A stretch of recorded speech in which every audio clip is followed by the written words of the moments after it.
Hola, bienvenidos a todos. Este es un nuevo evento de gensi impa. Y nada, vamos a empezar. Espero que por lo menos lo podáis disfrutar. Y nada, empezamos.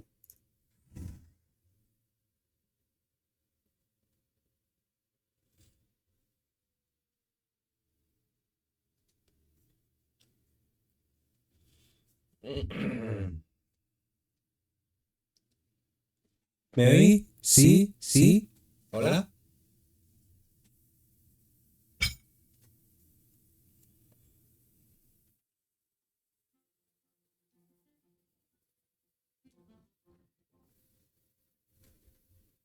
Vamos a darle al F6.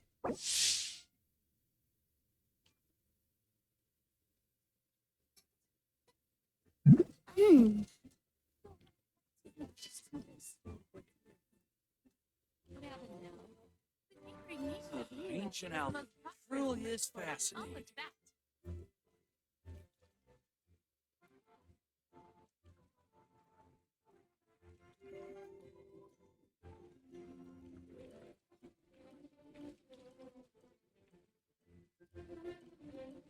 I'll remind you again. The law can be both a help and a hindrance.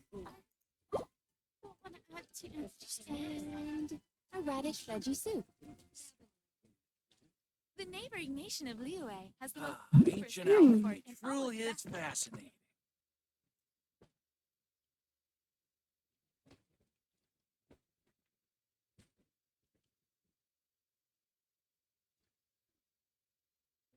You're also here for Mondstadt's wine, aren't you?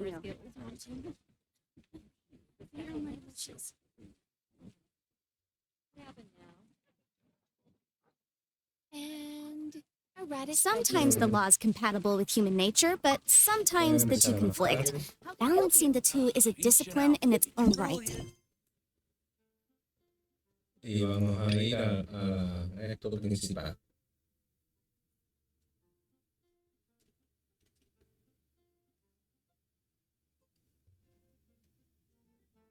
Una nación inexistente. A todo.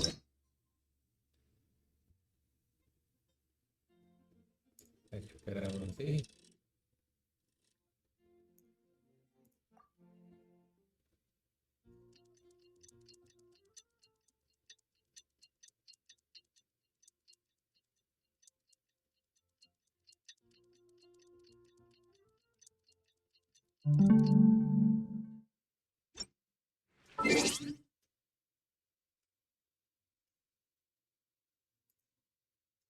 Remind you again. The law can be both a help and a hindrance. Vaya.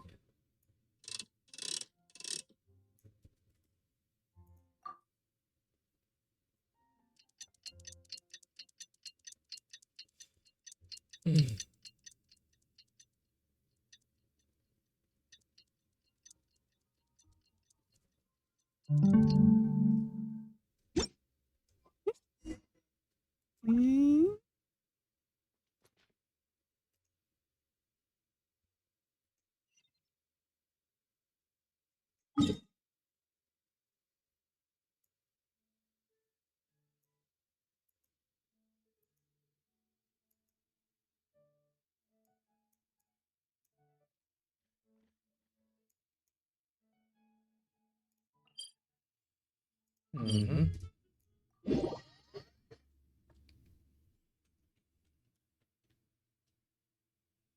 Bueno, empezamos el evento. Esperemos que por lo menos lo podáis disfrutar.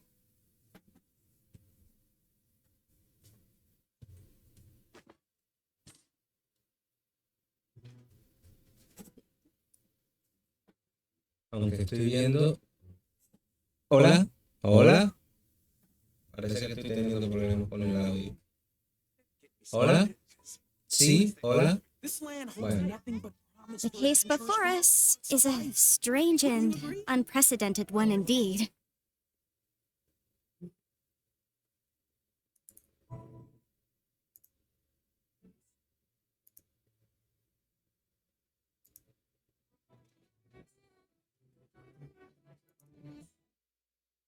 Bueno, sigamos. Once they called everything over to Snezhnaya,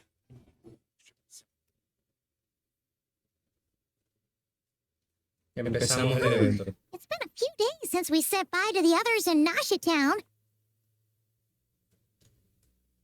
Still no news about Rarer, though.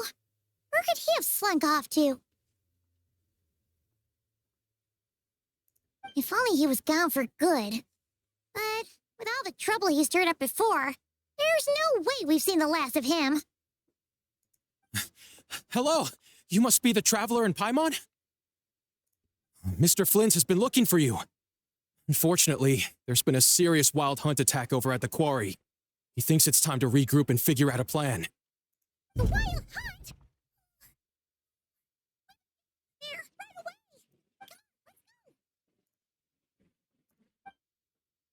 Bueno, empezamos una nación inexistente. Vale. Va a ser interesante el evento, puesto que la vez anterior terminó de una manera bastante abrupta con el personaje principal que nos invitó y que no sabíamos nada de este libro. Pues bueno, iremos para allá y veremos a ver qué es lo que...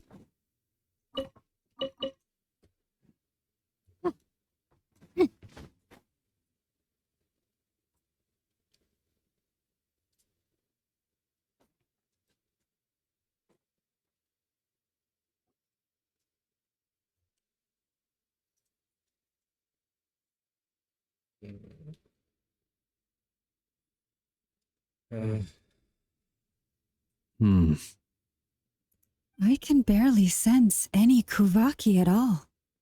This whole area feels like a soulless husk. Looks like his appetite truly is insatiable. As if the power of that energy cannon wasn't enough. He's not seriously still getting stronger? What's his endgame here? Ah, everyone's ready. Hey, we made it! So, what's going on? We've all been on high alert since we split up a few days back, expecting Rarir to strike again. But it's like he just vanished into thin air. No one has seen him nor found any trace of his presence. That is, until this morning, when a ratnik found signs of wild hunt activity while out here on patrol. As you can see, the crystalline itself is physically intact, but the Kuvaki it contained is all but completely diminished. And we're sure that Rarir did this.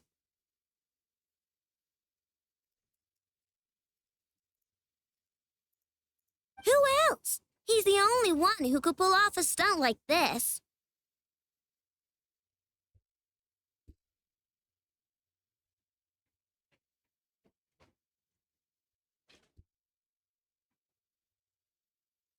Bueno, vamos a ver.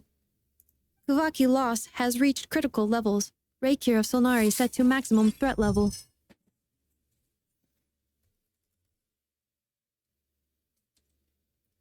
Warning, unless de-escalation measures are taken soon, he will pose a threat beyond our ability to contain. The consequences could be catastrophic.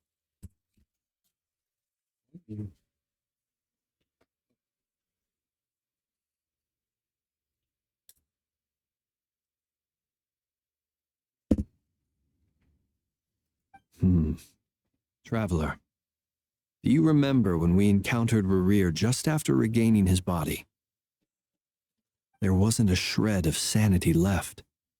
Nothing but madness and rage. Yeah, didn't he shout out a bunch of names? Then he started raving about how nothing in this world mattered to him. Oh, Paimon gets chills just thinking about it. Oh, but the thought that he's still out there, lurking somewhere and not crying, waiting for his chance to strike? Oh. Last time we fought, we were already at a disadvantage. If he has such overwhelming strength, why would he suddenly go into hiding?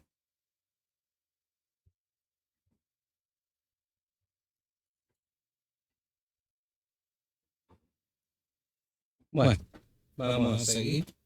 Yeah, if I were him and I wanted more Kuvaki, I'd just take it by force. No point staying in the shadows.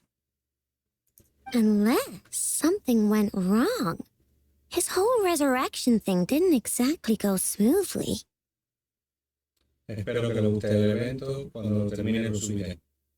The other thing is, how does someone who's completely lost their mind still have the wherewithal to cover their tracks so perfectly?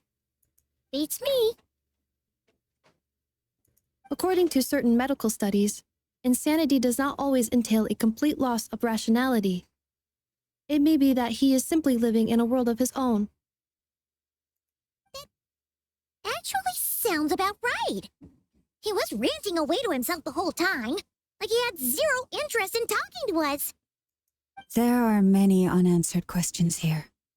He could be right under our noses, and we'd still be in the dark. Besides his name and title, we know little about him. Certainly nothing about his past, or what he might be hoping to achieve. Exactly. And we wouldn't even know where to begin looking. Even Boss hadn't heard of the Rahir of Solnari before all this. I'd be willing to bet that even if we gathered together every scrap of intel in Nodcry, we still wouldn't find more than, like, 3 useful facts about him. So, if we do nothing, he'll just keep getting stronger. And if we want to investigate him, we have no idea where to look. Last time we had Marionette and her big robo-buddy to help us, and we still barely held our ground. If we had to face him alone... Oh, Paimon's head hurts just thinking about it. What are we supposed to do against a threat this big? Ya vas a ver. Well, I do have a little hunch about his next move. Given that he attacked the quarry, I'd say it's likely he'll target other places rich in Kuvaki. Somewhere like the Eye of Krati, or the Pillar of Embla. One thing's for sure. If we just sit back and let him keep absorbing Kuvaki, we really won't stand a chance against him. A perfectly reasonable hypothesis. However, it is worth noting that these two locations are quite far apart. I agree, we should split up. Right now, Rarir's goal seems to be gathering Kuvaki, not fighting us directly. Once we're done, let's regroup on Hisi Island. Wait, why Hisi Island? If I recall correctly, your largest goddess statue was carved from Kuvaki-rich ore, was it not? That's right. Yes, it could well be a potential target of his. I should head back and start evacuating the pilgrims.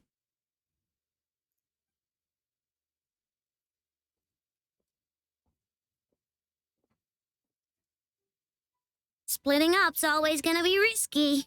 But I guess we don't have much choice, right? We're in a race against time here. If we do run into Rarir, what then? That's when you follow the 3rd rule of treasure hunting. Run like the wind. Didn't you say the 3rd rule was go with the flow? I don't know. Did I? Anyway, whatever. In this situation, go with the flow means go find backup. Agreed. If anyone finds so much as a trace of Rarir, do not pursue him. Get out of the area and alert the rest of us as soon as possible. We need to put safety Bueno, first. chicos, vamos a... Estamos viendo el evento principal del Luna 2. Y nada, si alguien me sigue, pues denle suscríbanse, denle una campanita y disfruten. All right, we'd better get moving. Come on, Anetha, let's Eso go. siempre me ayuda mucho a seguir haciendo video.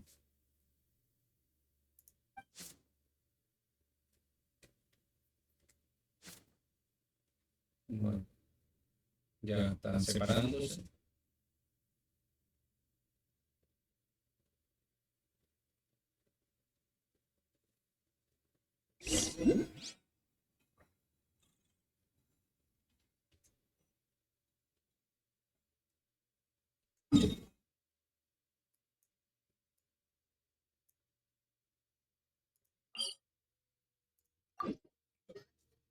Vamos allá.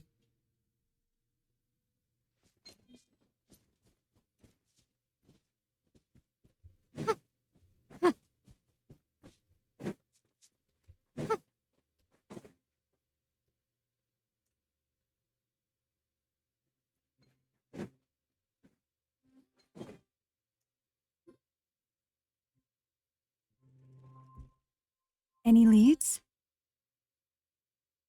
Nope. Diddly squat.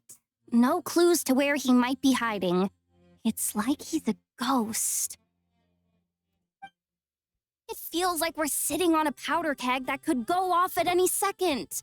Ugh, I hate this feeling. I'd rather face him head on than be left hanging like this. So, you guys didn't find anything either? Not loving the word either. How about you, Flint's?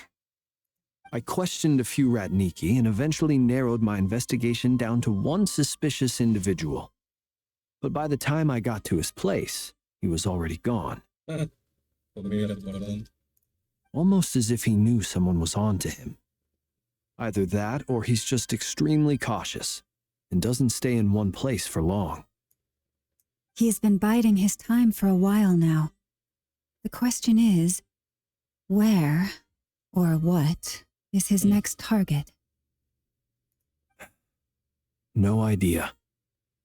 Since regaining his body, he seems to have lost all interest in the fragment in my possession. If he did still want it, he's had plenty of chances to take it.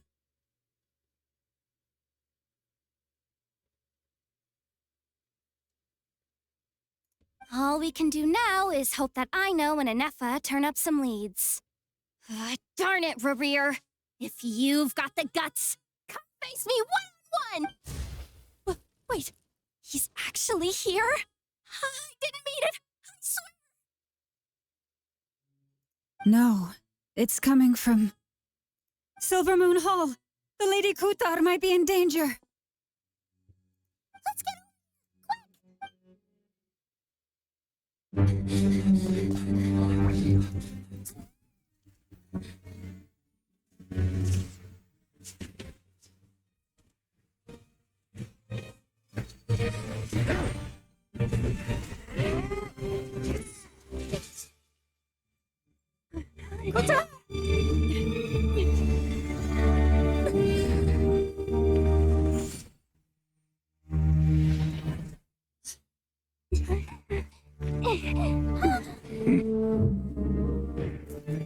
Why is he attacking the damsel elect?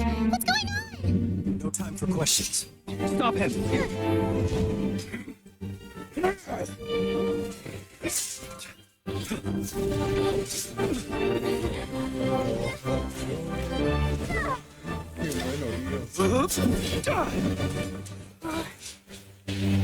This is insane.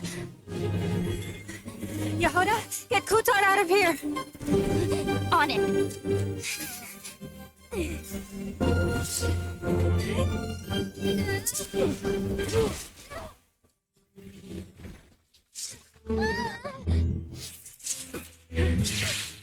Look where your feeble light has gotten you.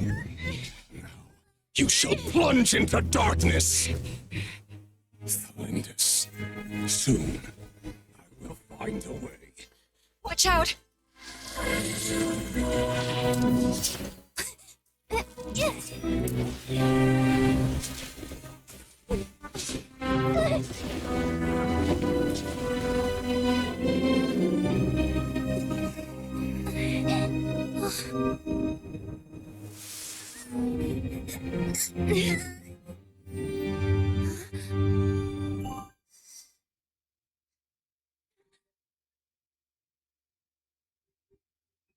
Find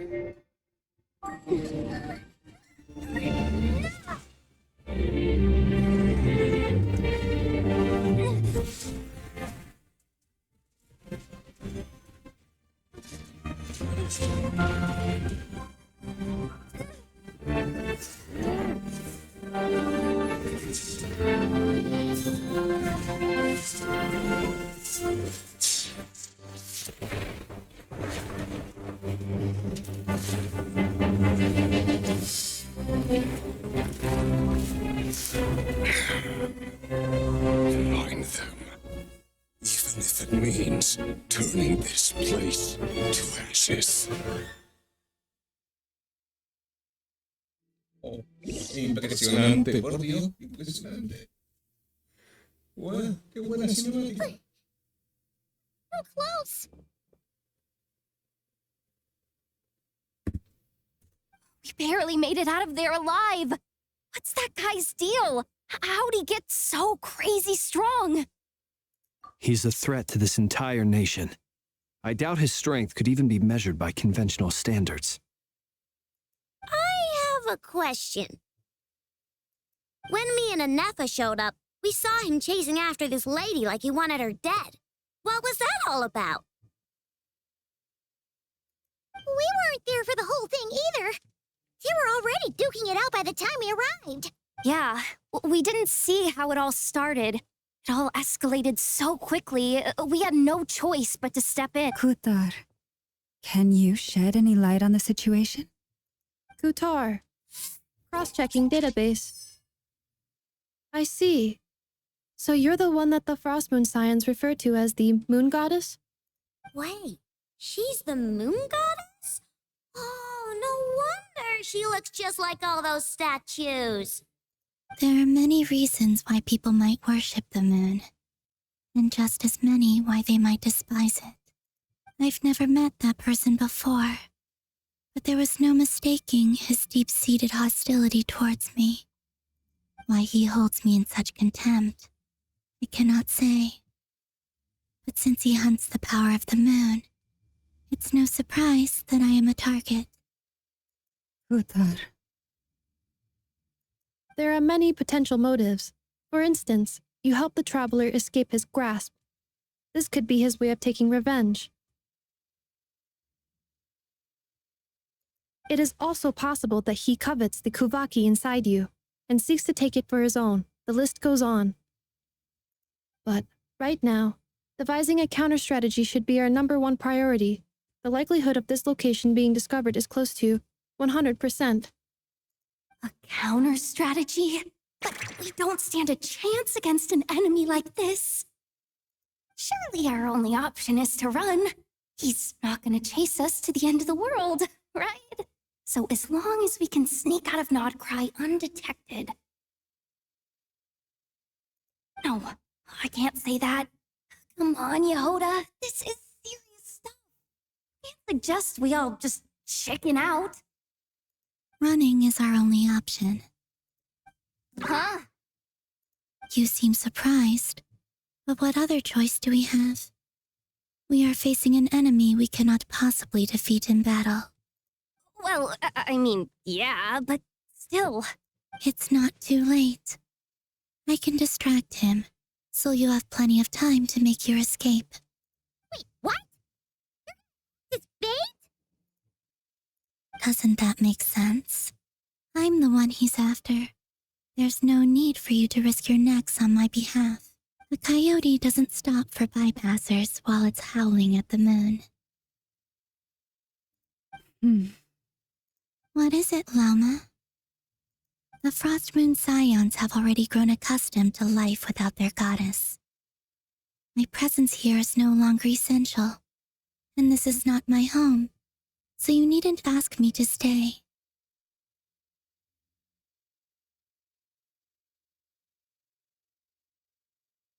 We can't just roll over and let him get away with this. That's not our style. Yeah, we can't just call it quits after everything we've been through together.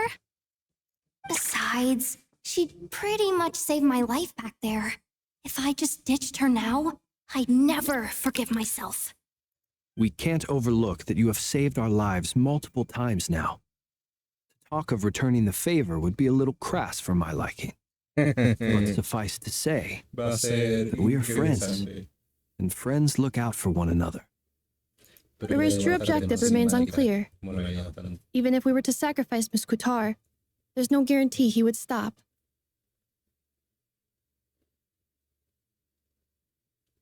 But Kutar, I know why you left the Frost Moon Scion so long ago. It was because people started treating prayer as a form of trade. They would make self-centered wishes, force you to accept meaningless offerings in return, and then expect you to perform miracles for them, as if that were their entitlement. If it were me, I might have walked away too. But I believe that time can change everything, and that sometimes it takes losing something precious to appreciate its true worth. After much reflection, I've realized that this was never about whether the Frost Moon Scions need you. Any relationship based on need is purely transactional. What I truly hope is that you'll choose to stay, not out of obligation, but as part of our family.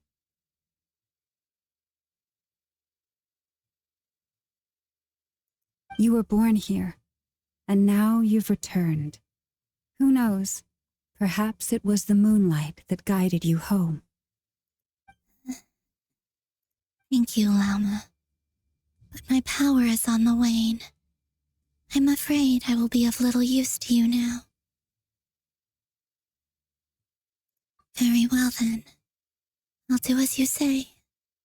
Both times you saved us, we were transported across great distances in an instant. Is that one of your powers as the moon goddess? It is, but I find it very draining. I barely managed to pull it off just now, and it will be some time before I'm strong enough to do so again. Rejected by the world, my power is dwindling. Like a lake cut off from its source, slowly shrinking away. Now, What do you mean, rejected by the world? the 3 moons belonged to the ancient bygone era in which they came into being. From the moment I was born, the world itself has been steadily sapping away at my The 3 moons are not one and the same. As the goddess of the Frost Moon, I cannot wield the powers of the other 2. Yet moonlight has a way of blending together. Each can reflect the other's glow. So when our fingers touched, I was able to restore my strength. But this method of recovery is painfully slow. If only we could find the...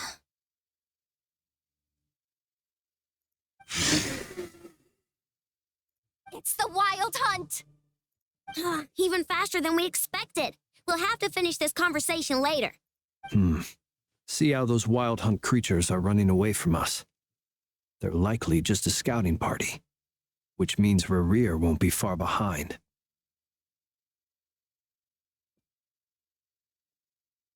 Then what are we waiting for? Let's get the heck out of here!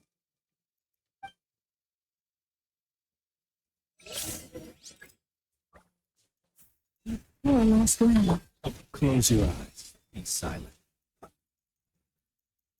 Aw, they just keep coming! This is driving me nuts! Rerir closing in on us. We need to pick up the pace. There's too many of them! And this time, we can't fall back on Kutar's house. This goes on much longer. Annihilation mode.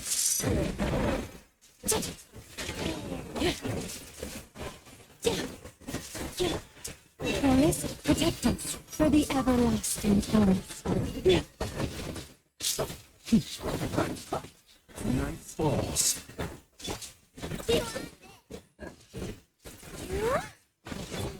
Installation chamber deployed. Preparing for dust up.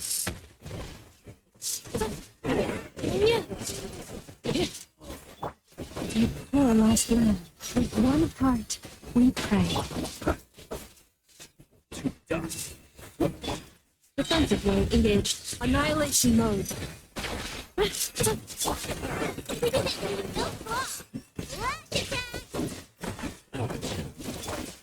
Forest, protect us. Be silent. Shift to dust. Close your eyes.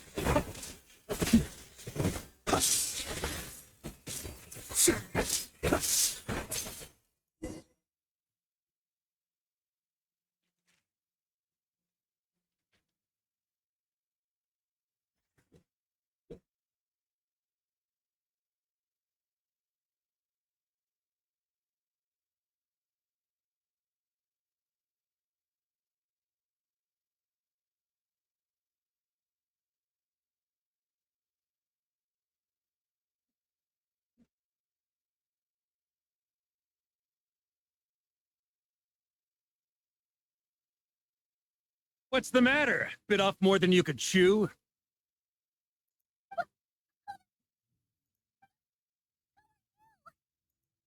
Barca! You're back from Amspartnir? Oh, you're Barca?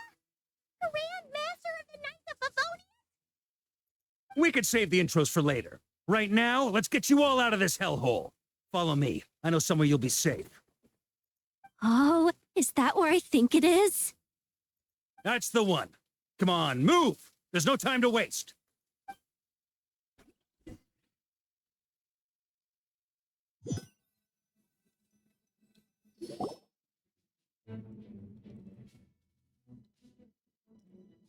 Wow! Where are we? This is so well hidden. Well, that goes without saying. This is the Knights of Favonius' meeting place in Nodcry, and a contact hub for the Northern Intelligence Network. AKA, the black market of intel. No matter what faction you're with, it's the place to buy and sell information. Their headquarters are in Nodcry, but they've got contacts in every nation. Qué bueno. Bueno, resulta bastante interesante. Hey, ¿cómo está, gente? ¿Cómo estamos? Hola a todos.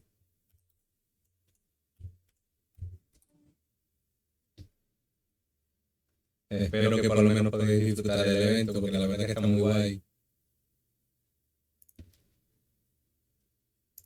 As an expeditionary force on foreign soil, working with them has offered us the most effective way of getting our hands on reliable local intel.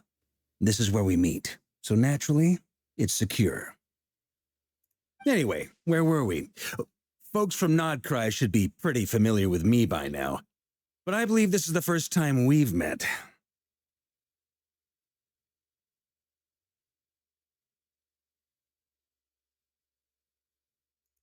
Allow me to introduce myself. I am Varka, Knight of Boreas, and Grand Master of the Knights of Favonius.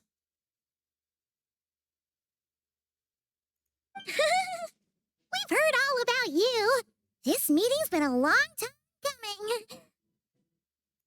You look way younger than Paimon expected, but you definitely have that Grand Master vibe. Well, I'm no spring chicken. Just not showing my age yet.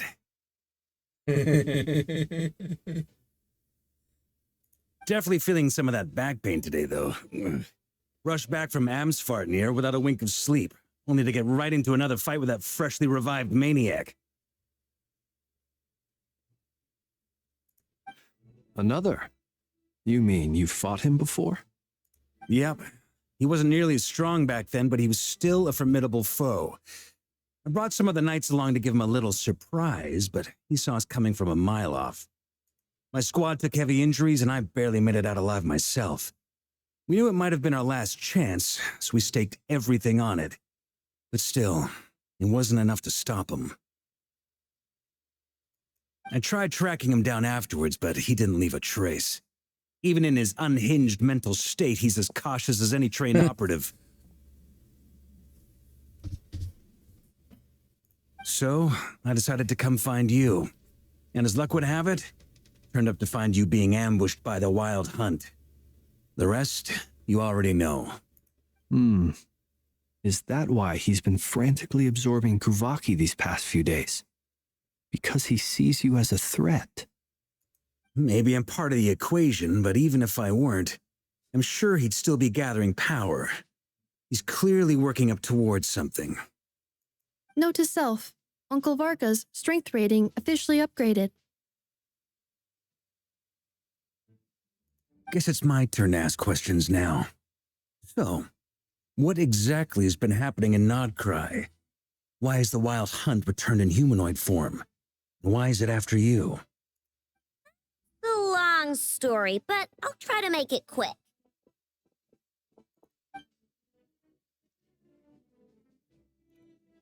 Wow, I had no idea so much had happened.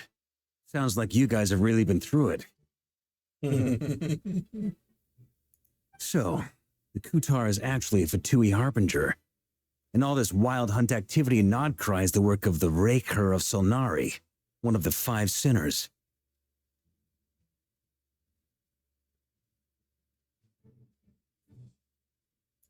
That's a lot to take in. Need some time to wrap my head around it all. I'm truly sorry, Mr. Varka. You stood with us against the Wild Hunt and did everything you could to stop it from escalating into a full-blown catastrophe.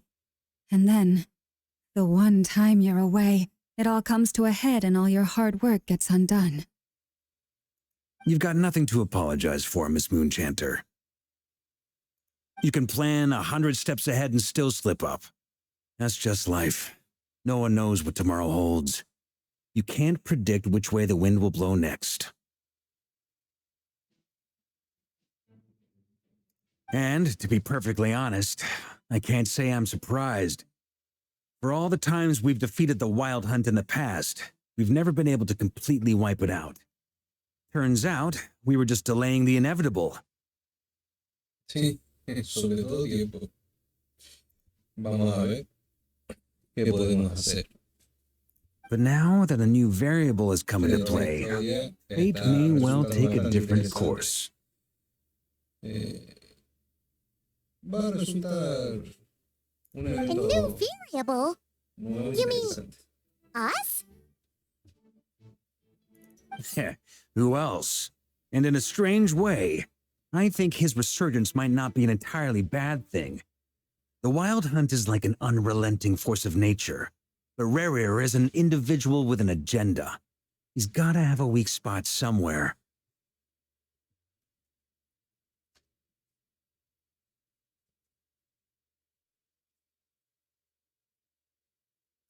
That said, while Ino was explaining everything just now, some of the points that Mr. Flint's added caught my attention. You mean about our mystery ally? That's right. From what you've said, not only did they lead you straight to some key files, they also shielded Hisi Island from a lethal Kuvaki blast. I don't know who or what could pull something like that off. Heck, even Miss Columbina doesn't have a clue. I hadn't heard the story about those files. Would you mind repeating their titles for me? Wild Hunt Phenomena Log, a Nodcryan Ratnik's Field Journal, and Kuvaki Survey Log. Oh. No. Still doesn't ring a bell. Another dead end. Guess all we can do now is hope that our mystery ally keeps showing up when we most need them. Still, it's safest to assume they won't be intervening again. From here on out, we'll have to resolve this crisis by ourselves. Your intel also explains something else I've been wondering about. The reason I led my team to Amsfarnir was because we'd had reports about a possible source of the Wild Hunt showing up there. But once we looked into it, it turned out to be a red herring. I don't know who was behind it, but clearly it served its purpose.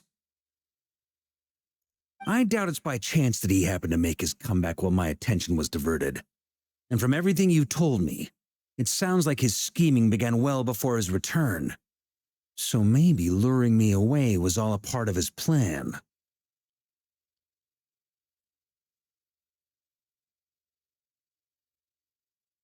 But is it even possible that he orchestrated all of this by himself? The Moon Maiden and the Raker of Solnari.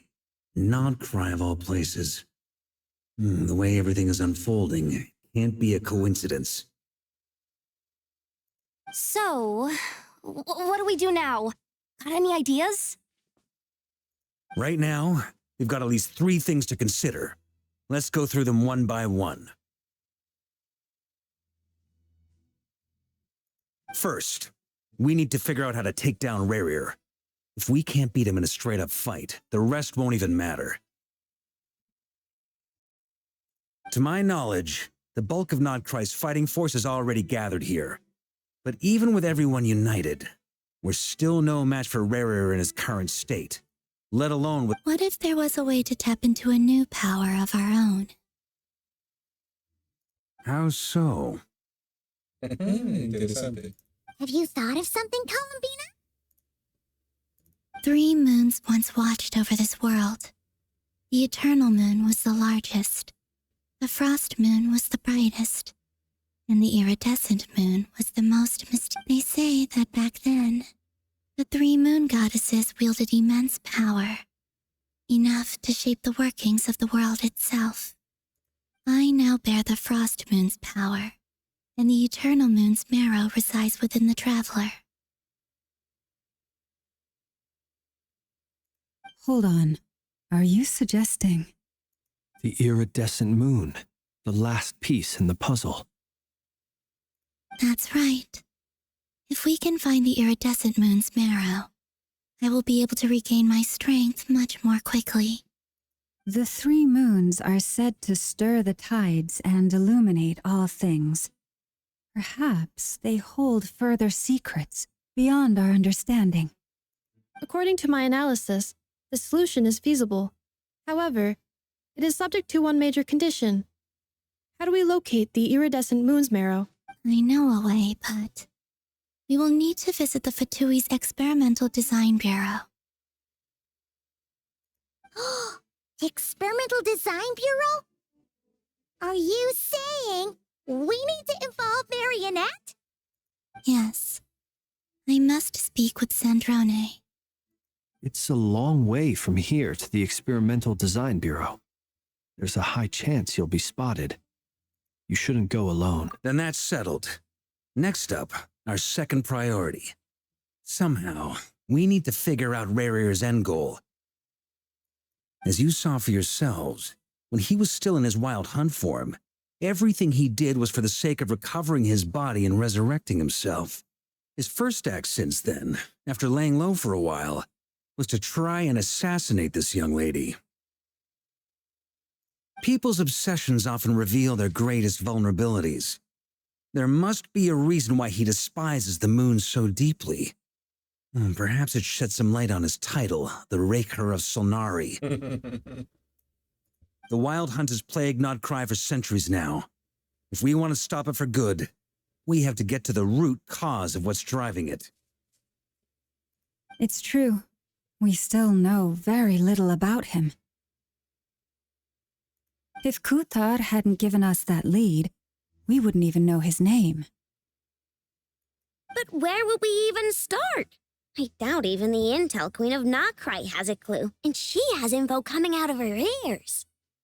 Oh? That's a rather hasty conclusion for someone who's so painstakingly meticulous when it comes to dealing with machines. She heard me.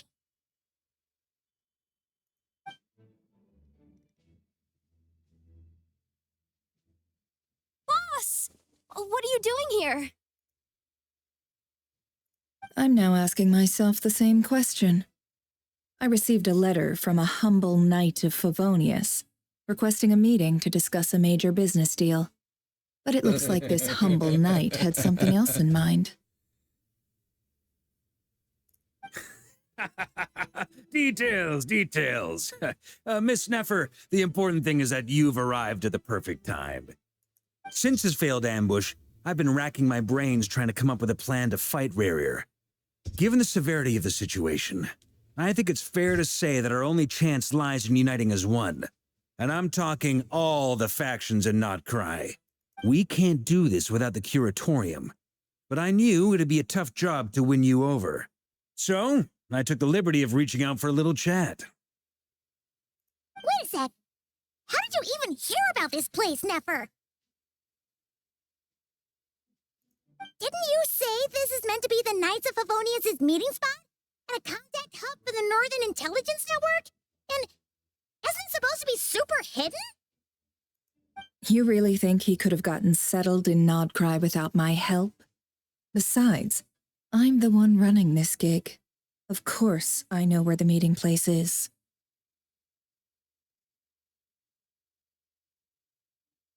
Allow me to introduce the current head of the Northern Intelligence Network.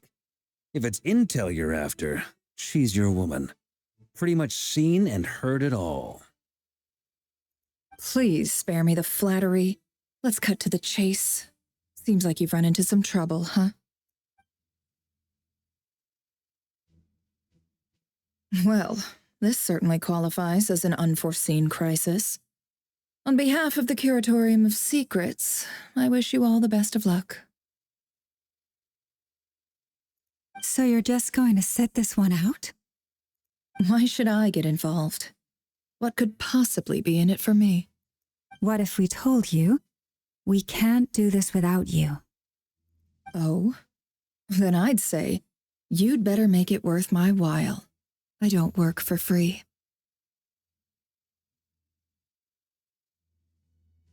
I can't put a price on something like this. It's just not in my nature.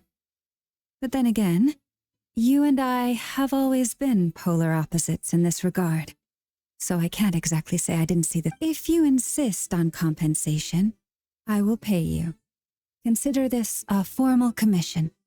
Sound fair? Disculpen.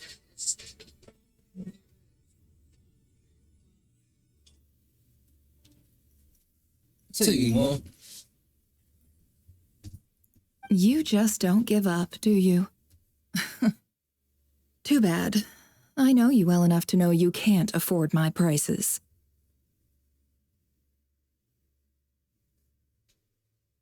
The riskier the job, the more it'll cost. And a moon chanter's stipend isn't exactly generous. Unless you're planning to start passing the donation box around among the faithful. Boss, just a thought. If they come up short, maybe you can take the difference out of my next few. Things got really dangerous during the fight with Rarier. If this girl hadn't saved me, I'd be ley line fodder by now. I'd be gone for good, boss. If there's any way we can make this work, I'd really like to help her. Please, I'm begging you.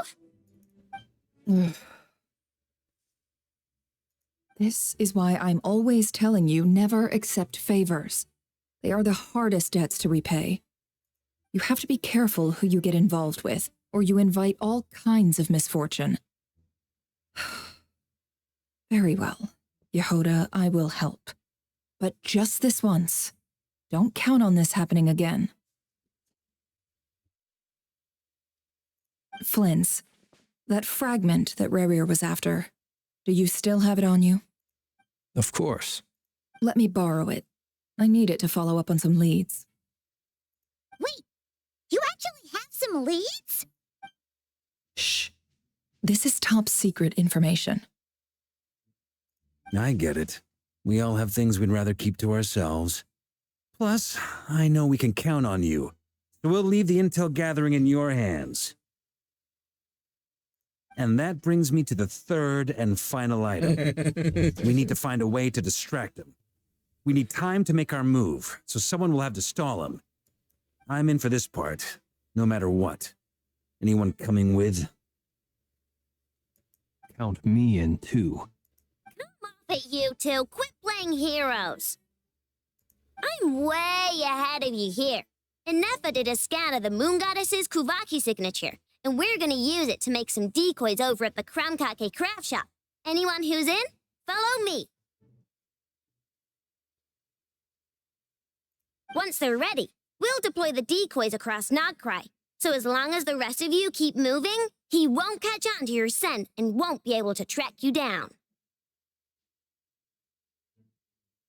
I like it. Genius idea. No biggie.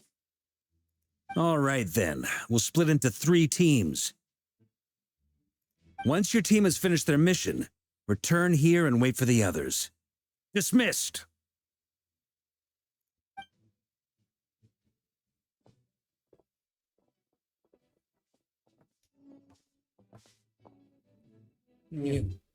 Para llamar.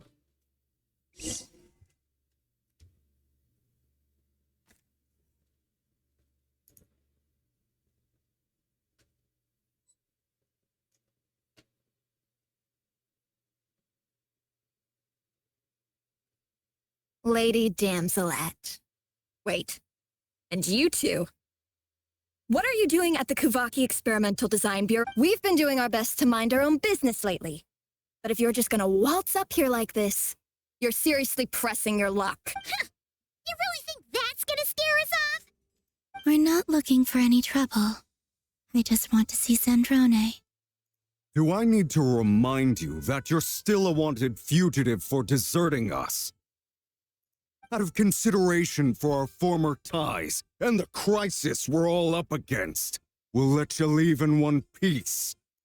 Let them in. But...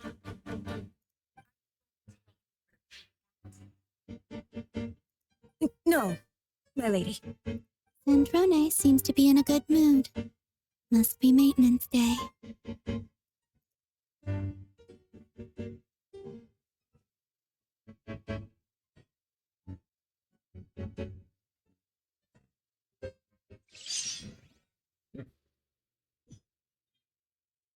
Y piensa que yo no puedo reventarlo a dos, lo tiene claro.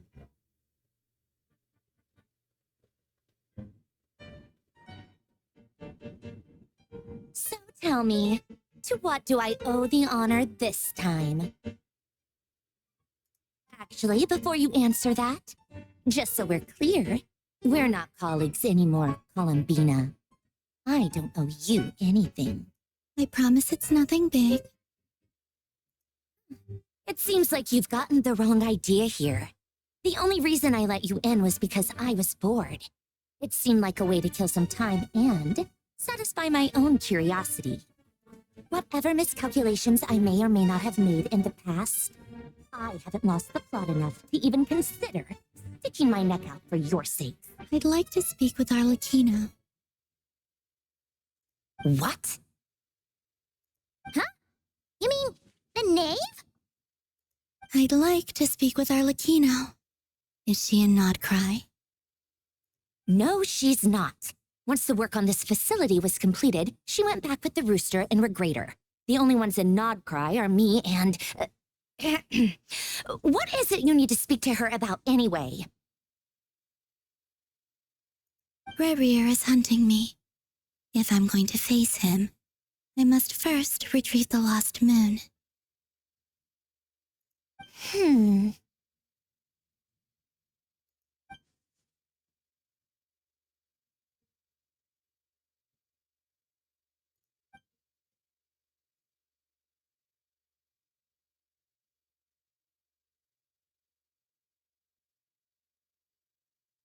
Is that a no, then?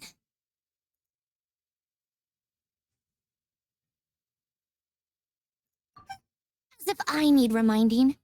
I was this close to settling things with him before someone decided to whisk me away to their weird little garden. Have you held any tea parties lately? Tea parties? Yeah, obviously. You don't seriously think we'd pack it all in just because you aren't here. If anything, they've been more eventful than ever.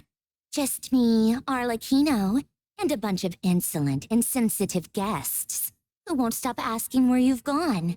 Oh, they've been a real joy.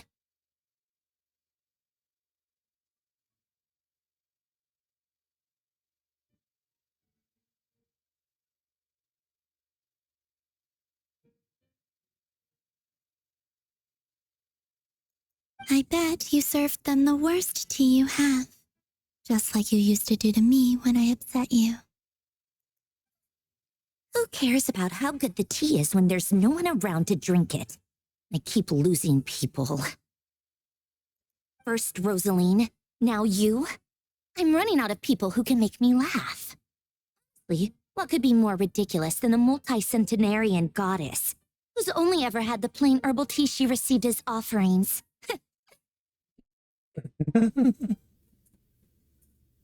You'd always brew a different type of tea for me each time. Was it really just to see how I'd react?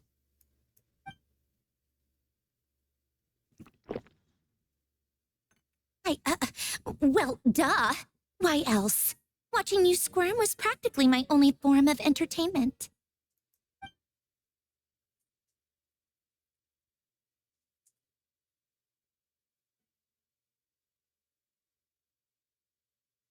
Oh, yeah. And Capitano sometimes used to bring Tartaglia around, too. But I guess we won't be seeing him again.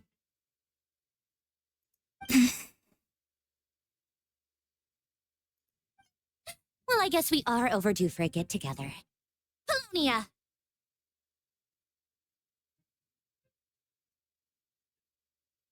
Have Fevronia pass a message to Arlecchino for me. It's time for tea. Will suffice. Pass along a message for me, too, if you would. My body cannot contain the marrow of 2 moons, so I'll be leaving one of them in her care. Excuse me? Who said you were on the guest list? If my tea meant that much to you, maybe quitting the Fatui wasn't your back when you were under the Tsaritsa's protection. No one would have dared come at you so openly. But that protection didn't come for free. In fact, I paid dearly for it. At the end of the day, it was just another transaction. I just got tired, that's all. I never wanted any part in their grand ambitions, and I've had enough of being treated like a bottomless supply of power.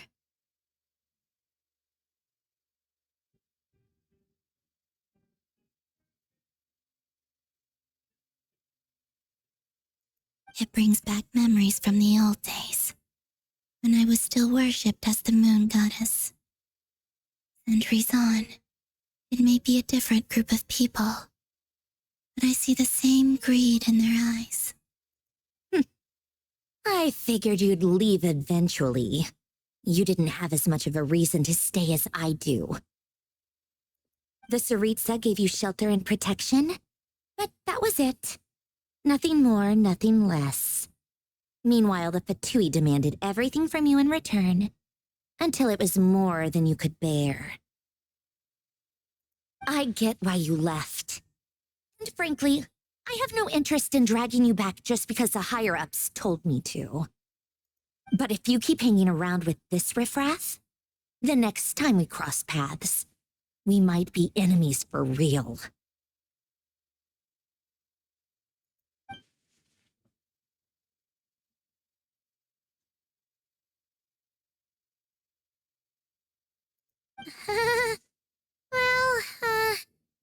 Guess that's our cue to leave.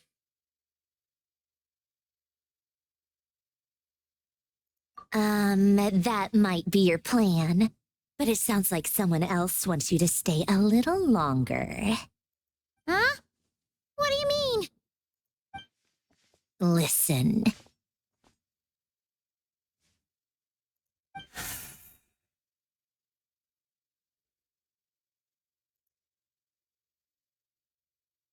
Lady, it's the Wild Hunt.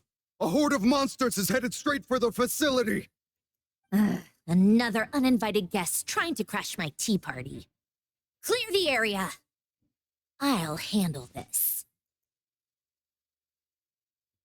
Wait, what? You want us to leave you here by yourself? You'll be lucky to make it out of this alive. You really think you can afford to worry about me? Go on, get out of here. You may have stopped Polonia from crushing him last time, but I've made sure that won't happen again. The entire Experimental Design Bureau is rigged for war.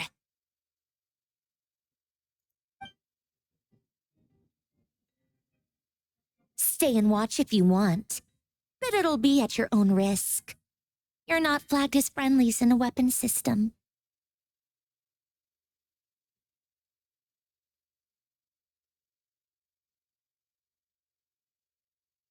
Don't tell me what to do! Look, if you're leaving, make it quick, or you'll just get in my way. There's a secret passage on the second floor. It'll take you right to the plains out back. Scare all you want, Columbina. You're not getting another invitation to my tea party. I know. But thank you anyway, Sandrone. This is exactly why you shouldn't hang around with those people. All their melodrama and sentimental nonsense is rubbing off on you.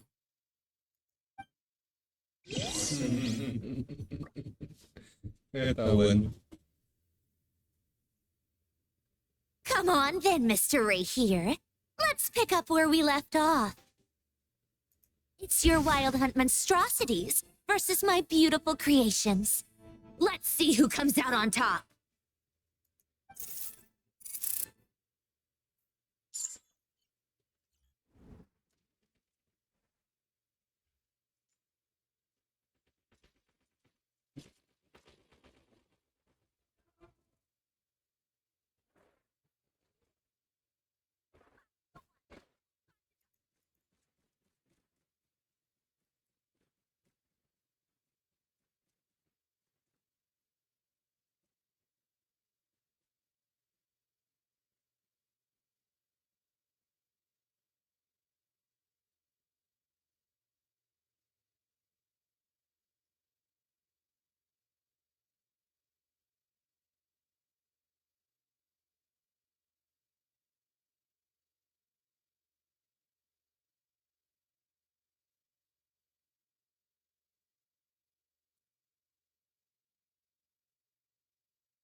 She's not here. Where did she go? Hey! Over here, you big... Cursed moon. Oh. Keep searching. She cannot have gotten far.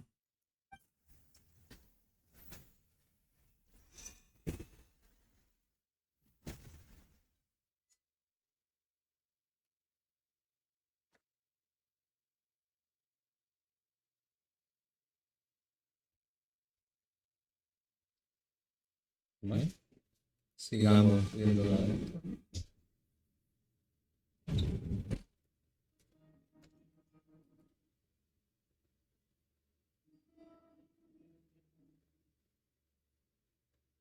So this is your method for investigating Rarir's past? It almost... Good deduction. But it's quite a different affair from what you're used to with the Frost Moon Scions. Whoa! First time I've ever been in here. Boss always said it was off limits, so I pictured some kind of creepy dungeon.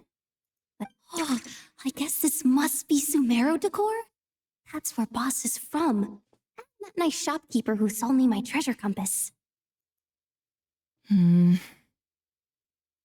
not sure exactly what you've got planned, but it looks like you're all set. When do we begin? Whenever we wish. But for some reason, I've got a feeling this isn't going to end well. I've never faced Rarir myself, but from what you've told me, his power is beyond anything I could imagine.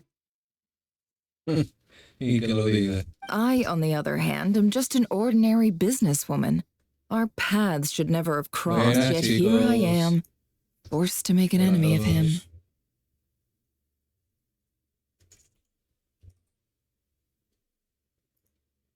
If you ask me, you're about as far from ordinary as it gets.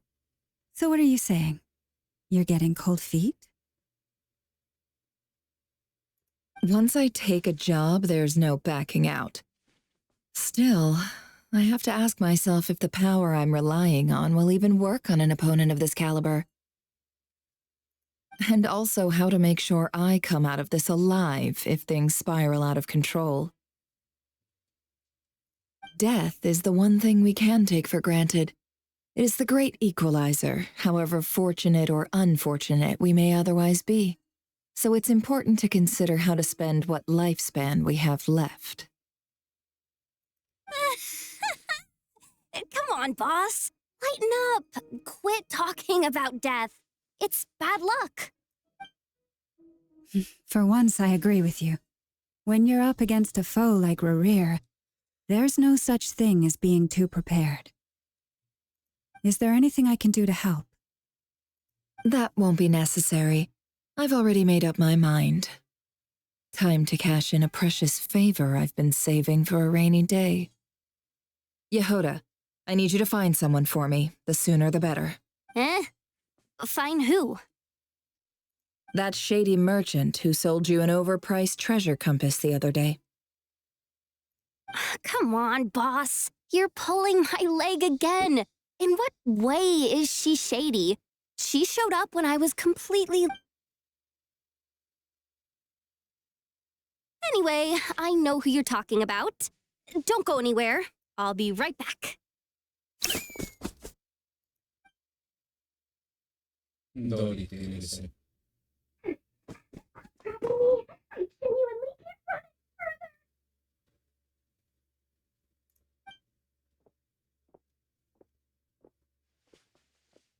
Hey, aren't you?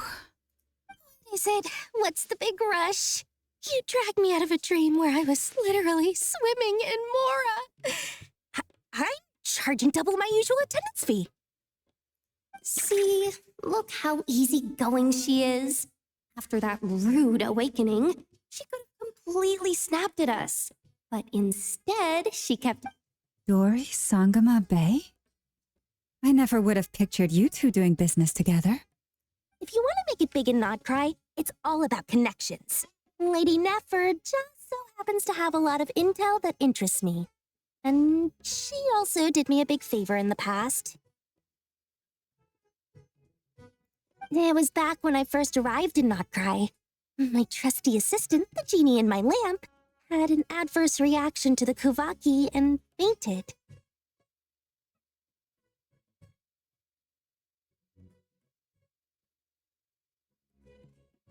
And wouldn't you know it, that's when I suddenly find myself in a life-or-death situation. Good thing my compatriot was there to swoop in and save the day. I've been giving her a 30% discount off all of my goods ever since. Now, so that no one here feels left out, I'm willing to extend a 20 plus any other friends you send my way will enjoy 10% off. What can I say? The great Lord Sangamabe is nothing if not generous. So, let me guess. You've run into some trouble. I've got everything you could possibly need, and the more you buy, the more you'll save. You guessed correctly. What have you got in the way of survival gear? The one type of gear I've never been short on. What are you looking for? A jetpack fresh from the Academia's labs? An ancient suit of armor dredged up from the bottom of the sea? At the very least, I need to know what kind of opponent you're dealing with here. If even you're worried about staying alive, it must be pretty serious. What if I told you it's someone with the power to bring a nation to its knees? Is that so? Then we really are talking top-shelf treasures. I don't have anything like that in stock right now. I'll have to ask my supplier. Your supplier? A powerful woman, make no mistake. I can't reveal her identity, but luckily for you, I hear she's planning to visit Notcry in the near future. If you're willing to wait, I can ask her when she's here. Can't say exactly how long that'll be, though. Then let me put it another way. What would you do if you encountered an enemy like that? Roll over and serve yourself up on a silver platter? Of course not. I have a handy little trinket from one of my generous suppliers, which... Hold on. What exactly are you getting at? No, no! This is for my personal use only! Let's just say I'm borrowing it, all right? Just for insurance purposes. You'll get it. Favors are the worst kind of debt to owe, and now you've got a chance to repay one. A win-win situation, don't you think? Fine. You can borrow it for 5 days. No, make that 3. And for every extra hour after that, I'm charging you 1 million mora. Deal? Deal.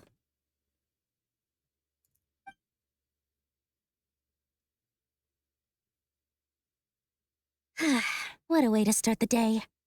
Now, was there anything else you wanted? Or can I go back to bed now?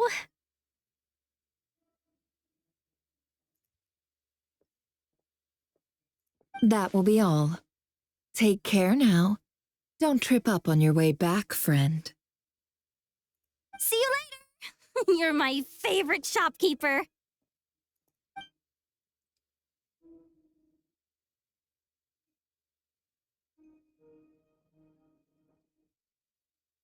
Excellent. Everything is well and truly ready. The ceremony can now begin. After initiating the ceremony, your minds will follow me wherever I go. You will see many strange things in your mind's eye. So remember, don't be frightened, and don't make a sound.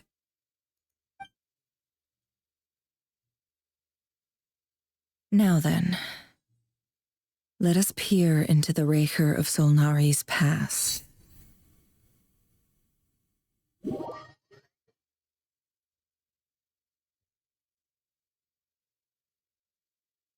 I made it.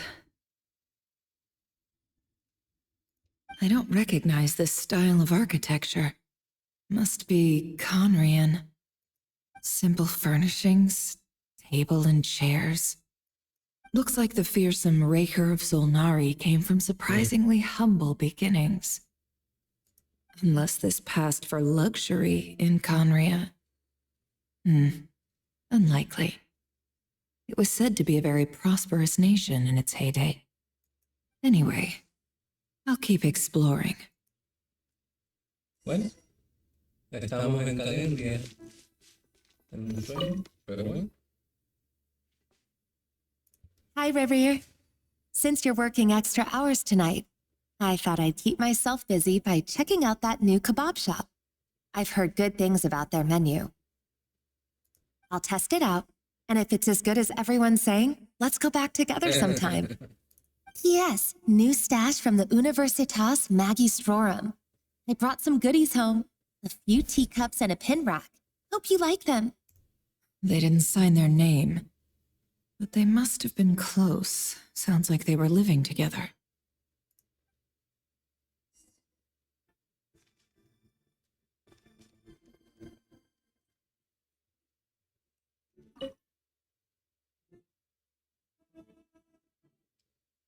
I went over to Joseph's for drinks today. They have a fine collection. Went alone. Felindis was tied up with something and couldn't make it. Joseph asked why I came alone, but I didn't really have an answer. He then went on to ask about other things. If you ask me, someone who asks that many personal questions is too nosy for their own good. But if he invites me again, chances are I'd still go. Felindis. That's the same name Rerir mentioned. Grain imports keep falling. If things don't pick up, we'll soon be back to meat and mushrooms only. Honestly, I'm not a huge fan of that new type of mushroom everyone's been into lately. Didn't it start out as a lab-grown variety? I heard it's even mildly corrosive. Seriously, why would you even eat something like that? I don't care if it's an impressive feat of alchemy. Just isn't the kind of thing I like to eat. Grain has to be imported, and they're eating a diet of mostly meat and mushrooms. That would explain why they use so much stone in their buildings. They even use alchemically modified strains for food. Seems like the people of Conria don't have many options when it comes to dining. I've just about saved up enough now. Time to buy it and keep it somewhere safe. Making a big purchase. I wonder what...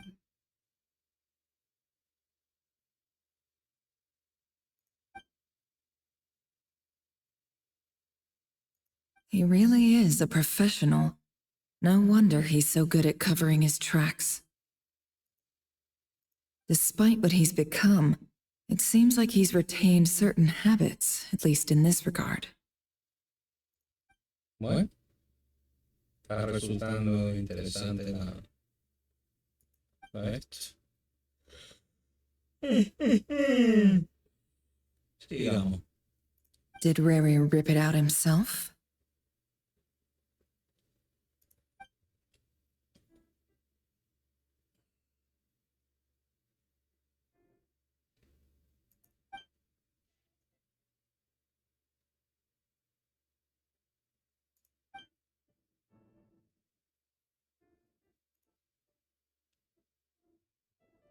Before I met you, I was convinced that my heart was nothing more than a stagnant pool. The burial place of a fallen moon. A withered, windless grove where the waters rested forever unrippled. It was you who helped me see that my heart hadn't entirely withered away. This is just trivial sentimentality from the looks of it. Why would he go to the trouble of hiding that? The burial place of a fallen moon.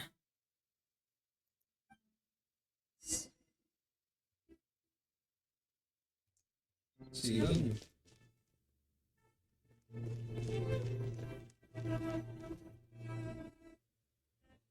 Revier, over here. Dane! Oh, and, Vedelson here? Hello there, Revier. You need not address me so formally outside of court.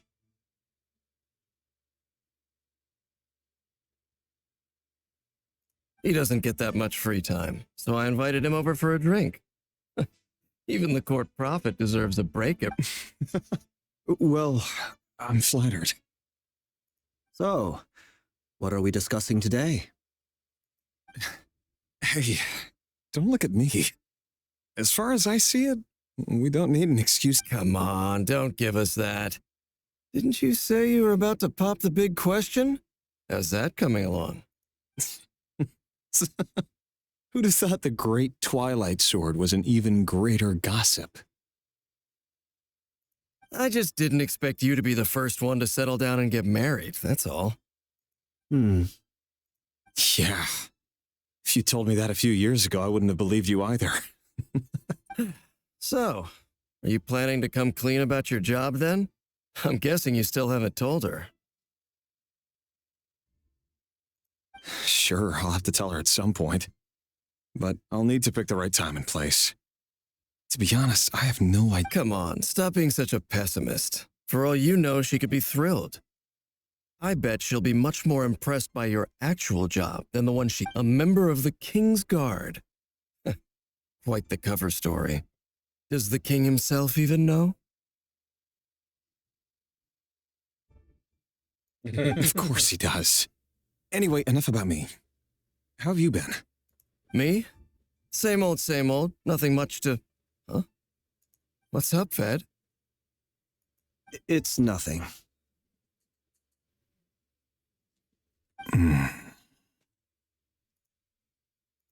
Evanecente, Dainslift's elder brother. Renowned throughout the court of Conria as the Visionary. Said to possess a wisdom far beyond the reach of any ordinary man. And yet, despite the gulf between us, he seems to have something to say about me. Does he even know me? Does he see me as a friend of his brother, or just another of the Vinster King's blades? Why did he react so strongly? Was it really to do with what we were talking about? Brown, curly hair and brooding blue eyes. So this is what Rare looked like back in the day. Perfectly normal. No different from anyone else. As frightening as this monster is in the present, there's something even more unsettling about seeing the human he used to be.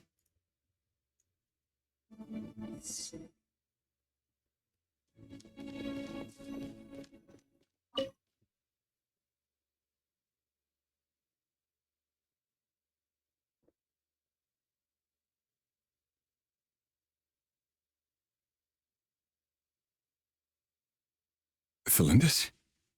You're back early. Our equipment's being serviced today, so I got off earlier than usual. How's your day been?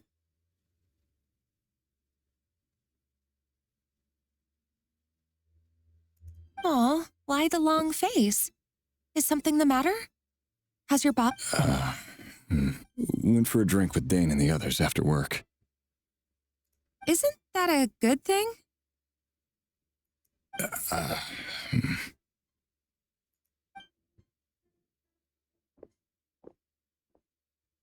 Evanecente showed up today, too. You know, Dainslift's older brother. Ah, Mr. Evanecente. Yes, I've heard of him. They say that everything he says ends up coming true.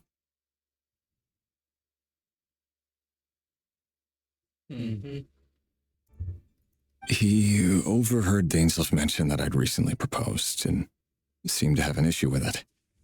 But when I asked what it was, he kept it to himself. So, you're worried? You could be such a child sometimes, Revere. We're nobodies. Why would the Visionary be concerned about us? I'm sure someone in his position has much bigger fish to fry. Maybe you're right. You worry too much, Revere. We've been together for ages now, and everything's been going so well, has it not? You've even proposed to me. So, you do remember. Tell me that. Like I said, I need some time to decide. You can't just rush into things like this. We may be nobodies in the grand scheme of things, but if we want things to work out, we've still got to plan ahead. All right. Take your time. Just don't keep me waiting forever.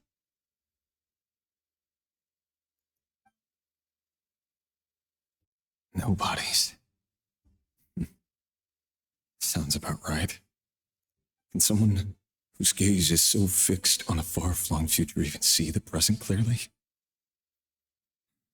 Besides, the dynasty's fate rests with, meanwhile, every idea they come up with and every decision they make. It affects everything.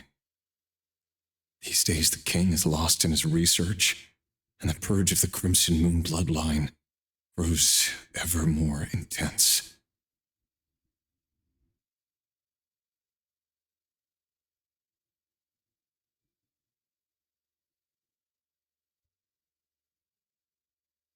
The opposition tried to speak out, but nothing came of it.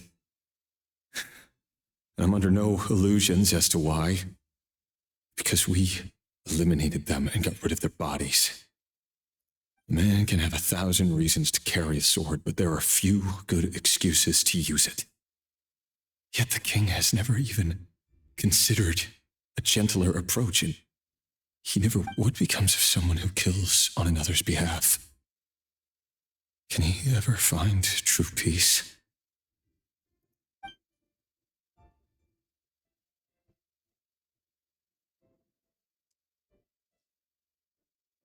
Thelindis?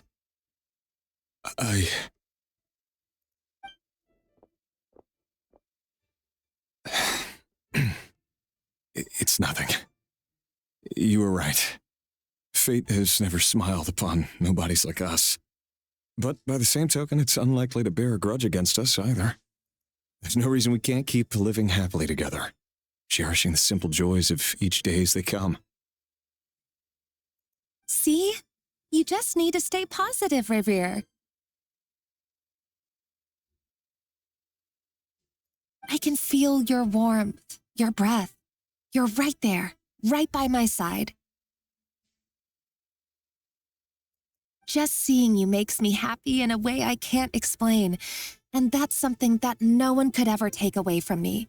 So smile, my love. Let go of that frown. You're right, Thelindis. I've just been overthinking things.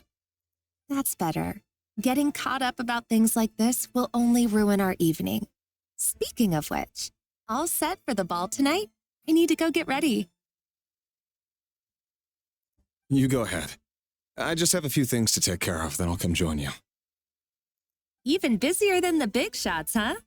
Fine, I'll go get started. But don't be late. If you keep me waiting too long, I won't be a happy bunny. Relax. I'll be there. Seriously, though, you drive a hard bargain. You're really gonna leave my proposal hanging and still expect me to take you to the ball? Well, that goes without saying. I already told everyone I'd be coming with a dance partner. Besides, they're two completely different things. Let's take it one thing at a time, all right?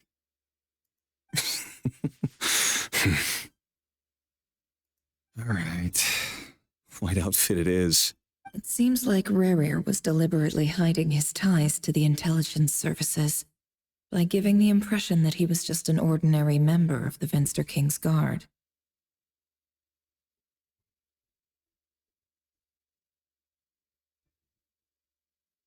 He clearly doesn't want his would-be fiancée to know about his other life. Then again, that's hardly surprising. People in the intelligence trade rarely do. Who'd have thought we were in the same line of work?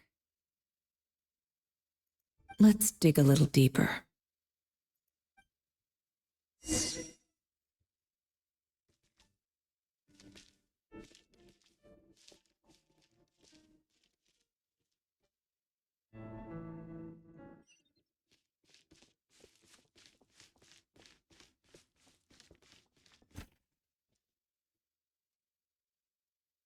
Our last operation was a resounding success, and all thanks to you, Rehir of Solnari. In total, we apprehended 32 dregs of the Crimson Moon, and 67 accomplices. After all these years since the dynasty's fall, so many of them still linger on. Indeed, it cannot be denied. Yet it was destiny that the Crimson Moon should be overcome by the eclipse, and that His Majesty, the all-seeing Vinster King, now guides our nation on the path to prosperity. Conria has no further need for a dead moon. But alas, there will always be those who refuse to see the truth, choosing instead to romanticize the past. That's not entirely true. Much about the Crimson Moon era was worthy of remembrance, and that's exactly why they keep trying to see it restored. Many of its secrets remain unsolved to this day. As it happens, that's precisely the field of study my partner is devoted to. You still haven't told her what you really do for a living. Where would I even start? How do you tell someone that you're one of the king's hand-picked executioners? That your hands are steeped in blood? You didn't choose this life, any more than I did. Orphans like us don't get a say. But I'll sure as heck be the one to pay for it.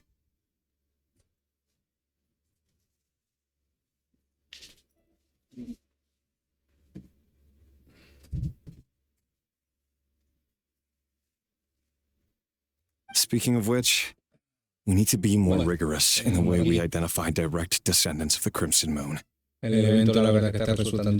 Someone, it seems, has strong opinions about my future plans. Most likely my marriage in particular. I have a feeling that we may soon become targets of the Crimson Moon's retribution. Your concerns are not unfounded. They've taken out many of our colleagues these past few years, and for that very reason. These are no helpless lambs we're leading to the slaughter. They're wolves in sheep's clothing. Take care, Rayhir of Solnari. I look forward to toasting you at your wedding. Thanks, Thorkel. You look after yourself, too.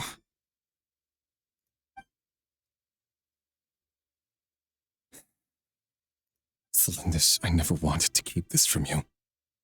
You're the last person I would ever want to lie to.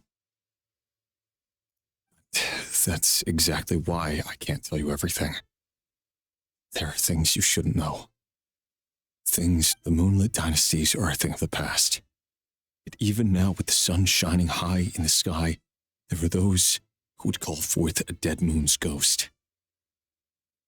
Could that be why Vedalfnir held back? Or was it because of some court secret he's not at liberty to share? I have to get a clear answer from him. No matter what happens, I will protect Celindus. Rayhir seems to be very concerned by Vedalfnir's reaction. Vedalfnir and Dainsleif, the Visionary and Twilight Sword. I've investigated this whole area now. There doesn't seem to be any other memories here. Should I try somewhere else? Wait a second. What's this black smoke?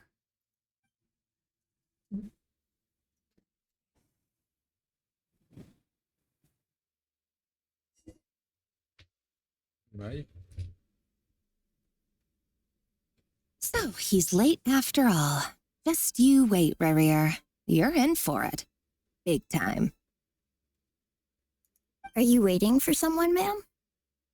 Could I tempt you into buying some flowers? Oh, sure. Pick me out a pretty bunch if you would. Thank you. But I'm afraid none of them are as pretty as you. For someone so young, you sure have a way with words, don't you? I'm only telling the truth. Look me in the eyes. You'll see I'm not lying. May we have a word in private? Who are you? And what do you want? It doesn't matter who I am. Too many of our kind have fallen lately, so I decided to take the risk of reaching out. Not long ago, the Rayhir of Solnari led an assault on one of our strongholds. We suffered many casualties, and many who came to our aid lost their lives as well. Sorry, I don't know why you're telling me this, and I don't want to get involved. Wait, hear me out. This time we finally got a clear look at his face and learned his true identity. His name is Rarier, and he claims to be one of the King's guards. What did you say? A cruel irony, isn't it? The man you're set to marry leads a double life as a brutal executioner. But surely you must have caught a whiff of the blood on his hands. Why are you telling me all of... Simple. It's because... How strange. Rarier was nowhere to be seen in that memory. It clearly belonged to Thalindus. Rarier couldn't possibly know what happened if he wasn't even there.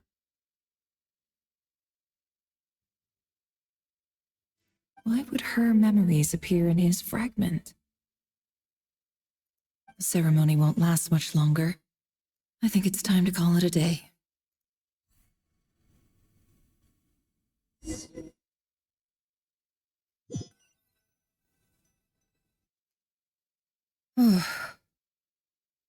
So that was your doing? Did you just pull us inside Rarier's fragment? Any more questions, and I'll have to start charging. I had no idea you could do that, boss! Seriously, that was amazing! We're not worthy. We're not worthy!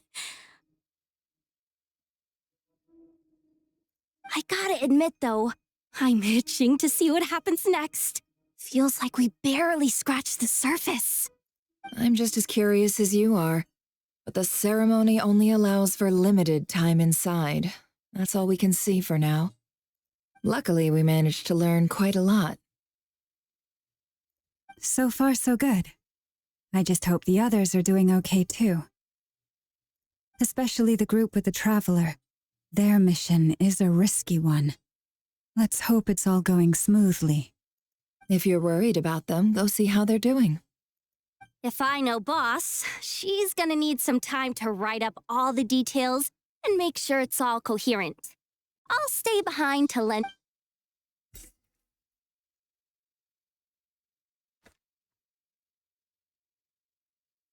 What?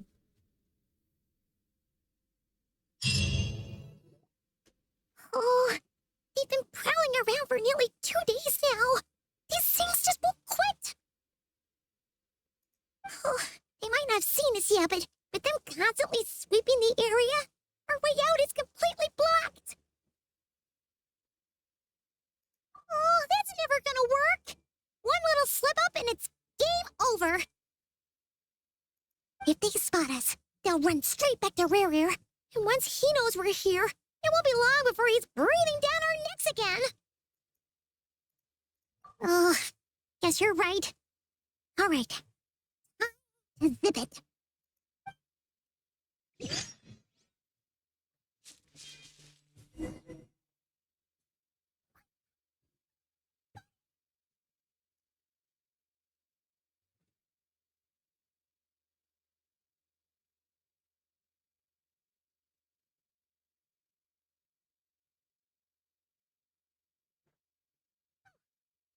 Close call.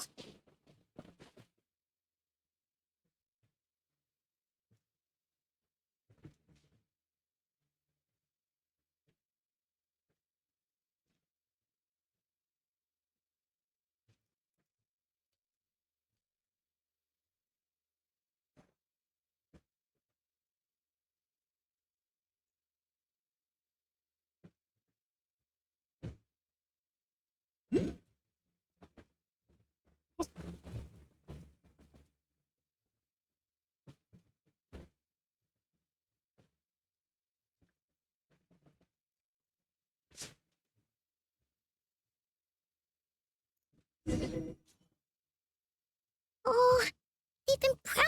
Oh, they might not have seen us yet, but them constant. Oh, that's never. If they spot us, they'll run straight back to. Oh.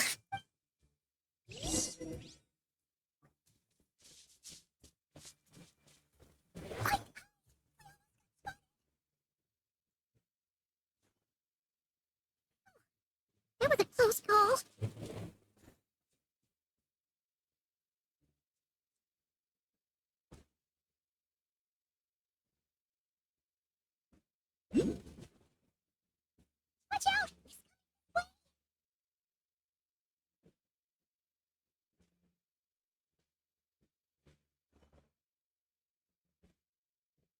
Keep going. We're nearly there. This is the final hurdle.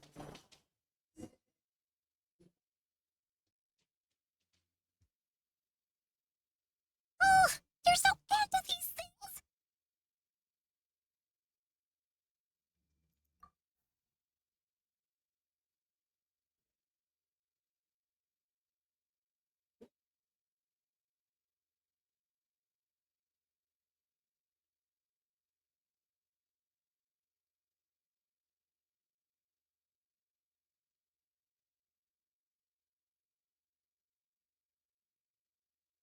Fire.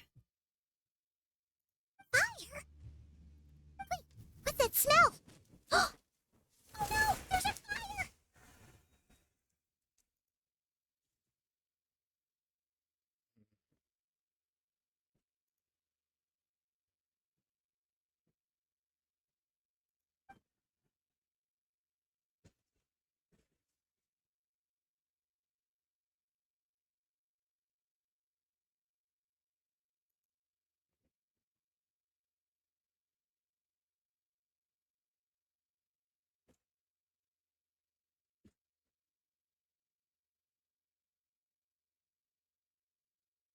Lechino.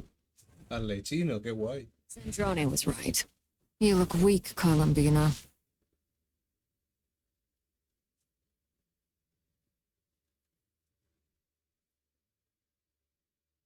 The old you would never have let such lowly creatures bar your way. Word has it that you did something for the Tsaritsa, and that's why you've lost most of your power.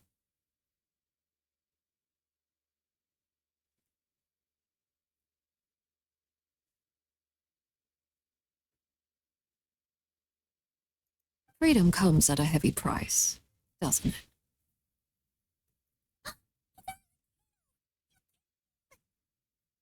Hello again, Columbina. And greetings, guests of the House of the Hearth. It's been a while, Arlecchino.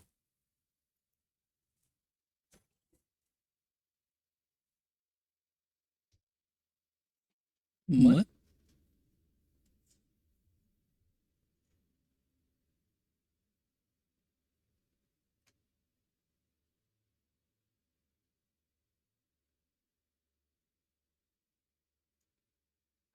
Stupid right here of stupid Solnari. Ugh, whatever. I've got all the data I need. Next time we meet, you're finished. He sure doesn't pull his punches. Excuse me, do you need a hand? You can do me a favor by staying out of my way. Can't you see I'm busy? Wait a minute. I recognize that voice. Hello, Miss Sandrone. Father sent us over to help. Huh. How considerate of her. Hey, Fremine, get over here and help me fix this. Lenny, you do your thing. Just keep your sister away from my machines.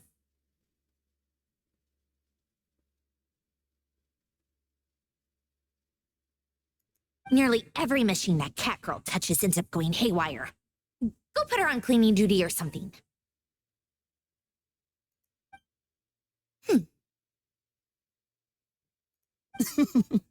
Then let's start downstairs. Fremine, we'll leave this place to you. You've got it. Wait a second. Pretty sure there's still some tea in the cupboard. If you want some, you'll have to make it yourselves.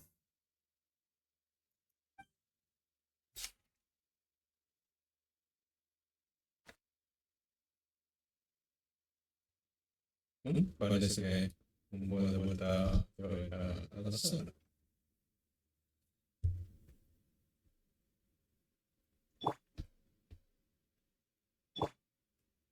Let's dance.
It's a relief to see you all made it back in one piece. Huh? Feels like there's quite a few people missing. Where's Flint's and the others? What about... I returned ahead of them. Flint is helping Ino and Anefa to set up the decoys and buy some time. As for Miss Nefer... Boss is still wrapping things up on her end. She sent us back to fill you all in on the top secret intel we've been gathering. I see. Then let's get right into it. But first, who do we have here? You brought someone else in to help? Greetings. I was invited here to help as a longtime tea party companion of Columbina's. You may call me Arlecchino. Surely it can't be. Those eyes. Where have I seen them before? Wait, of course. In those memories we just saw. The only Arlecchino I know is the fourth of the Fatui Harbingers. So either you share a pretty uncommon name, or you're more than just a tea party buddy.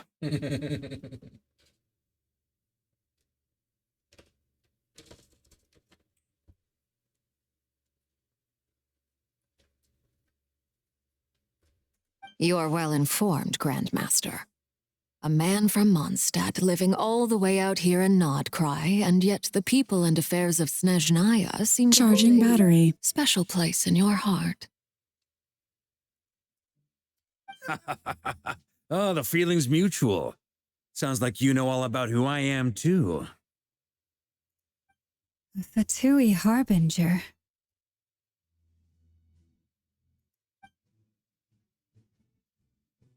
The atmosphere in here just got really tense. Guess we can't just start trusting Fatui Harbingers, even at a time like this. I must admit, though, I'm a little curious. Seeing as the moon goddess no longer belongs to the Fatui, what makes you so willing to put your neck on the line here? Nor does Nodcry belong to Mondstadt, Mr. Varka. Yet still, you're fighting for it all the same. Things don't always have to have a tangible payoff. Sometimes, stopping things from spiraling out of control is a higher priority than chasing the spoils of victory. Of course, I can't say there's nothing in it for me at all. But that's between Columbina and myself.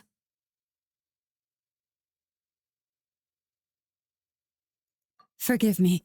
I don't mean to doubt you. It's just that the Fatui really have been the source of many of our troubles. We have our own way of doing things here in Nodcry, but ever since they arrived, the Fatui have treated us with nothing but hostility. I know there's been a lot of bad blood between us in the past. I've done my utmost to avoid friction whenever I could. But sometimes fundamental conflicts of interest simply can't be settled amicably. That's why I'm here solely in a personal capacity. This has nothing to do with the Fatui. As a gesture of good faith, I'll be frank. I can help Columbina track down the iridescent moon's marrow, which will help her restore more of her power. Anyway, what else is on the agenda? Let's begin.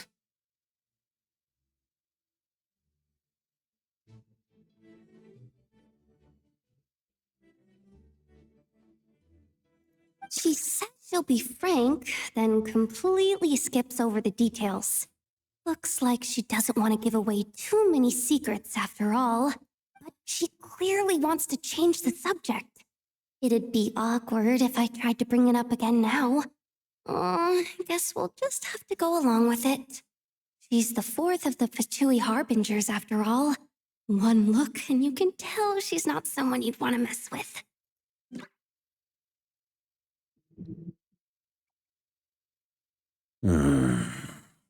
Well, since Miss Arlecchino sounds confident in her ability to handle that, we'll proceed to the next topic.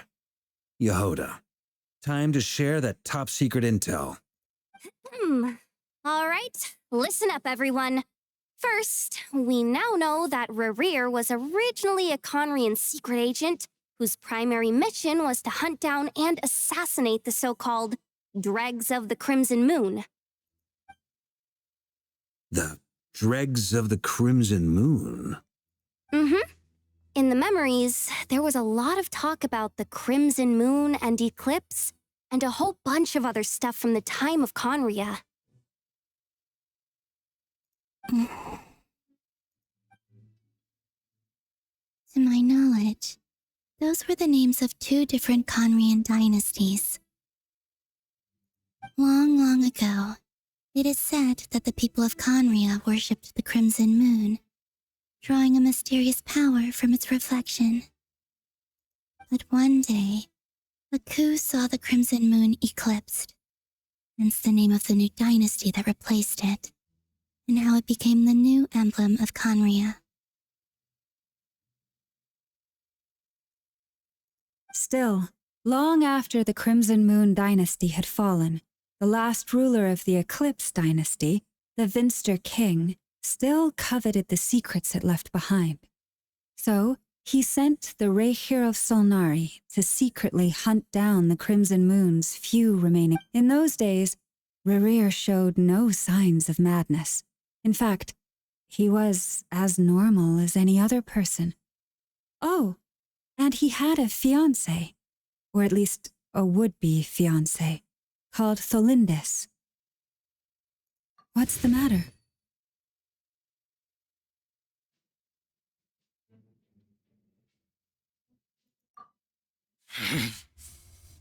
Pitifully, blind daughter.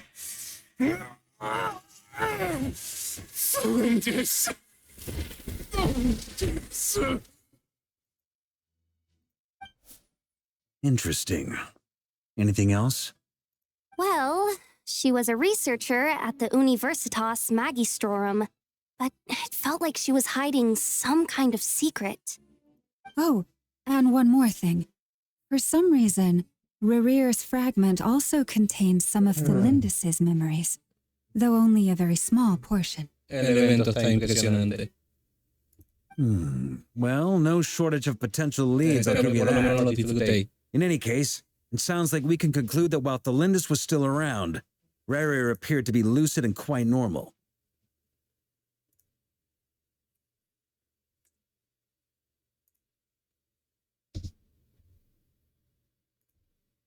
Tholindis, it seems, must have been the one thing in this world that he couldn't let go of. Tell me, though, were these pure-blood Conrians we're talking about here? Why do you need to know that? Hold on. If she was a pure-blood Conrian, oh yeah, just like how it was with the captain.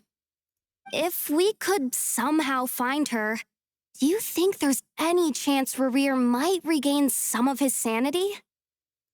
It's possible, but it would take a miracle. We can't pin all our hopes on that. That merchant who never knows, Dori Sangama Bay. Maybe we could hire her to look into it. All right, then. Let's keep working in our separate teams. Un momentito.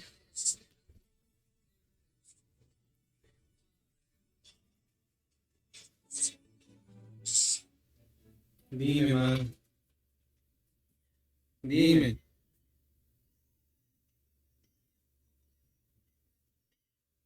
Vale, vale, pero va subiendo para arriba, dice. Vale. Mic on. Sí.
Mic off.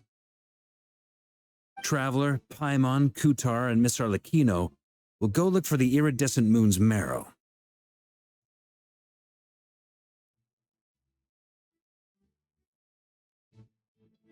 As for the others...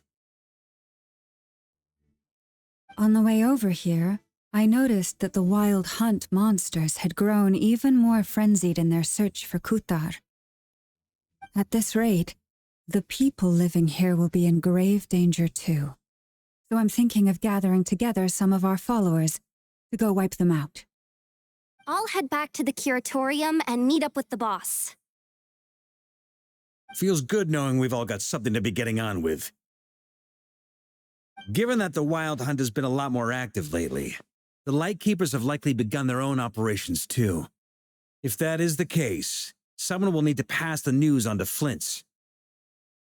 I'll hold the fort for now, then discuss our next move with Flint's, Ino, and Anefa when they get back. All right then. Well, the clock's ticking. If that's everything, we'll be on our way. We'd better get moving too. We'll try to buy you as much time as we can. Relax. Just do your thing. I decided to call in some backup since things are getting so hairy. Our reinforcements should be here any minute now. Stay safe, everyone. Dismissed.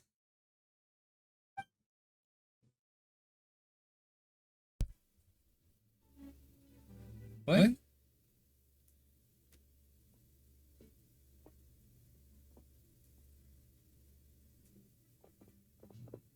We're back. Did we get here a little early? Or a little... A tad late. The others have already set off. To summarize, our resident moon goddess has found us a new ally, and Boss Nefer has uncovered some promising info. Everything going smoothly on your end? Not great. I don't know how long we can stall them for. The decoys are getting taken out way faster than we imagined.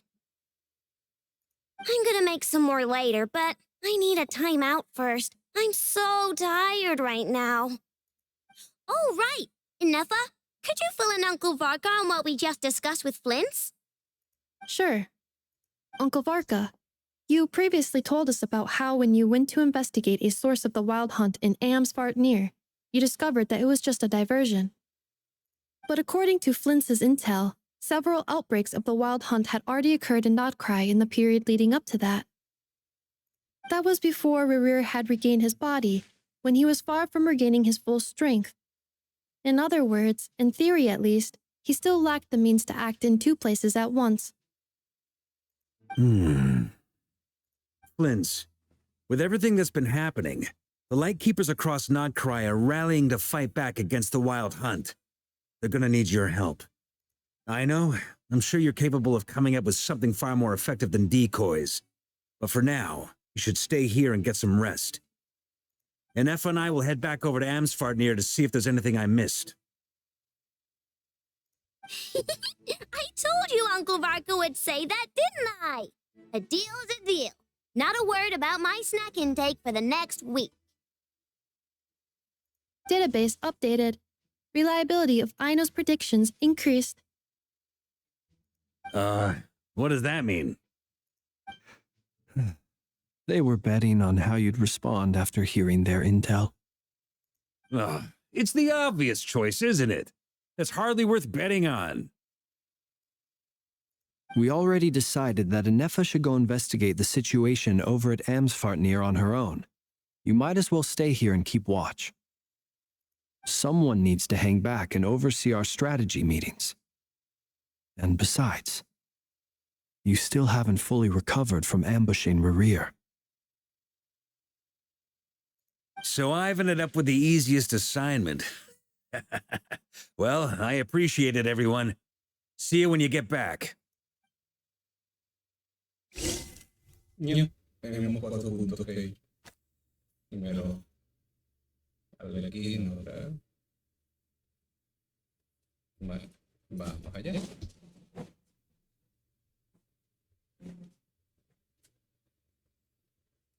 Here, This will serve as a good spot to cross over. Hold on a second. Since you brought us all this way, would you mind telling us what you've got planned? We still haven't got the slightest idea what's going on here. And if even Columbina doesn't know where the iridescent moon's marrow is, how do you? Simple. Because I am an inheritor of the royal bloodline of the Crimson Moon, and one of the last surviving embers of the Two Worlds' flames. Huh? Are you serious? As in, you're a descendant of that Crimson Moon dynasty we were just talking about? The one from ancient Conria?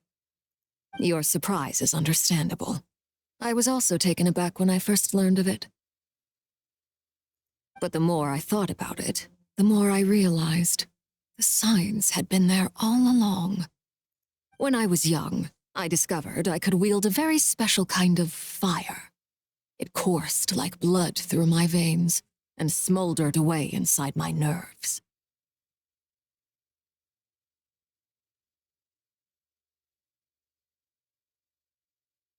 What's more, whenever I experienced strong bursts of emotion or drew too deeply on this power, it was like some kind of presence within the fire would begin to gnaw away at me, consuming me from the Exactly.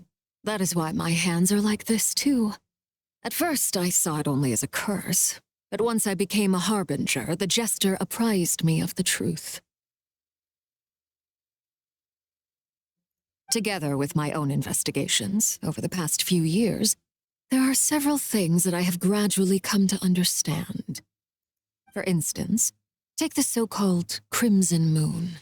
In truth, it is nothing more than the shattered remnants of the iridescent moon, fused with the abyss to prolong its lifespan.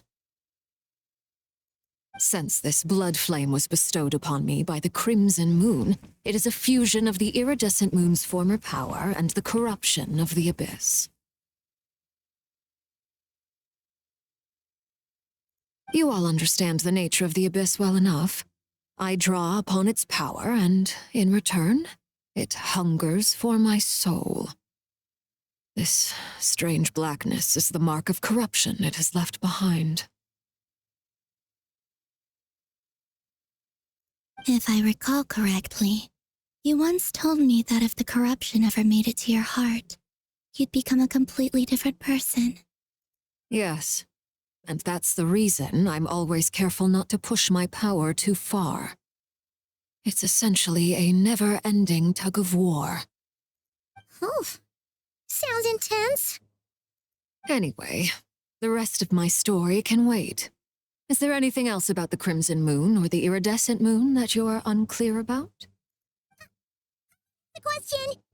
So, the Crimson Moon that the Carians used to worship was actually the Iridescent Moon, right? Which was one of the three moon sisters.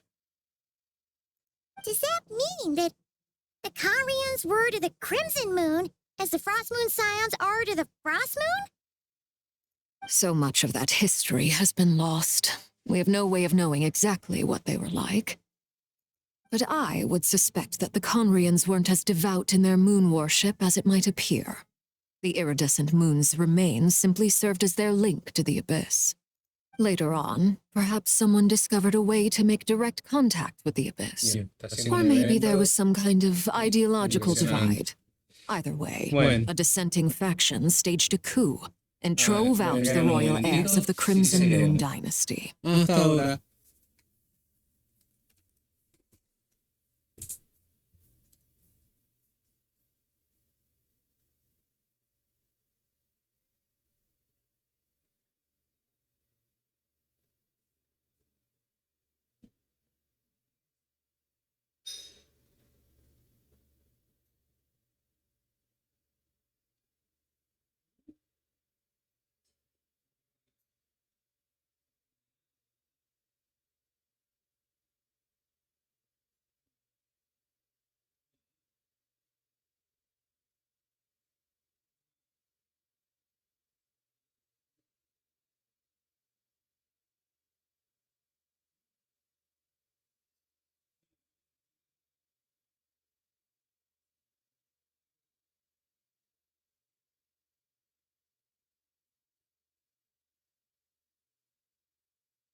Bueno chicos, ya estoy aquí. 2 minutos y seguimos.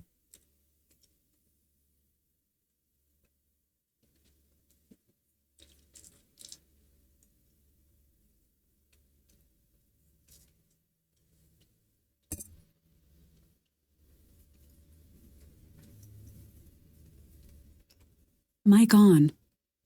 Mic off.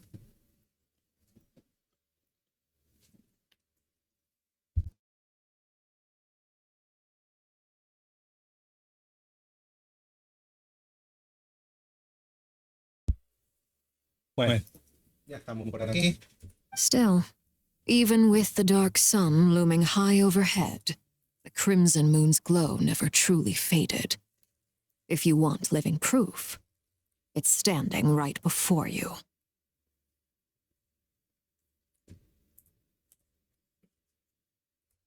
The first time we met, I sensed something familiar in your presence. When I looked at you, I felt I could see that mysterious red moon in the corner of my eye. In your flames, I saw its broken image, surrounded by a strange black aura. Well, I appreciate that you kept it to yourself. Much about the Crimson Moon is still a mystery, and I'd prefer not to end up as the object of an insane research project. Anyway, time is against us here, so if there's any other questions, they'll have to wait.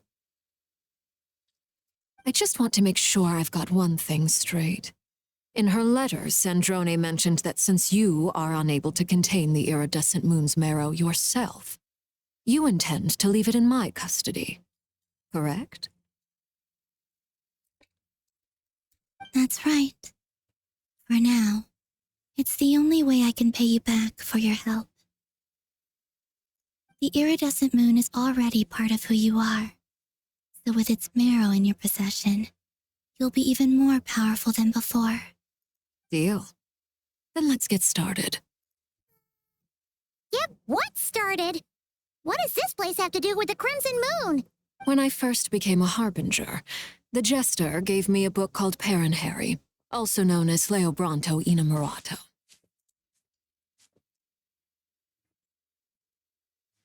You should be able to buy a copy next time you're in Fontaine. It's a love story set in the Crimson Moon era. But setting aside the tangled romances of its characters, it also records a few interesting details.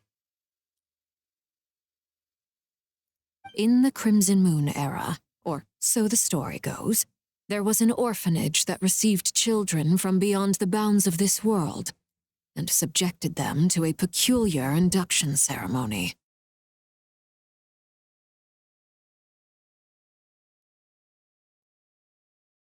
Beyond the bounds of this world? For real? And what kind of induction ceremony?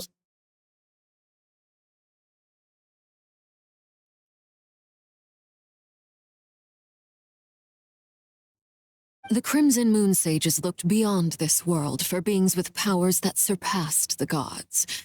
Fearing they might lose control, they subjected these children to a process of refinement.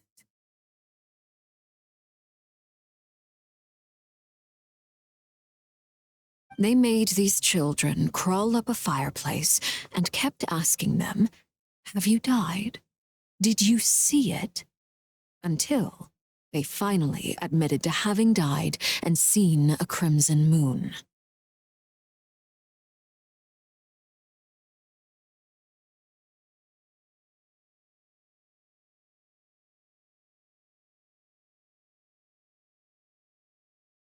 The adults embraced the children who passed the ritual, telling them, "Within the fireplace, you have traversed the flames between two worlds. Here and now, you are born anew."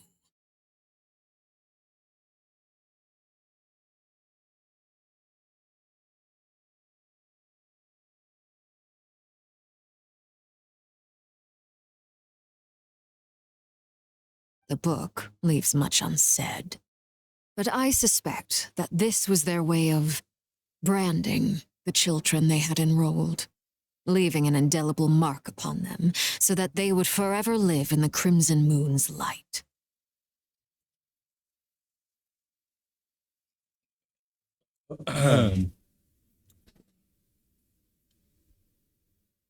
That explains why I can't sense the Crimson Moon's marrow in this world.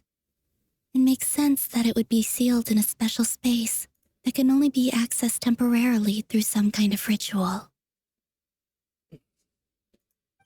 There's no fireplace here. Do you see a chimney anywhere?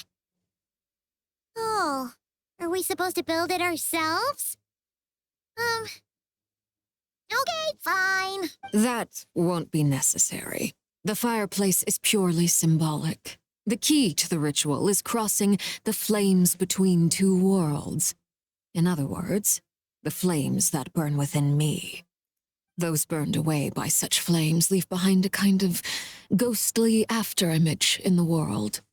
In the days of Conria, people believed they could be used to bridge the gap between the two worlds of life and death. In short, I can open a passage to that space for you. That's the easy part. The catch is I'll need to stay on this side to keep the passage open, so I won't be able to come with you.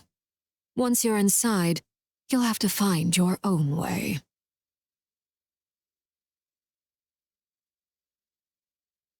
Very well.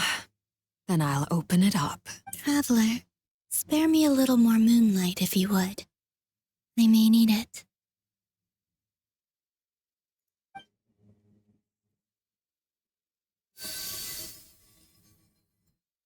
Thank you. I feel like I've recovered some of my strength now. It should be enough to move us across short distances and confront whatever dangers might await.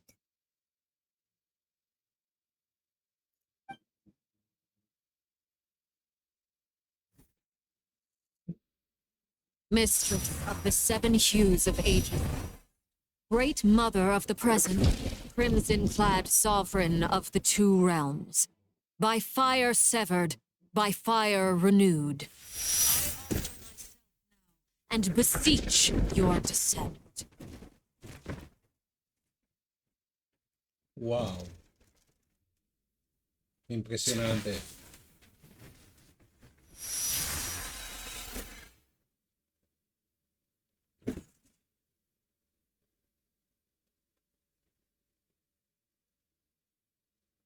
Vale, ya tenemos esto todo.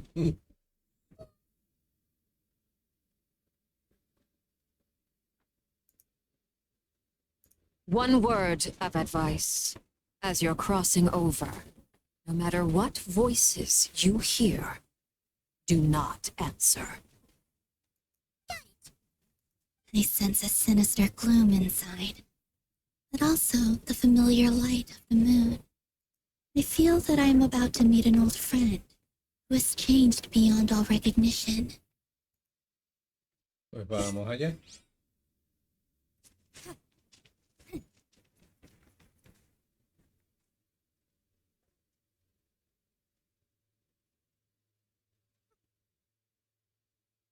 Oh, como mola.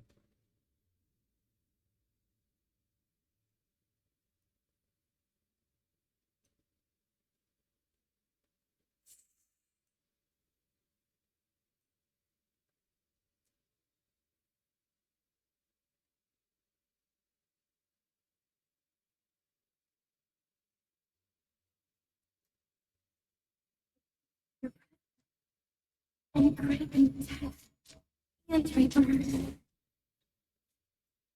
Please, you are... Why are you? You have crossed over from another world and ascended native sun. I have no right to... Hey! Look up at the sky! A red moon! Must be the sun, right? Is that the abyss? It's practically filled the entire place! What now? Tranquila, vaina. What a tragic sight. Fragments of your broken body, seized by the abyss, and hung up aloft like mummified remains. Iridescent moon. Was this truly what you wished for? Careful! There's something spooky about this place. Feels like something is lurking in the fog.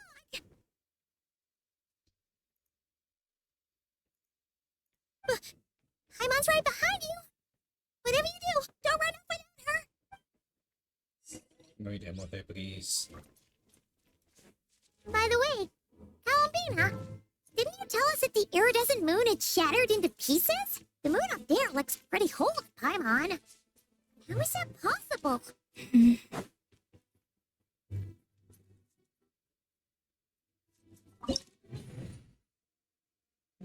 Todos los adultos están bien.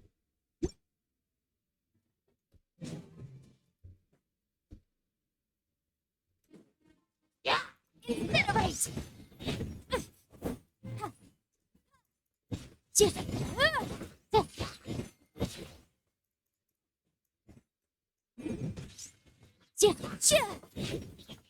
Yikes!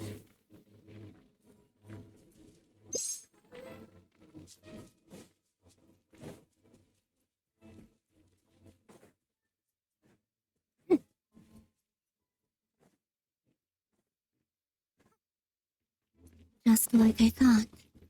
It was only a facade.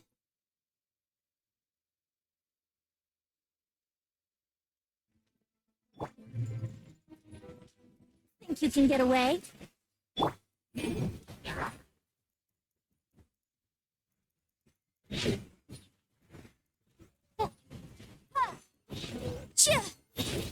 Boom boom!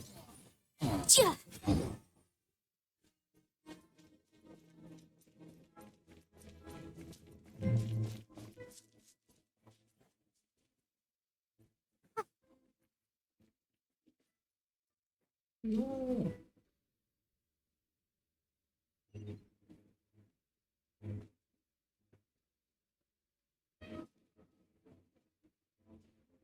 Bueno, ¿qué pasó?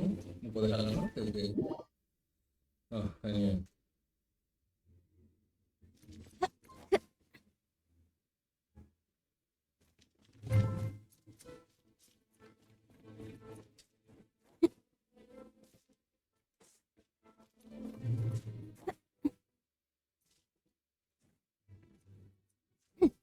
Motion to compel. Let's play.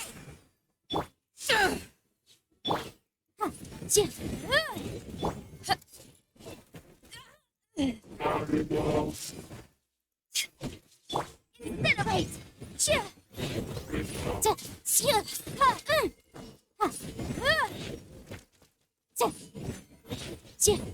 Motion to compel.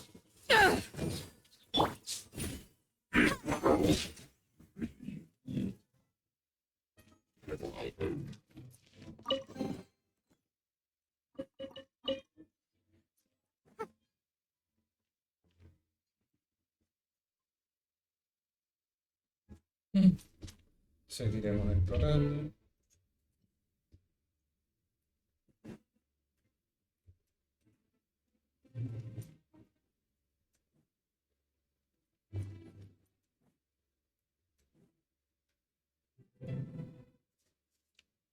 Estamos cerca.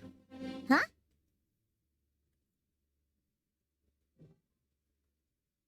Huh? For real?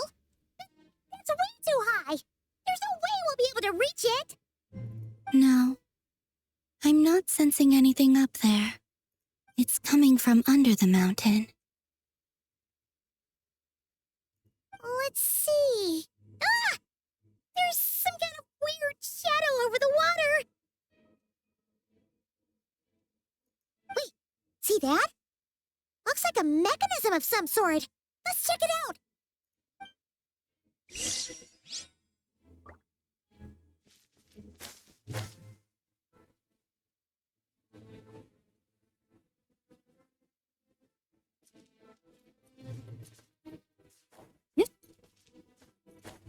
Oh, looks like a device from the time of Conria. Maybe people went here to study the Crimson Moon's domain, and they left this behind. Oh, if we could access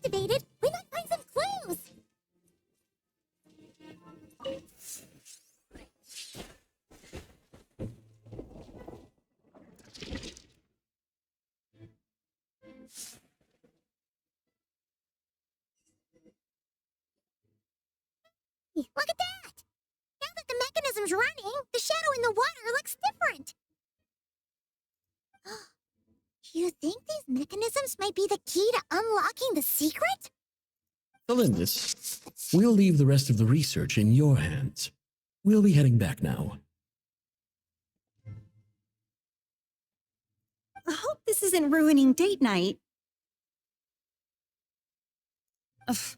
Mind your own business. Just leave me some snacks on the table. Elindis? Is that Rere's girlfriend? How come we're hearing her voice here? Oh, yeah. So, The abyss has made this space extremely unstable. Maybe that's why some of the things she said and did were preserved here.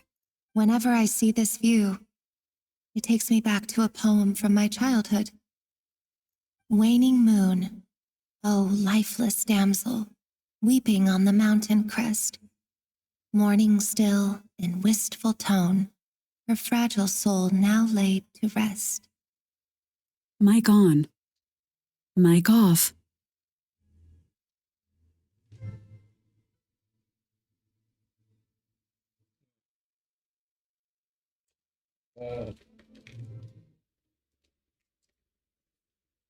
¿Qué diablos está pasando?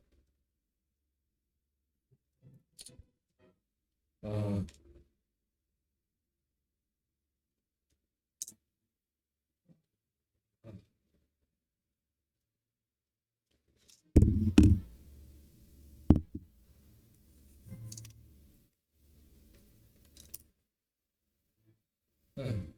Bueno.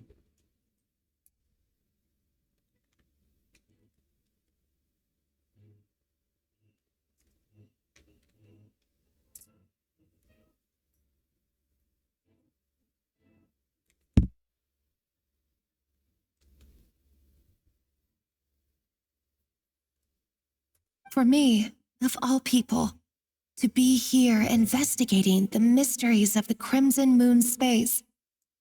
Is it a coincidence or something more?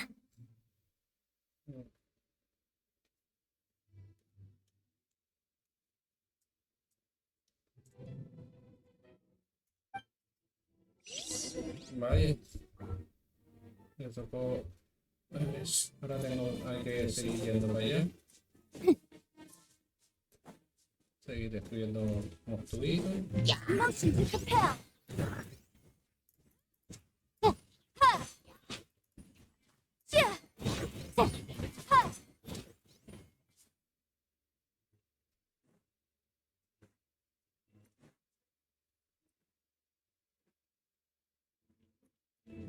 Oh, looks like the abyss has messed up this mechanism. We need to find a way to get it working again. Let's see if there are any other devices nearby.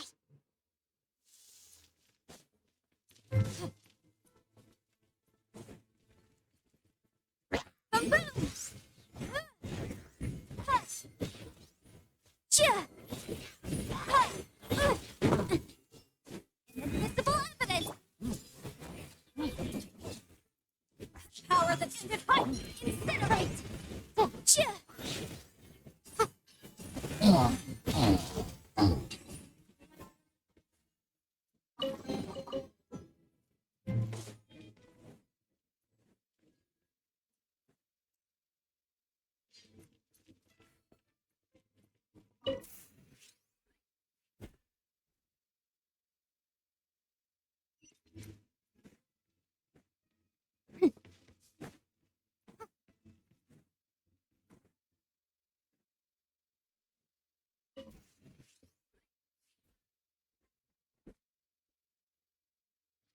Bueno, quitamos eso.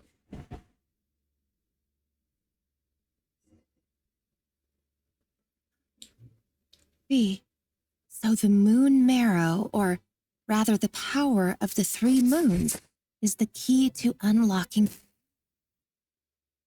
If it really does exist, then maybe this madness can finally be put to an end. Pues bueno, miramos al tercero. Pero ¿por dónde?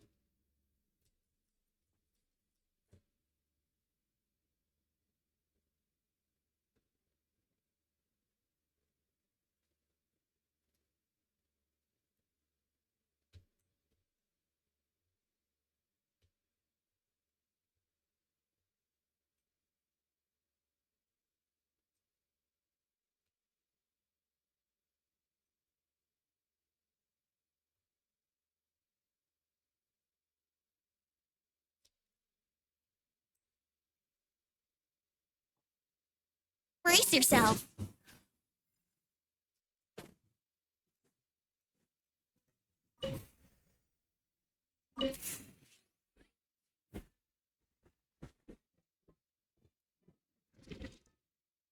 Vale.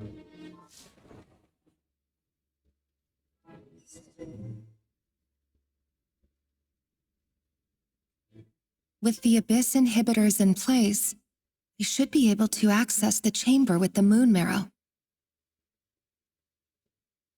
Oh, Revier, with every step you take, you're drifting further from what you truly desire. But you're not the root of the problem. Ever since that outsider set foot in Conria, the Vinster King has sunken deeper into madness.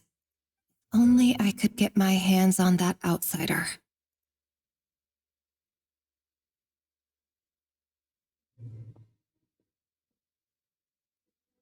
Hey, look! The moon's reflection is back to normal! Elendis' voice mentioned a chamber with the moon marrow. Do you think maybe it's hidden in the moon's reflection? It must be. For within it, I sense the fragile aura of a dying. Then there's no time to lose! Let's go!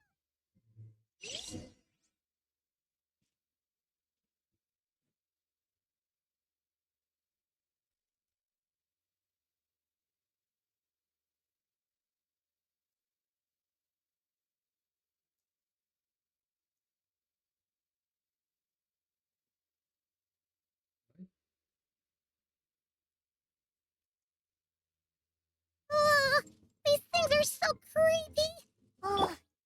Looks like we'll have to destroy them if we want to get to the iridescent moon's marrow!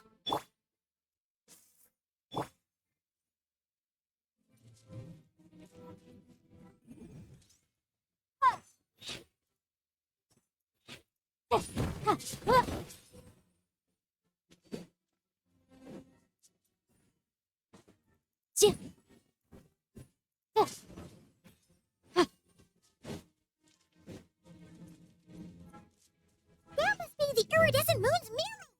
Oh, we'll need to destroy these things before we can reach it!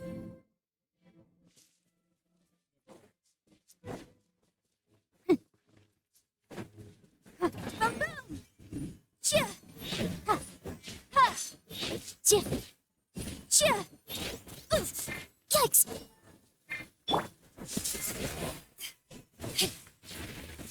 Incinerate! Ha! Ha!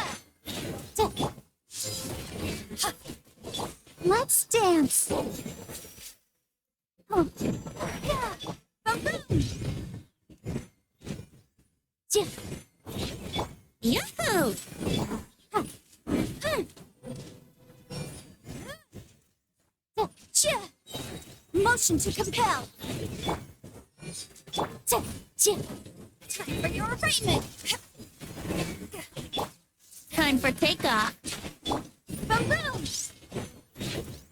Chia!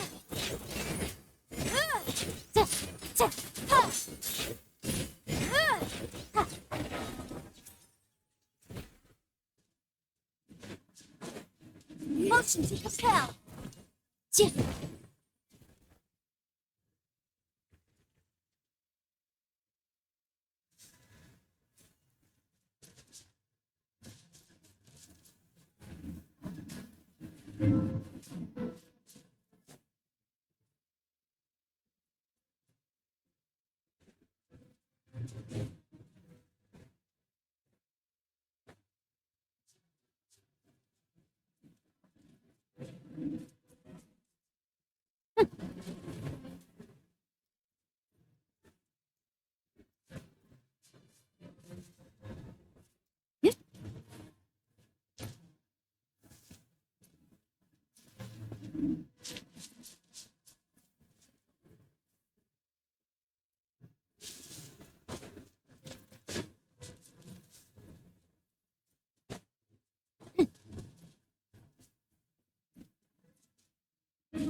yourself.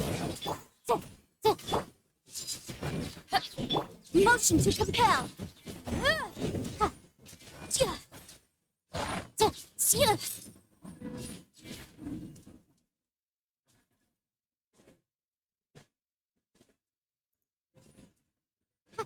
Incinerate!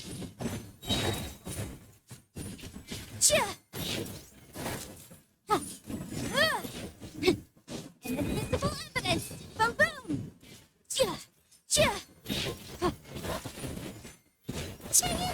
We're so close!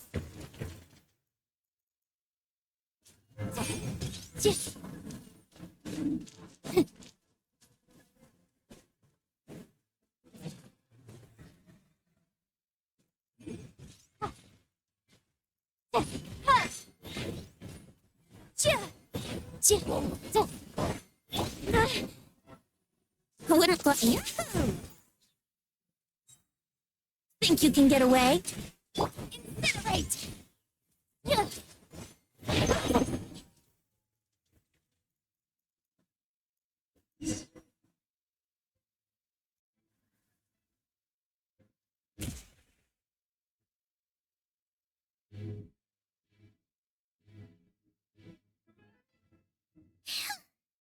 We finally did it! The iridescent moon's marrow, still burning away like an undying flame, yet now contaminated by the abyss. If we can purify the abyssal power within,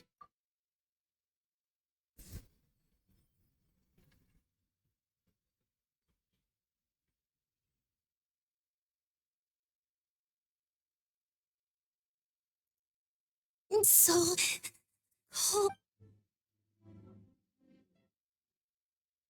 Is it you? Are you here?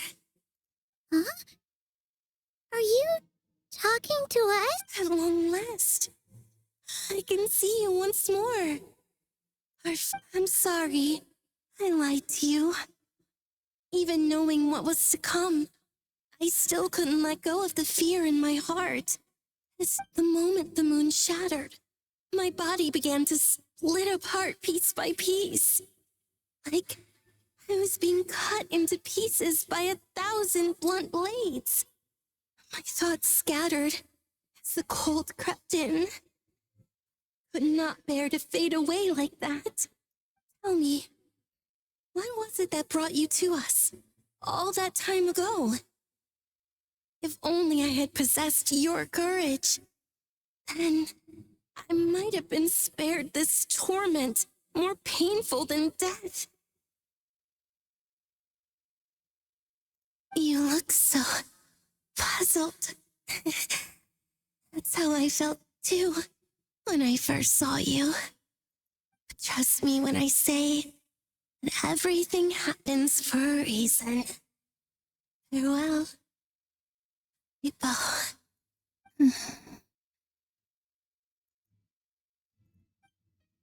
What was that all about?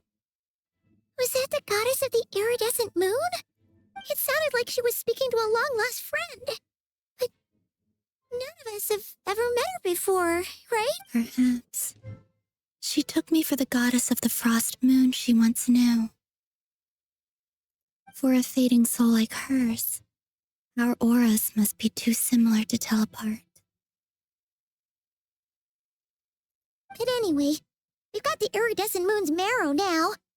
That should help you regain your strength, right? All right. Time to leave this place and...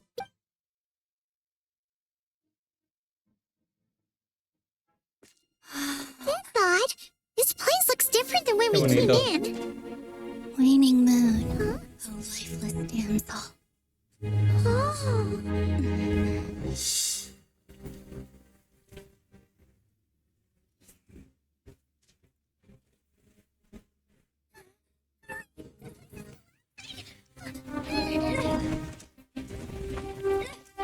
It wants to trap us here.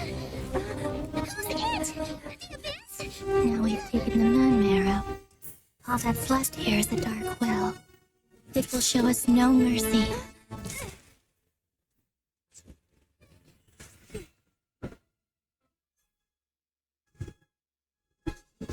You're back!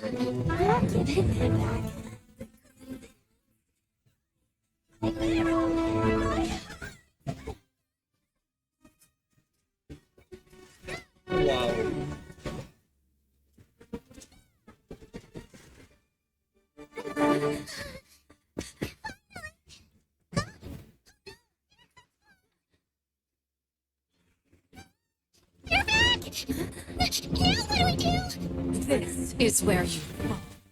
Witness my rise. What are you waiting for?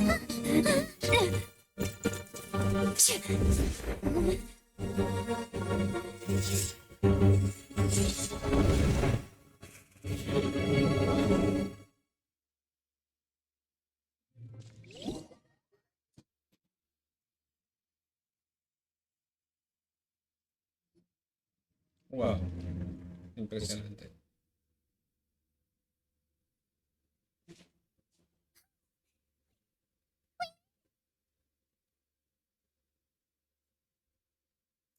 Is that you, Arlecchino? Did you save us?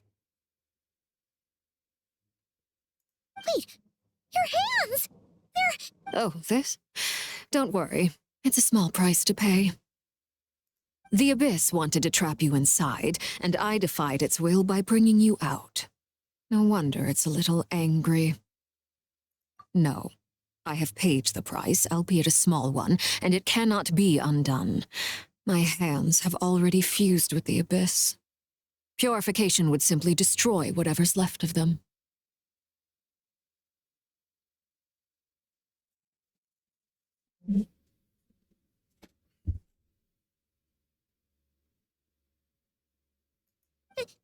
But surely...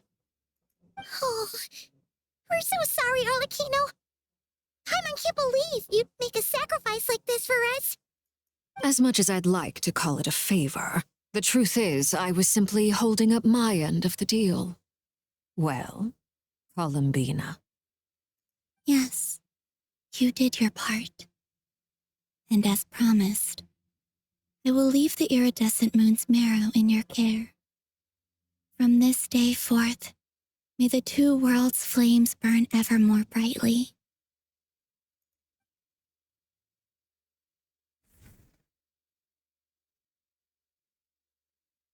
I'll take that as a blessing. Now, Columbina, give me your hand. Accept this moonlight I offer in return.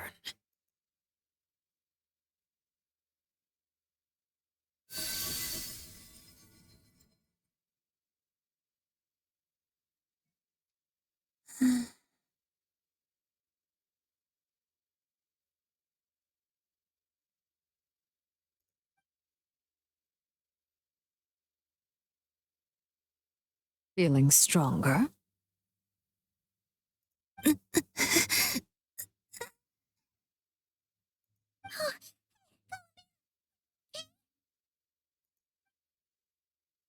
I'm fine. Our powers are a little at odds, that's all. By the Frost Moon's authority alone, wielding the power of the other moons was always going to be a stretch. Still, I think it's fair to say that your strength has returned, at least to the level it was at as Third Harbinger. It's still not enough. There's no way I can hope to challenge Rayrier like this. Just one more ray of moonlight, if you would.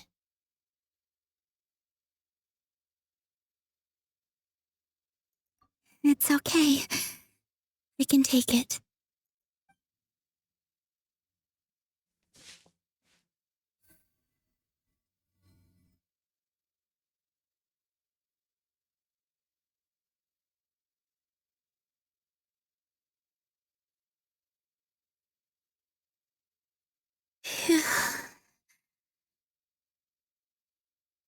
How about now? Fighting fit? At the very least, I won't have to stay hidden like before. I want to see him gone from Not Cry. The ray here of Solnari and his wild hunt must be sent back where they belong. Well, it's good to have something to aim for. You certainly seem more alive now than you did earlier. When I first met you, you didn't strike me as a ray of moonlight. More like a wisp of fog drifting in from who knows where, ready to scatter at the first sign of a breeze. But now, you're full of vitality, just like the frost moon, once the brightest of them all. May you keep shining, Columbina. This is who you are. Thank you. Look after yourself too, Arlecchino. I know you have plans of your own, and that's why you're always seeking to grow stronger. But whatever you're after, don't let the abyss take a hold of you. I do not wish to see you go down the same path as Revier. I appreciate the concern, Columbina. Although perhaps it's time you took a new name. A new name? Kutar, the Moon Maiden, Columbina. They're nothing more than code names. They describe who she is and the roles she's played, but they're not her real name. We often use code names in the House of the Hearth, too. But it's knowing your real name that keeps you grounded. Up till now, you've been living a wandering life, so you've probably never really cared. All I'll say is this. Once you've defeated Revier, give it some thought. All right, that's it from me. I'll get you back safely first, then go meet up with Sandrone. You're the best! I appreciate the gesture. It speaks to your good character. Anyway, let's get going. There are more urgent things to do right now than trade compliments.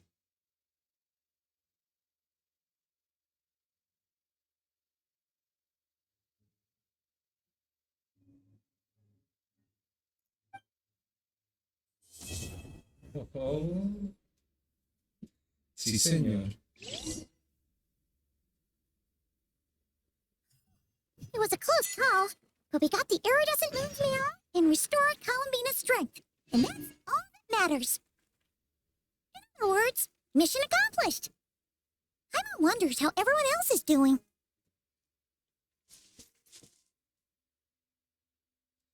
Say again. Todo grabarse.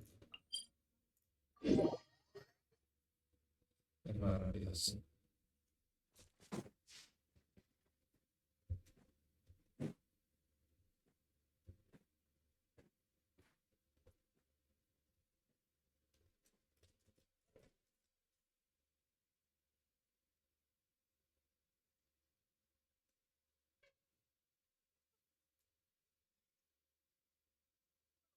Do you think the others are making good progress? Hope it's all going smoothly. Huh! Hey, look! They made it back as well!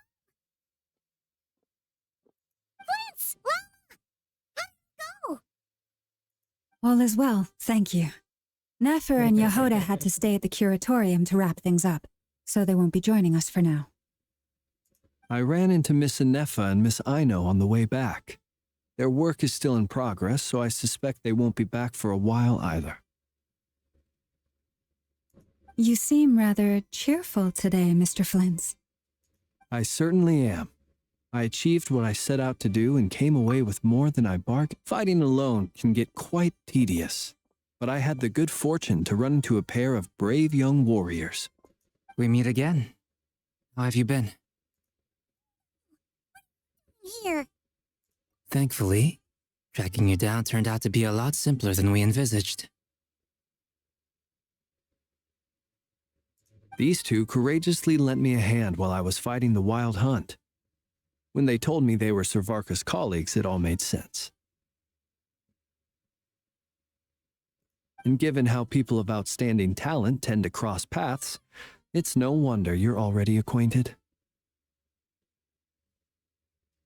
So, who's your travel buddy, Albedo? Why don't you come and introduce yourself?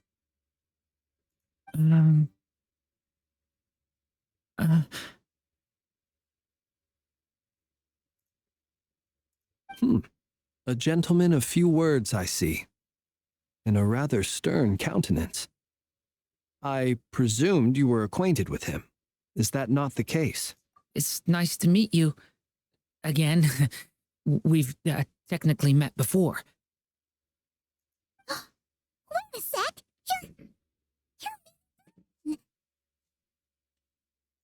That's right. It's me. I'm glad to see you again. By the way, he says it's okay if you drop the mini. Yeah, I'm not as mini as I used to be. Interesting, isn't it?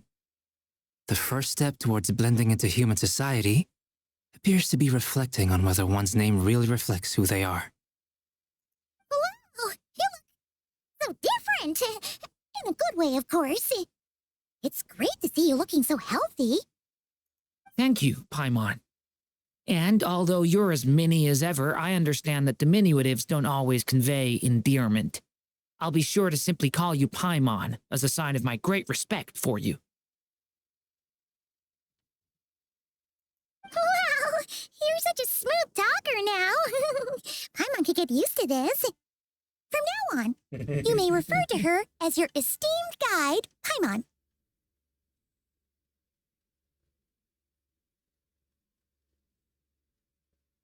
Personally, I think our little Paimon is the perfect size. When people call her Little Paimon, it's just because she's so adorable that they can't help themselves. If that's not a sign of endearment, what is? You're absolutely right, Miss Lauma. My brother still has a long road ahead of him when it comes to understanding human relationships.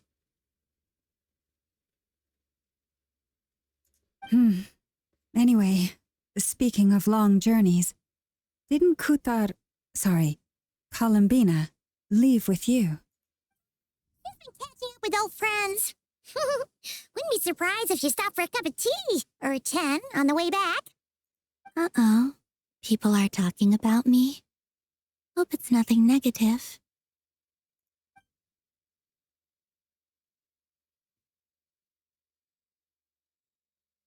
Judging from your expressions, I'm guessing it all went well?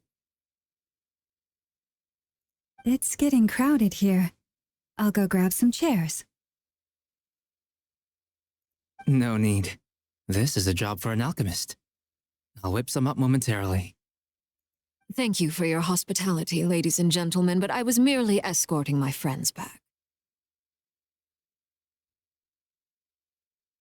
I'll be meeting Sandrone shortly, as we still have some things to discuss. It's been a pleasure, everyone. But this is where I'll say goodbye. We really appreciate your help. Oh, come on. Spare the formalities. I'm just glad I could help out some true friends. I understand. Well, bye for now, Arlecchino. Oh, this place is hopping. It's probably a good thing one of us left. Otherwise, we might not fit all these people in. Are you saying we're about to run out of chairs? As a matter of fact, I am. Come on.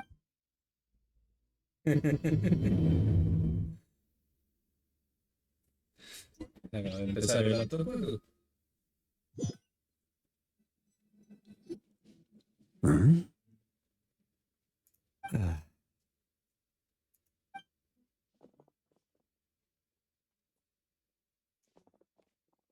I overheard your little chit-chat outside, by the way.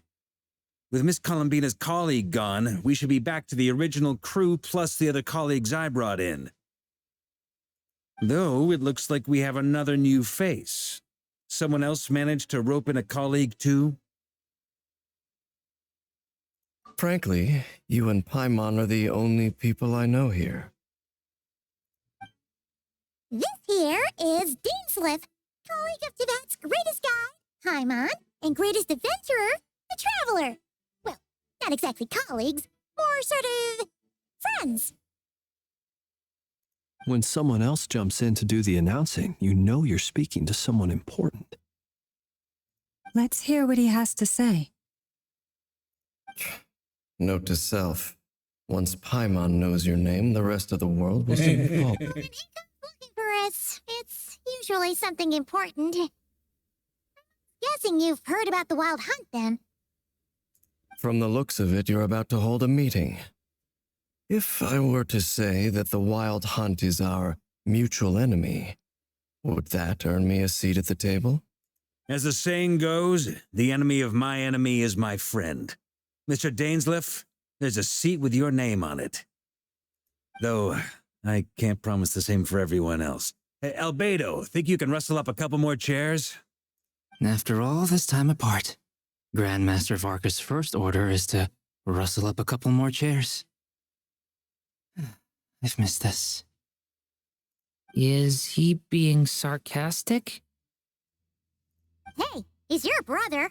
Why are you asking us? I've still got a lot to learn about the nuances of human conversation. Trying to decipher Albedo's way of speaking has been like jumping in at the deep end. Oh, good point. Paimon gets you now. Don't sweat it. There are people who go their whole lives without getting the hang of it. You're ahead of the game already. I wonder what's taking Nefer so long. Perhaps you should go and check in with her. If anyone can hurry her along, it's you. I just got back from the curatorium. Besides, aren't you curious to see what's taking her so long? Miss Nefer doesn't strike me as the type to share secrets. And since gathering intel is her specialty, I'm guessing she'd prefer to keep her methods confidential.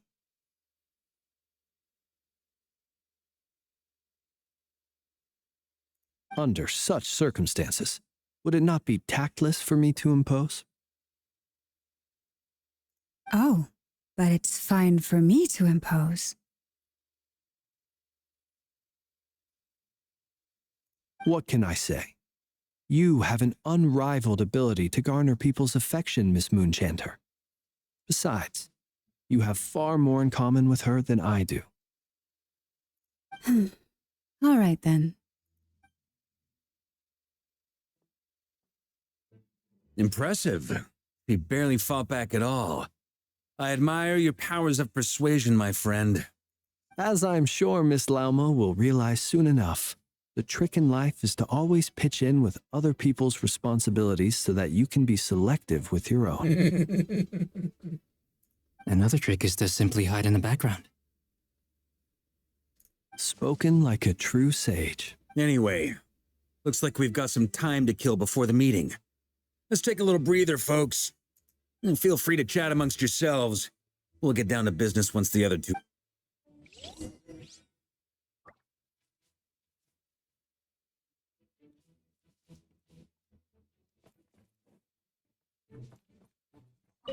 Truth be told, I can't remember the last time I was in a... You're not alone there, my friend. The Lightkeepers also struggle to... I don't doubt that.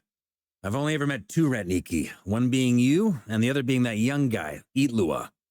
Itlua is a good apple. I'll give him that.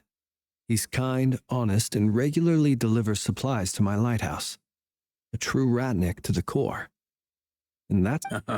So you're what? A fake Ratnik? That's what it sounds like you're saying. But I get the feeling that's not quite what you meant. Come on, why the awkward sigh? Sorry. I'm not even gonna bother trying to hide it. You've known all along. Now that wasn't awkward. Let's just keep this between ourselves. That goes without saying. Gotta be careful what you share with youngsters, after all. Anyone else in the know? Let me guess. The Traveler and Paimon?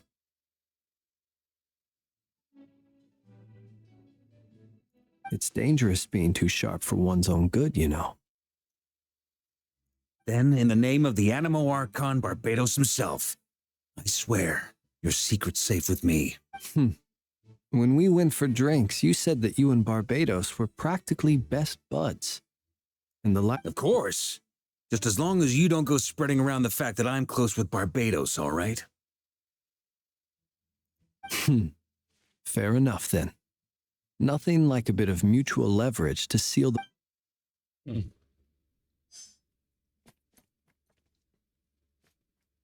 Is there something you'd like to say? Yeah. For starters, why'd you just show up here without even giving us a... If you think back to our previous interactions, you may recall that that's hardly out of character for me. You have a point there. Oh yeah, you'll need to find somewhere to stay the night too, right? Want to tag along with us? You never... Sure, let's do that. Handle it. And in return, we can get Dainslift to be our very personal bodyguard. If that's what you had in mind, you should have said so sooner. I'd be happy to help. Okay then. I was only kidding, but good to know. Anyway, since we're all here together, we might as well watch each other's backs. That's just what friends do, right?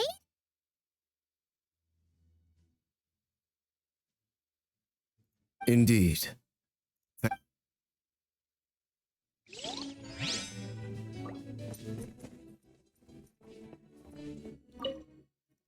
You're both awfully quiet. Why don't I start us off with an icebreaker?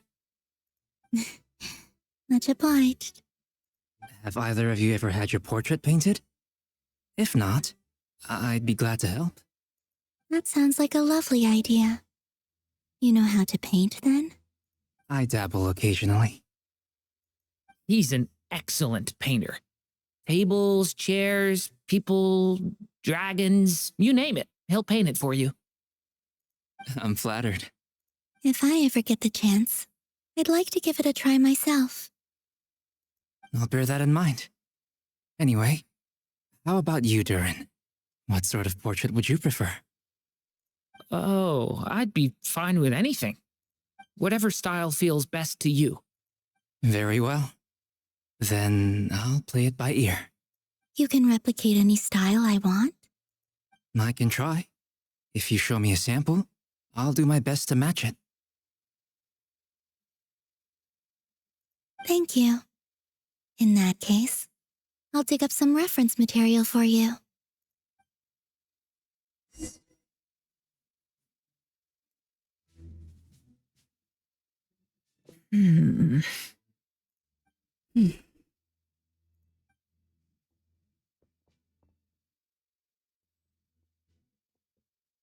Ah, Miss Nefer, you made it after all.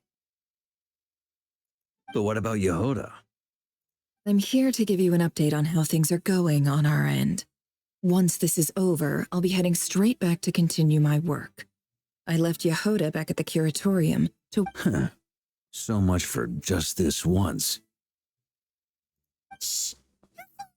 We're on a roll here. What if she remembers and suddenly decides to back out?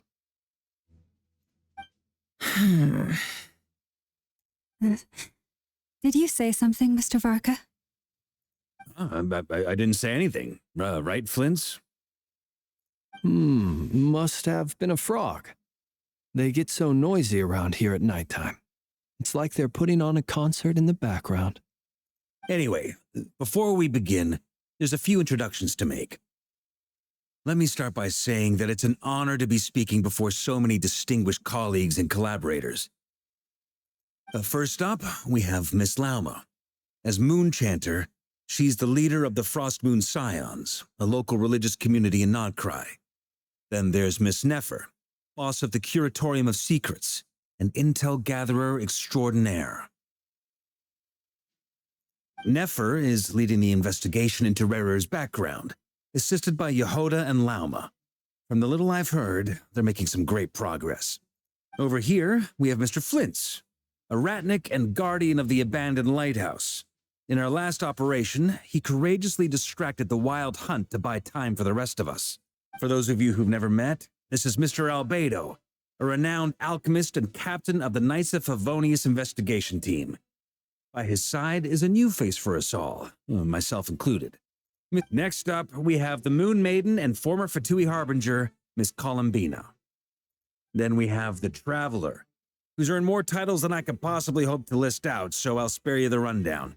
And Paimon, the ultimate travel companion and quite possibly the best guide in all of Teyvat.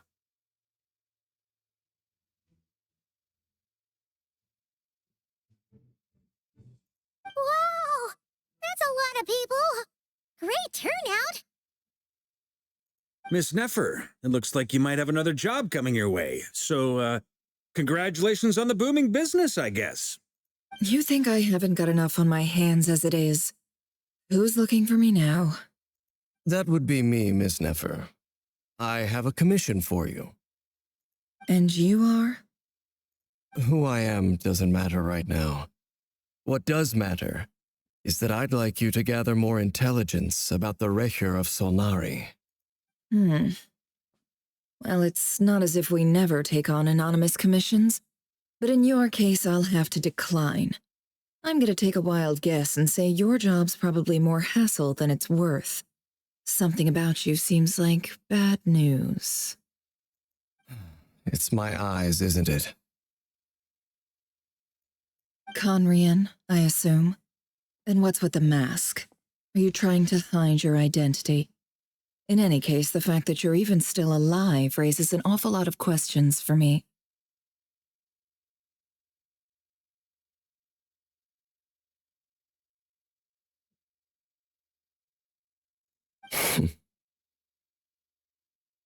My name is Dainsleif, and yes, I am from Conria. As I'm sure you're aware, the Recher of Solnari's real name is Rerir. He was once an acquaintance of mine. Really? Then you must have been quite an influential figure yourself. You flatter me, but none of that matters anymore. My point was simply to clarify why I have asked Miss Nefer to investigate Rerir's background. So you're both from Conria, and it sounds like you used to be friends. What am I missing here? Surely you already know how he became one of the 5 sinners. I'll tell you everything I know. The history of Conria, the names and identities of the 5 sinners. I remember it all like it was yesterday. I have never spoken openly of this before, but the truth was exactly as people say.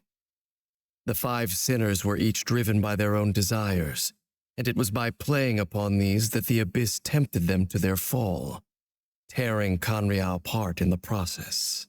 The visionary, Vedafenir, who wished to foretell the future. The wise, Horoptatir, who sought limitless knowledge.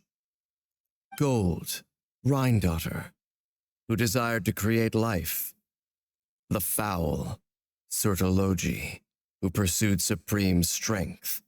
And last, but not least, Recher of Solnari, Rerir, Ravager of the Moon.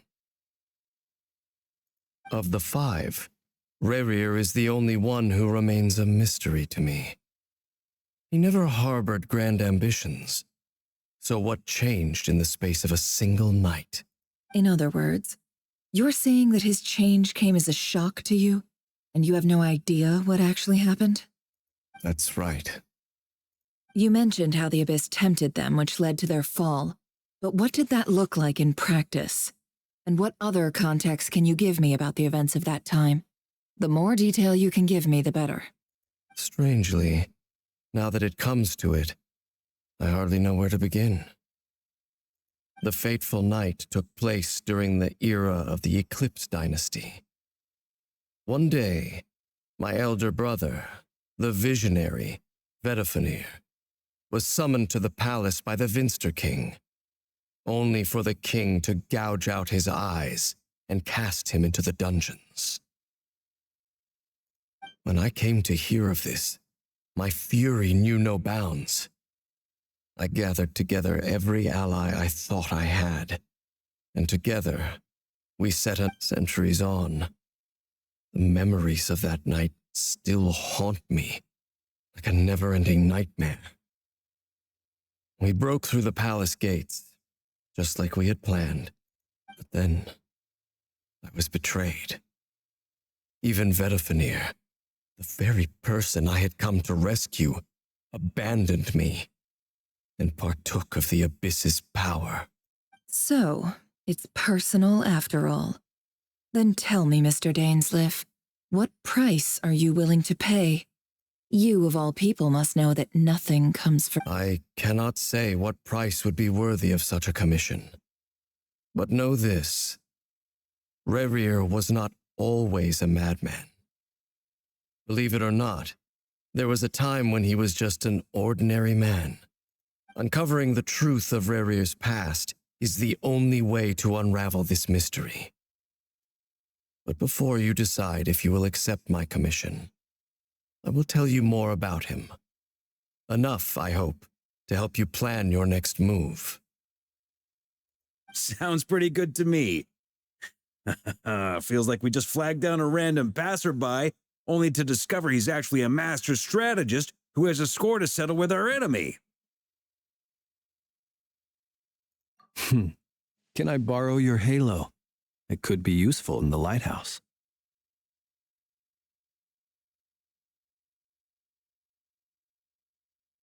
Hey, enough with the wisecracks!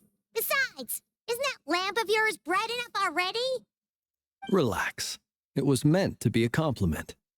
If that was a little over the top for your liking, I'll make sure to tone it down next time. I'll give your proposal some serious thought, Mr. Dainsleif. Let's speak in private once the meeting is over. Before that, there's a few things I'd like to share.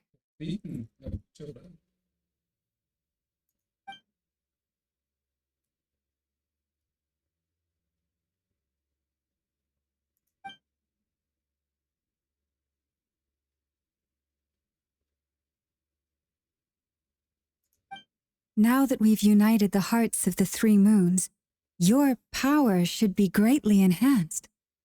But it seems like that hasn't happened yet. I believe it will take a little longer. You've done so much for me, so I want to be completely honest with you all. Even though I'm doing a lot better now, the truth is, my recovery will likely be an ongoing process. From the moment I was born, my power has been slowly ebbing away. And that is because Tivat has never accepted me, even with the moons united as one. So far, I have yet to find a solution. It may turn out to be a problem that will plague me until the day I finally leave this place behind. Even so, I will do everything in my power to help you drive out the Reihir of Solnari. As Arlecchino put it, this is not about chasing the spoils of victory. It's just a gesture of heartfelt gratitude. Kutar.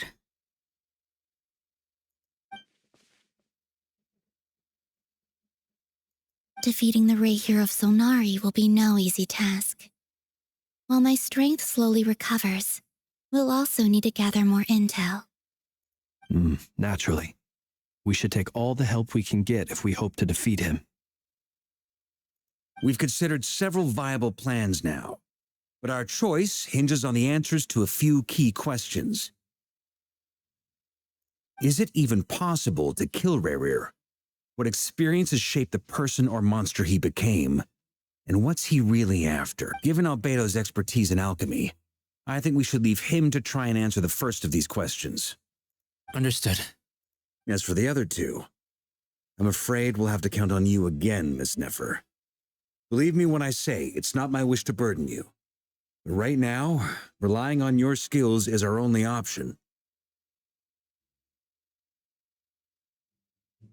So you're placing all your hopes on me, huh? We can't thank you enough for agreeing to help us. Honestly, I can hardly believe how lucky we are. You sure have a talent for changing your tune, Miss Moonchanter. Timid like Yehoda one moment, then flinches insincere flattery the next. Ladies, please. I must object to your portrayal of me. That's all. Feel free to keep bickering. Just pretend I'm not here. I almost don't want to leave this room. I'm curious to see how this plays out. I have faith in you, Miss Nefer. Something tells me you'll stand by us until the very end. Oh? And what makes you so sure of that? What if I suddenly decide that my compensation— This isn't about the money. I can sense that you've got a deep-seated distaste for Rerir. And knowing you, that alone is motive enough.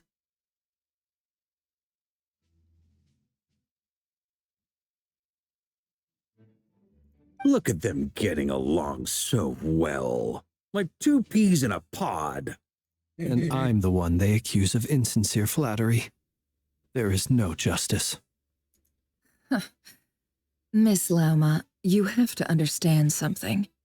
Unlike you, I don't actually enjoy having everyone's hopes on my shoulders. Is that right? Well, maybe the fact that I'm willing to put my hopes in other people says more about me than you. But the— Anyway, we've got our plan, so let's get moving. Mr. Dainsleif, let's talk. And Traveler, once we're finished, if you've nothing else planned, I'd like you to come with me. This whole experience is teaching me a lot. For instance, I now know that when other issues come up in the future, I'll have far more luck getting Lauma to convince Miss Nefer than trying to do it myself. Hate to say it, friend, but that's one of the funniest things I've heard in a while. Why? You think I've got it wrong? Quite the opposite. But what makes it so hilarious is how long it's taken you to realize.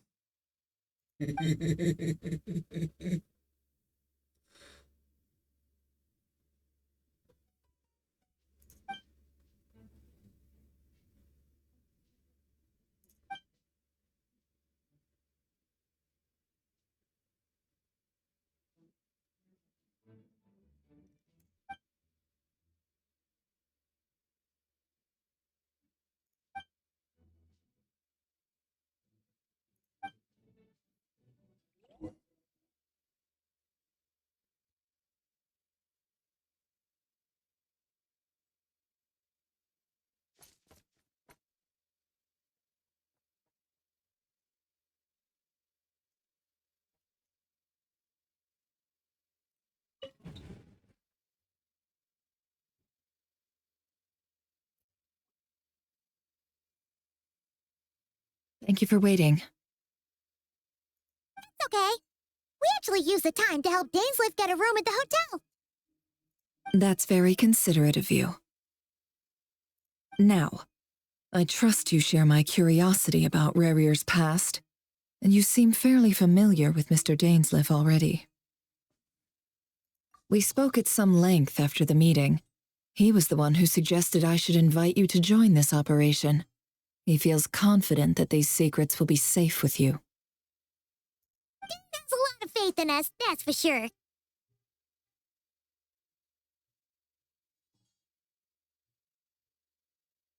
Likewise. I appreciate that you got right on board without interrogating me about why I invited you. It shows that you trust me to explain everything in due course.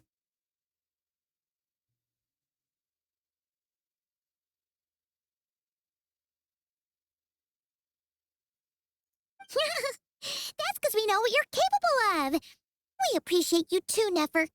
You might have been forced to help in the beginning, but this time, it was your choice. That's one way to put it. Another is this, that once a decision's been made, it's set in stone. After that, my only goal is to see it through. All right, so here's how it is. I'm going to access Rerir's thoughts again using my confidential method. Now, I'm sure you've seen things like this before on your travels, so you're surely well aware of how— The reason I've gathered you all here is to ensure my safety during the proceedings. I plan for us to enter the fragment of his consciousness together, and once inside, I will focus on searching for information. Think of this as a diving expedition into someone's brain. If I'm the diver, you are my safety equipment, tasked with keeping me alive while I'm under the surface. Once the ceremony begins, we will all be spying on privileged information. But in the interests of safety, you must remain absolutely silent at all times. We will discuss our observations after. Lastly, any individuals of a weaker constitution are advised not to partake in the ceremony. In any case, Paimon has her own job to do, which—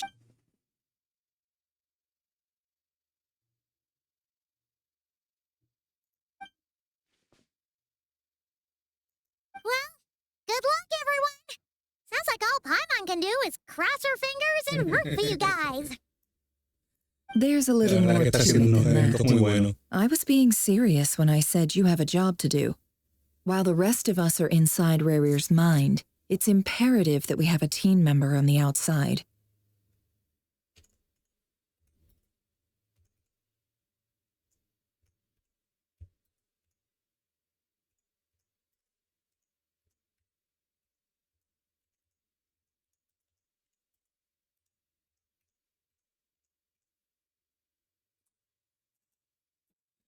Bueno, esperemos que les guste el evento y nada, seguimos haciendo. In the event that something goes wrong, you will be our first responder.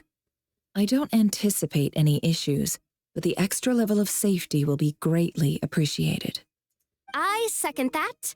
This is a dangerous operation here, and you're our whole rescue team. That's pretty much the most important job in the crew. So, Paimon's like the lifeguard? Yeah, that makes sense. All right, got it. Good. Please, take a seat. We'll get started momentarily.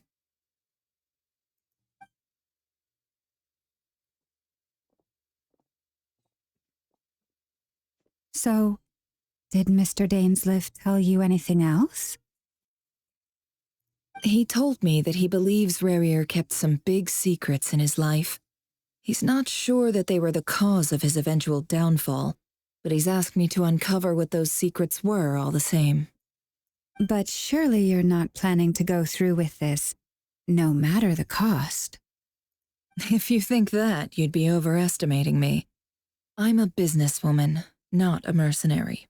But I do have my own professional reasons for taking this job. You think I'd turn down the opportunity to get a first-hand glimpse into Conrian history? No chance. Well, as long as you don't let morbid curiosity get in the way of safety concerns, we're good. We'll do whatever we can to help you. You're such a killjoy.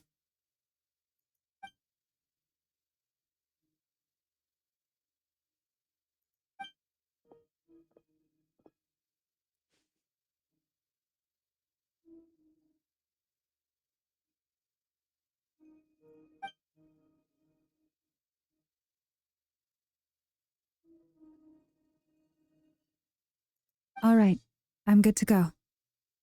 All set over here, too. Promise I'll be extra careful. All right. Let your whole body relax. We're about to begin.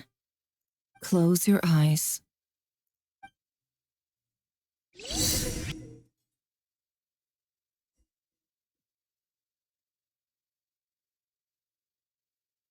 Phew. Could this be his office? Pretty standard setup. According to Dainsliff, Rarir used to be an intelligence operative. Chances— Is this where you keep your secrets, Rarir?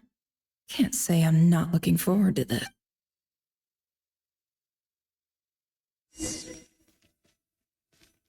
He looks even gloomier than last time. I wonder what's changed.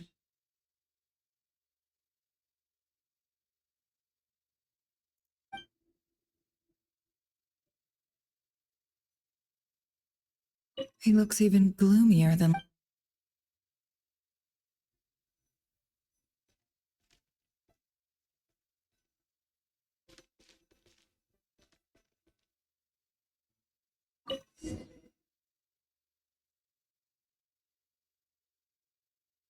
Today's files are in. Time to wade through them, just like usual. Male, 51. Occupation, cook. Confirmed Crimson Moon descendant. Neutralized.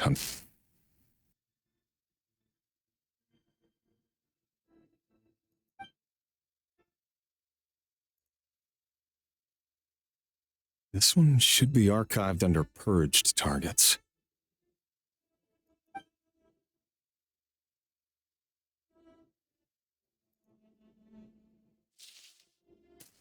Female, 23. Occupation, office clerk. Confirmed Crimson Moon descendant. Has maintained frequent contact with other descendants over the past year. Neutralized.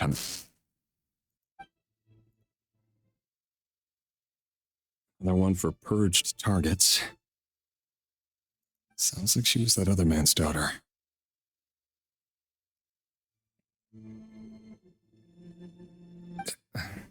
Never mind.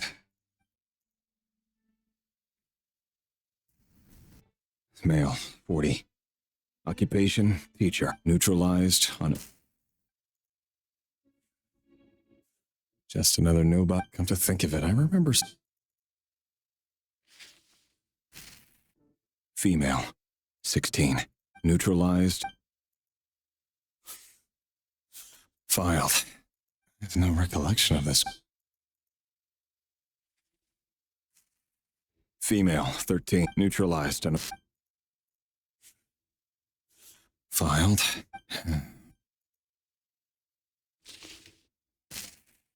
Male, neutralized and...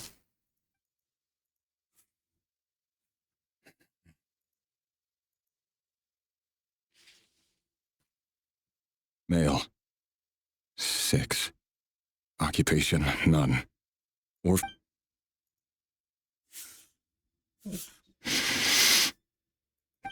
It's funny, isn't it?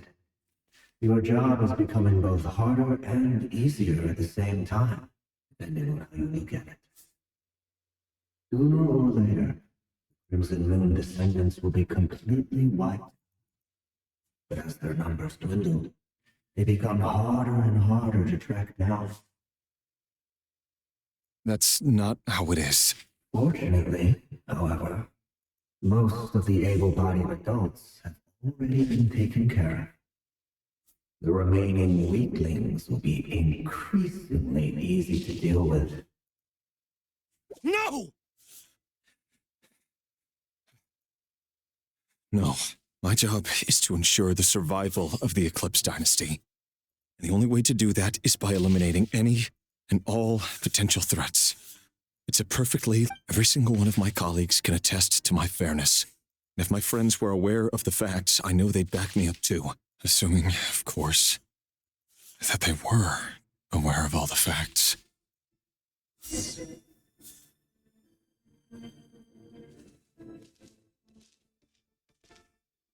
He looks even gloomier.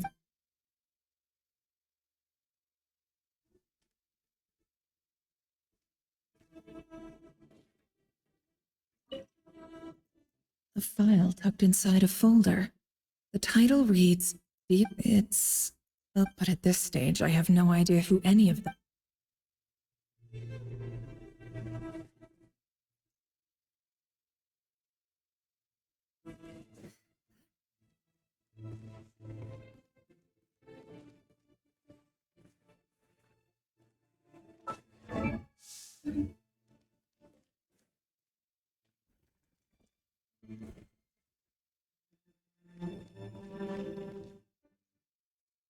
Mr. Vedafilnir?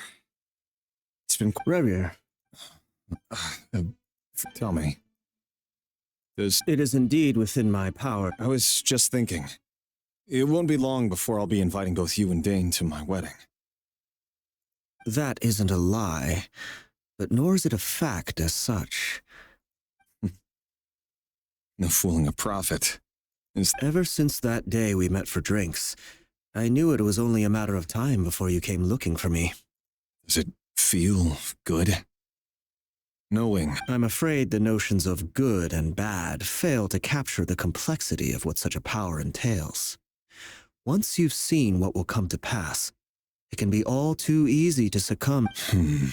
You fear my silence, and long to hear the words I left unspoken. That's right. You must have noticed my reluctance to broach the subject. The burden of prophecy. So who exactly? Or rather, you're closer to His Majesty than I. You say that as though it is to my... You are so wise. You make a fair point. Especially given my silence alone was all it took to send you spiraling downwards. Very well then. Let me offer you some advice. And I say this not as a prophet or a visionary, but simply as the brother of your... For many reasons, there is very little chance of your marriage. Hold on. There's that same black fog again. Did this memory belong to Thelindis? Wait. Hear me out. This time we finally got... His name is Rayrir. What did you... A cruel irony, isn't it? The man you're set to marry leads a double life as a... Why are you telling... Simple. I want you to kill him. You are the only person he would never suspect. No, absolutely not. So you'll just stand by and watch him slaughter us to the last?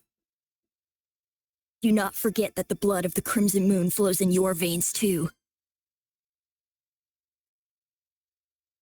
The blood of the Crimson Moon?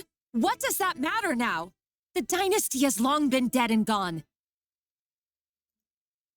You think that alone is reason enough for me to throw away everything I have? Why wouldn't it be? You two were once a child of the Crimson Moon, just like me. Don't tell me you've never felt so much as a flicker of fury for the way... As long as you promise to abandon this pipe dream of restoring your dynasty, I can try to persuade him. Or have him persuade the Vinster King. Persuade the Vinster King? Do you even know why he's so obsessed with hunting us down? Why he keeps trying to force us to hand over our secrets? Over and over again? Or why we refuse to give up on restoring the dynasty? The Vinster King. A blind fool. His eyes clouded by powers from beyond this world. A petty little man with a miser's heart. And he dares to sit upon the throne? Mark my words. If you can't bring yourself to do it, so be it. Just you watch. It won't be long before calamity The Rayrir of Solnari. That really is quite a secret you've been keeping from me, Rayrir. But who am I to talk? Am I really any better? I've kept my own past a secret this whole time, too. Love should be built on honesty. But ours was born from lies. And yet, is it really so wrong to hide things that would only make life harder? If we don't cover up the parts that no one else should see, how can we go on? Vedifulnir must have known all this.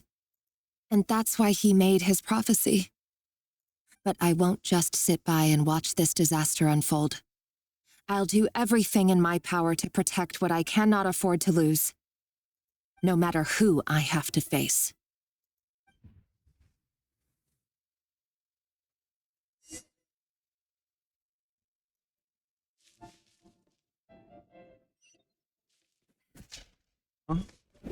Was that Rayrir who just walked past the window?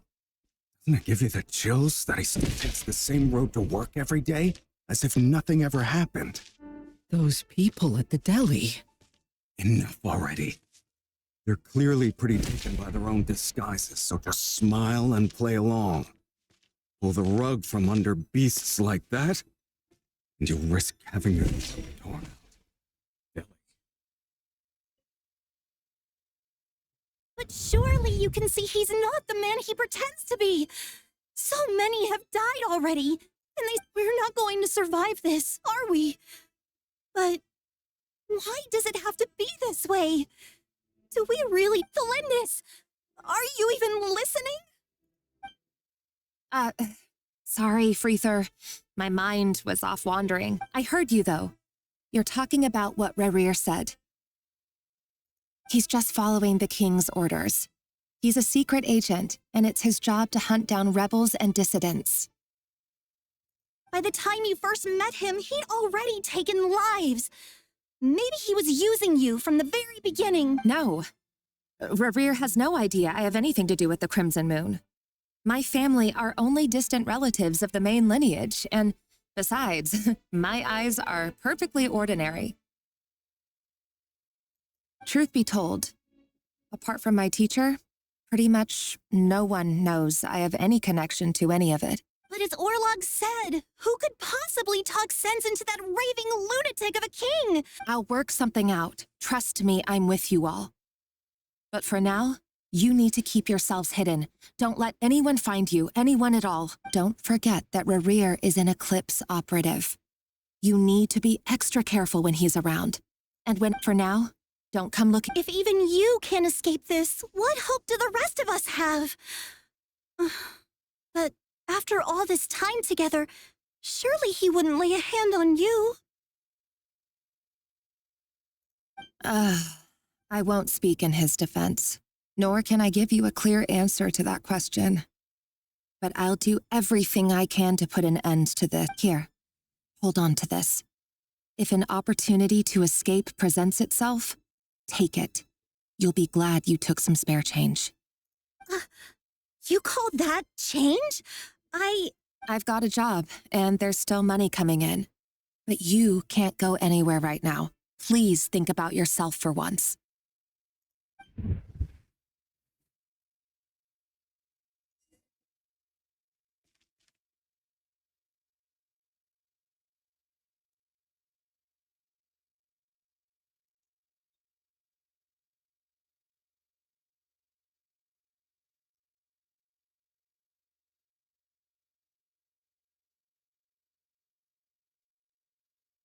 Another day, another round of assassination training.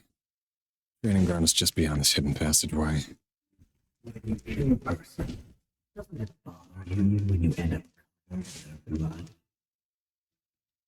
Why would it? Are we all just walking blood bags?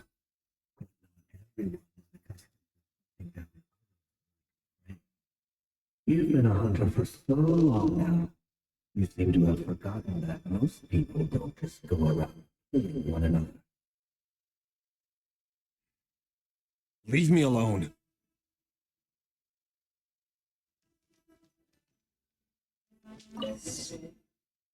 It all adds up. Make sure you have a firm grip on the handle. And choose your angle well.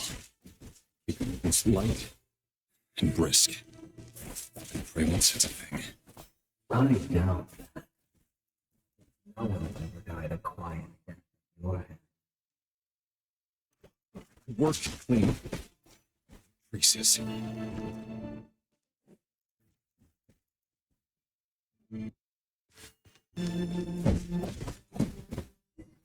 That doesn't make it open.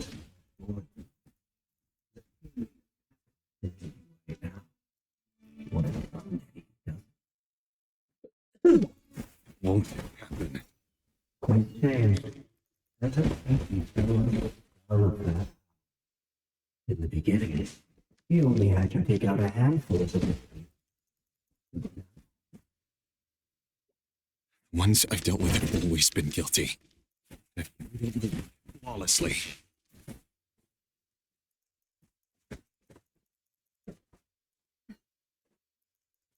Can't hide the truth.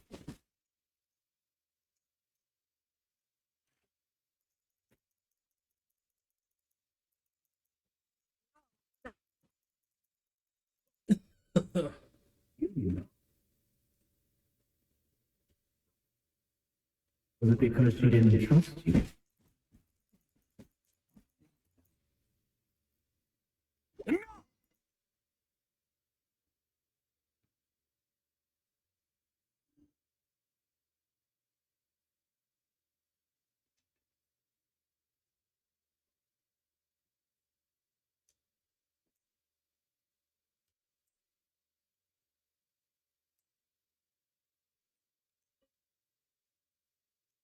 Melindis, do you still remember Orlog? Orlog? The boy who was pretending to sell flowers.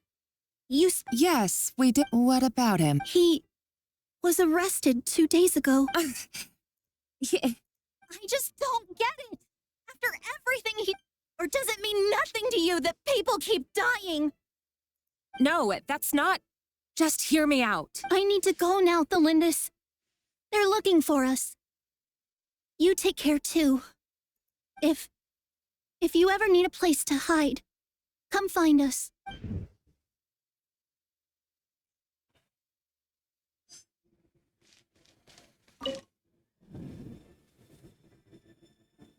Author Thelindis. Over the course of this week, the research object was subjected to interference for a total of 47 hours for experimental purposes. All subjects of observation that were sent inside have now... The situation within is proving more problematic than it. No progress whatsoever. What now? Won't you give me even a glimmer of hope? Things are getting worse by the day. I have to find a way or we'll all be in danger. Bueno, por lo menos el evento está siendo la verdad bastante emocionante. Ya hice 3, ahora estamos en el 4 y vamos a ver. If all this research comes to nothing, what then? Sooner or later, it'll be my neck on the line.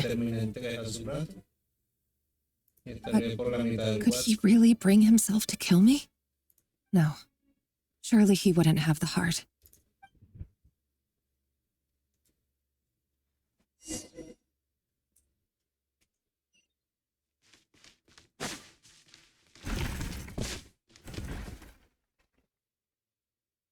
Why won't you just let us go? We don't even know each other. All we want is to live ordinary, peaceful lives. You want...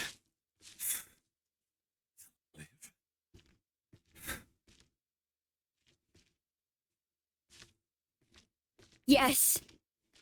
I just want to go on living.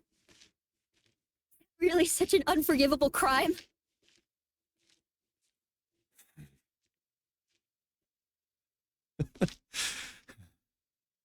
You want to go on living. I want to keep living too. Keep living forever. That's why I have no choice but to continue on the path I'm on. Only some savior would suddenly swoop down and change the way the world is. Too bad that's not going to happen. Imagine that. If there really were such a person, you and I wouldn't be standing here like this, would we?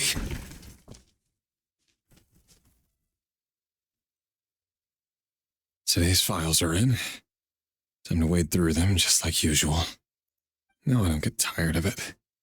It's my job. And not only am I lucky to have it, I'm good at it too.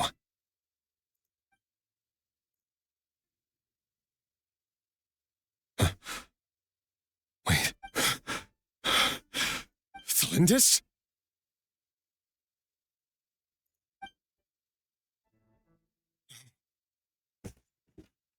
No! No! Why? You bear no mark of the Crimson Moon. Could you possibly have anything to do with them?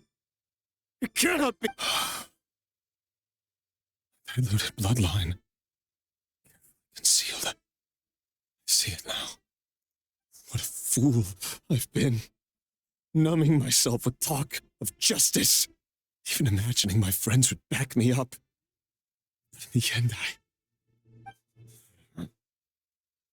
Soul. Finster King! How far are you going to take this? From the direct bloodline to secondary offshoots?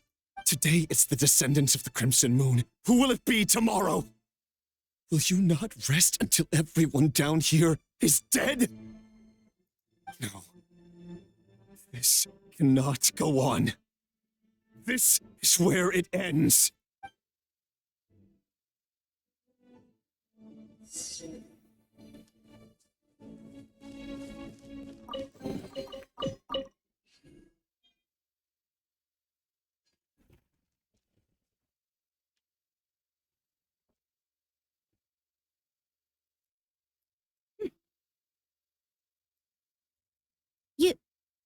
You're really letting me go?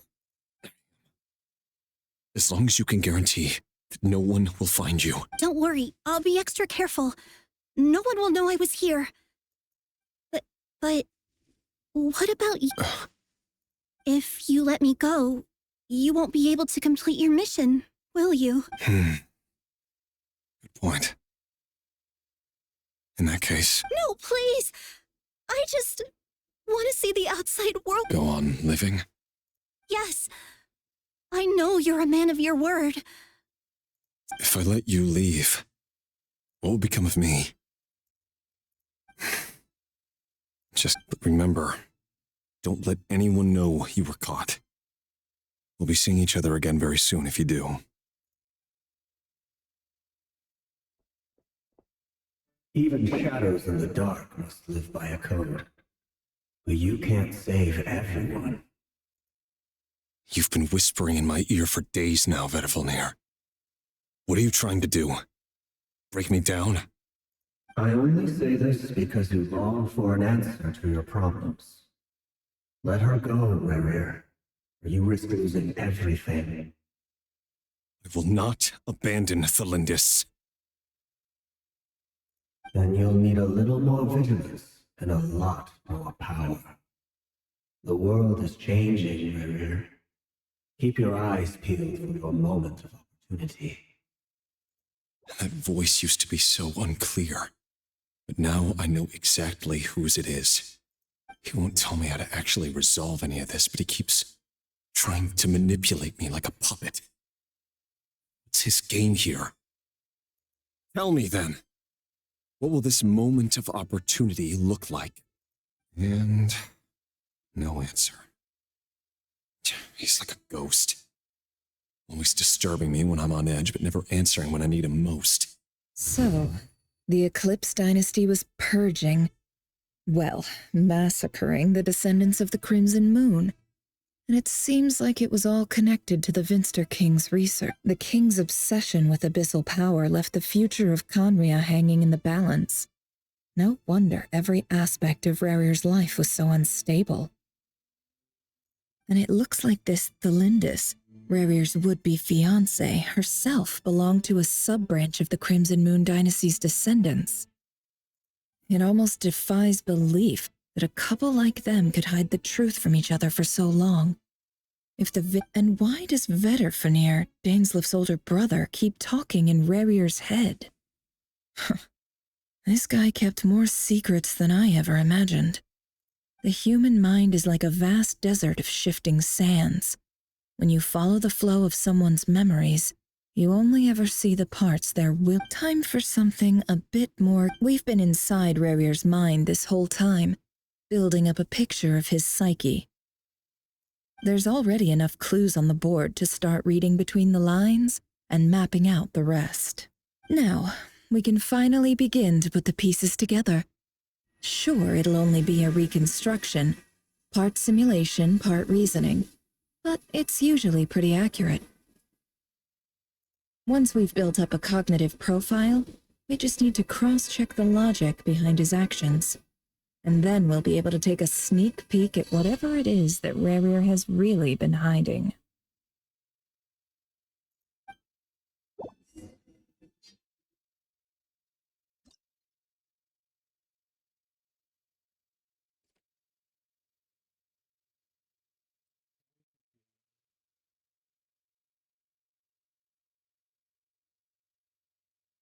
Rerir, are you there?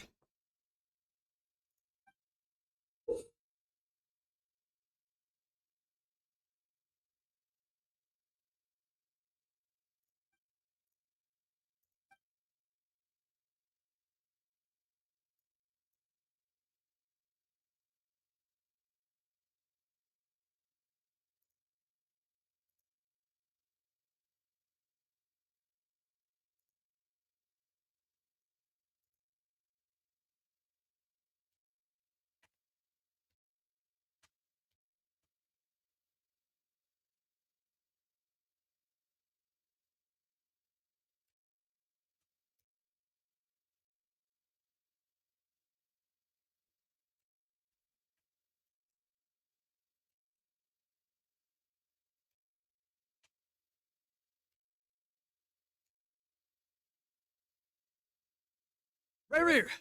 Come out, it's urgent! Dane? What's wrong? Quick, come with me. I'll explain everything once we've met up with the others. Okay. I'll come. But the Lindis is still over at the Universitas. I'll need to leave her a note. All right then, but make it quick. Never seen Dane so worked up before. Whatever this is, it must be big trouble.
Well, this is a nice change, meeting you all at this hour. When men and women of ambition can speak face to face and... Don't be ridiculous. We do not fear the day. You might ask your blade that same question. The word on the street is that Sertologi only strikes when he has an unfair advantage. But that is patently false. I see you're missing an arm and a leg. Surely only a fair fight could explain that. If this is your way of offering me replacement limbs, believe me, I'll take them. Oh, we can certainly discuss that. With bioalchemy, anything is possible. Lunatic. Roptatir, what brings you here? Why, Dainsleif, of course. He invited me. Please, cast aside your apprehensions, Miss Rhine-daughter. Whatever the rumors may say, I am but a humble servant of the king. Well, the Universitas Magistrorum won't stop fawning over you. So at least some of the rumors must be true. You're clearly doing well for yourself. So drop the humble servant act. It endears you to no one.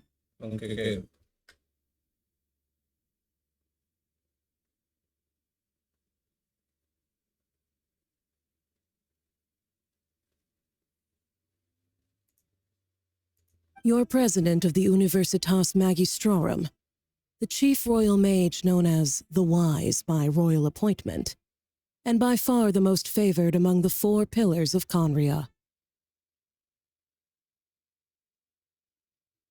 Vice President Veet doesn't even try to hide his envy when he sees you.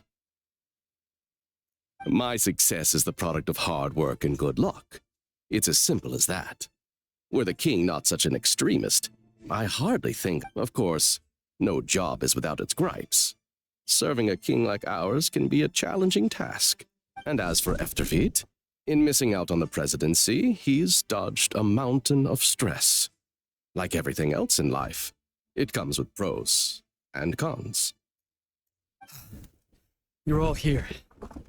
I apologize for the short notice, but it was an emergency.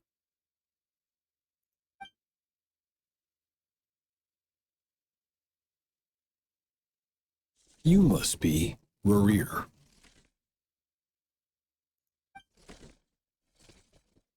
Mr. Sertologi. Yes, I handled your case file during your sentencing. Nothing personal, of course. I'm pleasantly surprised that you remember me. You're clearly a person of substance if you've been invited here. But Dainsleif, you'd better have a very good reason for convening this little gathering.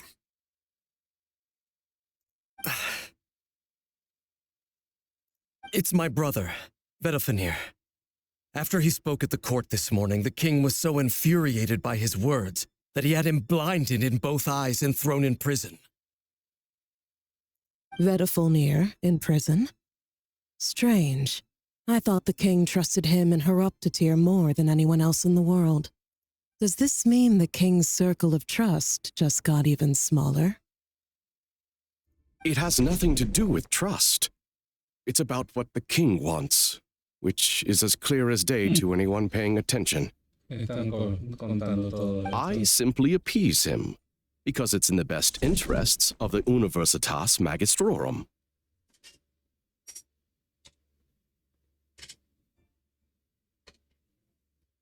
And also because you're slimy.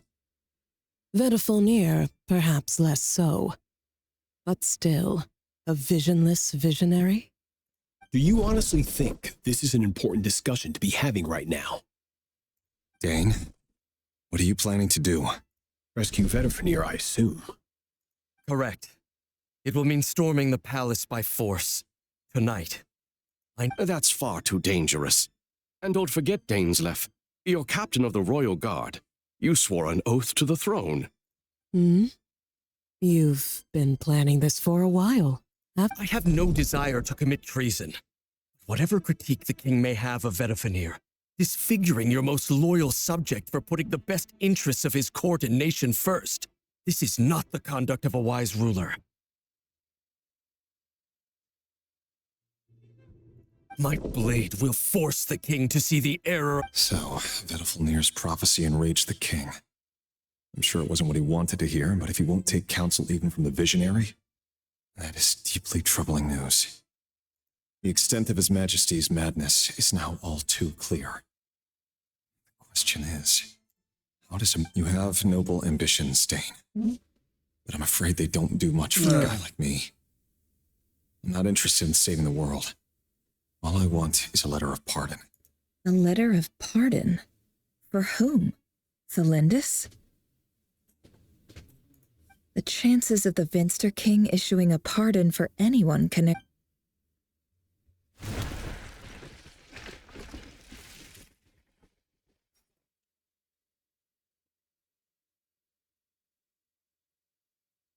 This black fog over the board must have some connection to Thelindis.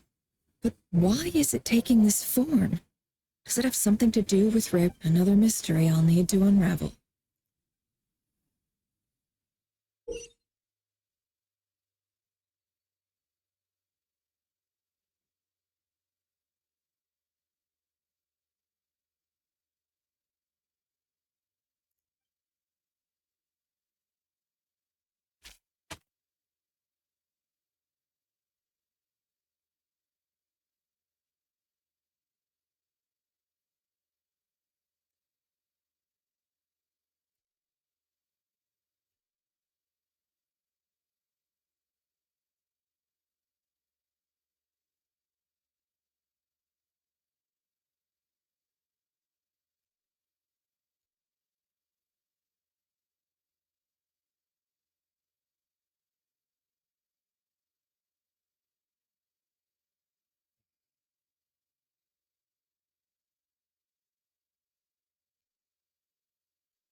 Author Thelindis. Over the course of this week, the research object was subjected to interference for a total of 60 hours for experimental purposes. The research dating back to the Crimson Moon Dynasty has established 2 points regarding moon marrow. Firstly, its origins have something to do with a god's power. Secondly, it serves as a portal to an as-yet indeterminate location. Moon marrow can thus be defined as a spatial gateway. However, there are a number of hurdles to overcome before we can answer the question of where it leads to. To start with, opening the gateway requires a specific power source, which the relevant literature indicates. An enormous amount of power is then required to keep the gate open. Currently, the total power output of our instruments remains in the single digits. To make matters worse, I am now the Charge only complete. staff member remaining in the Moon Marrow Lab.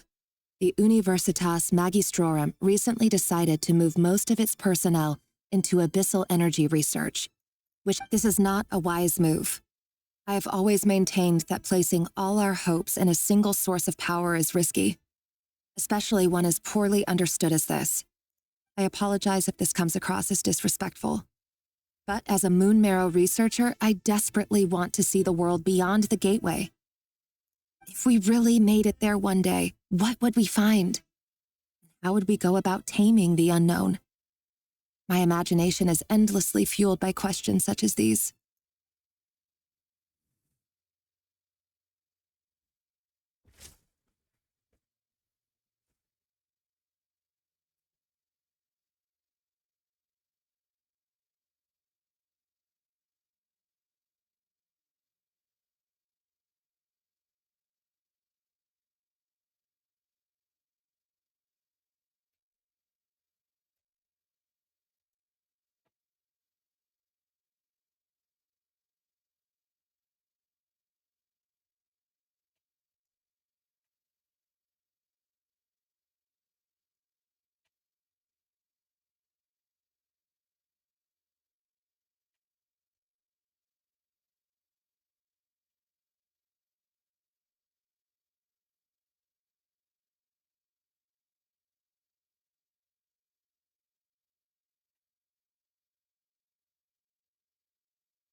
This is for you.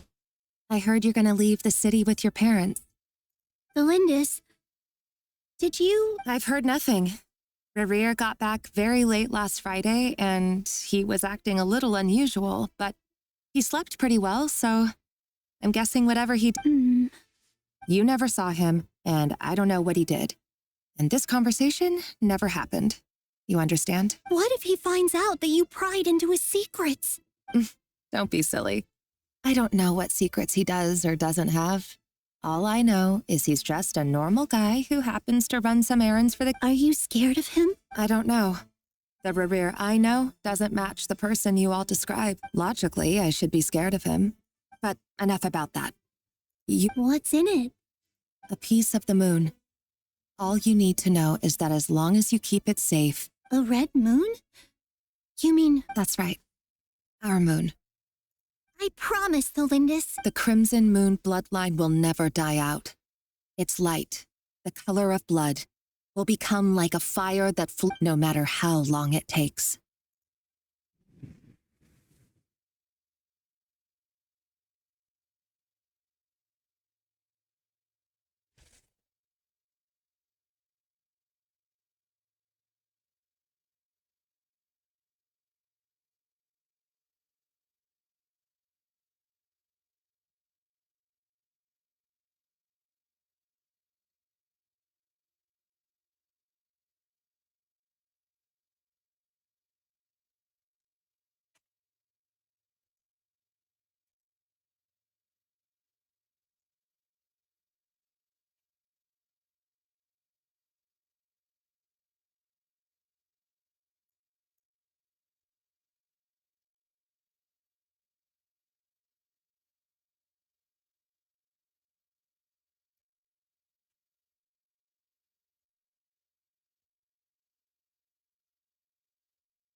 Hurry, everyone, and stick to the plan. Sir Dainsleif, what are you? Is this treason? You know what happens to those— It is the king himself who has betrayed the throne. He has betrayed all of Conria. If you have any love left for justice in your heart, you should join me. It's showtime. Dane and his group will handle the troops in the palace. Then Hroptatyr and Rhindaughter will disarm this. My job is to enter the prison and rescue Vedifalnir. Stay safe. Look after my brother. Draw your blade. It is time for—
Hello, Mr. Surprised? Oh, wait. I guess surprise isn't an emotion that... I certainly felt some surprise in the moment when I was blinded. Surprise at the king's sheer ignorance. Surprise at just how unfairly this world responds to words of earnest remonstration. I'm curious. What did you prophesize this time? It wasn't a prophecy. It was a word of warning. The king has forsaken all reason in pursuit of his obsessions. I simply told him that if he continues on this path, Conria will surely fall. But he didn't listen. Worse still, he stabbed you in both eyes and locked you away. Dane asked for my help. The court is in complete chaos now, but I'm sure you predicted that. Everything is transpiring as I foresaw, yet I am powerless to change it. Fate is an immutable force. I do wonder whether giving a man the power to see the future does nothing more for him than slowly crush his spirit. Forgive my curtness, Vedafulnir, but the king did not suddenly turn on you today. His suspicions have been brewing for a long time. You can't have wisdom beyond the reach of your fellow man without attracting his fear and suspicion. There are things the king does not want to see. So, he wasn't entirely wrong. I did indeed lose my power to see the future. Until what? Just now. Well, tonight could go a lot of different ways.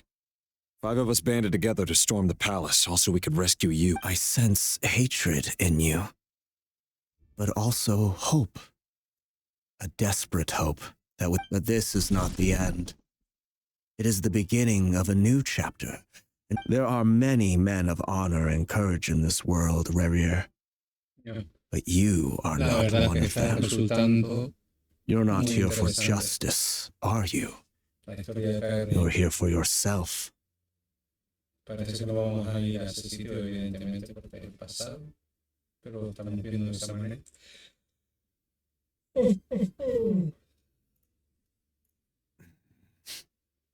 Is that a dagger?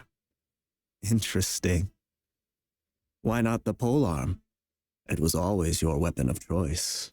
With your abilities, I don't doubt that you were able to recover some of your sight.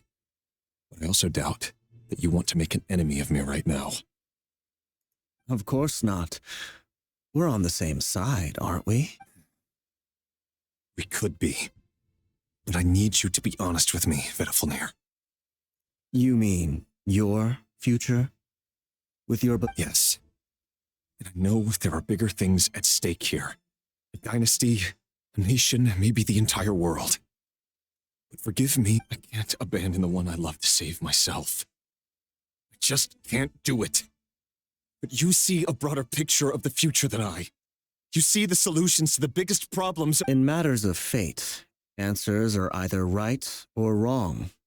What will be and what will not. Maybe you are willing to pay a certain price in the pursuit of happiness, but unfortunately, fate does not negotiate. That is the cruelest thing about fate. It is unmoved by your sacrifices. That can't be true. I know it's your voice that I keep hearing in my head, urging me to see how the world is changing, to seek more power, so I can protect the things I love. You show me disaster, but you won't show me how to avoid it? Why? Why are you doing all this? My voice. In your... So, you hear it too? The voice that steals your mind. It turns out that we are not so different, you and I. Vedafulnir just broke into the strangest smile I've ever seen in my life. As if he'd discovered some monumental secret. Very well, then. My advice to you is as follows. You must persevere. Whatever trials and tribulations you may face, be steadfast in the belief that they are your path. For as long as you live, your story with Thelindis shall not come to an end. That is the only chance you have. It is up to you whether you believe my words. Regardless, that is all I will say on the matter. I have... We'll hold you to your word. Thank you for setting me free. In return, I will tell you one more thing that you cannot afford. Just then, a strange wave of energy rippled through the city. We had no idea what it could mean. If I were you, I would head to the Universitas Magistrorum. The Universitas? I'm sure we'll be seeing each other again very soon, Rerir. Whatever Vidivalnir said, I didn't catch it. I didn't even help him out of the prison. There was no time to lose.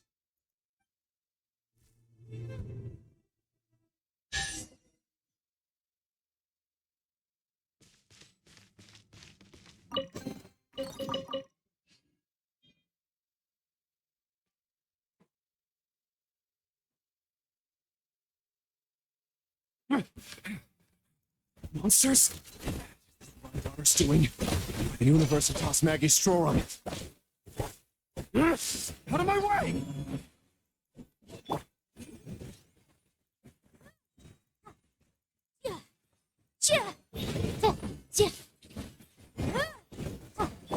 I'll protect us. Yeah.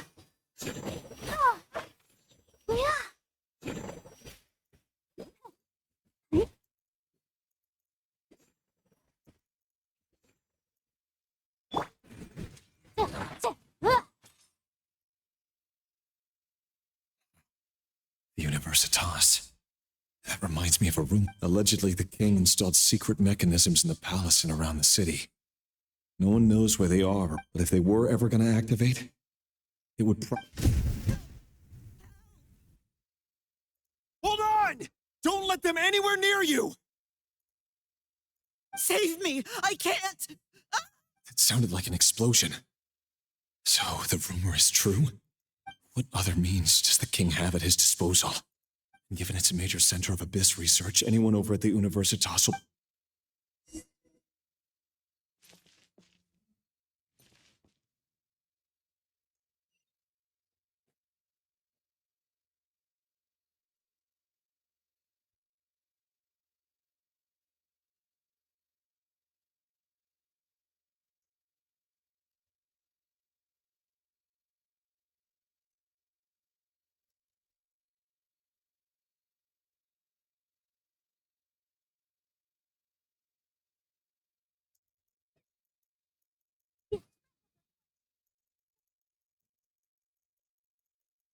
Here we go. Can't hide the truth. The deception ends here.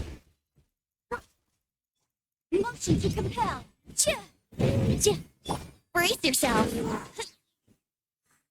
Time for takeoff. Incinerate! Let the show begin.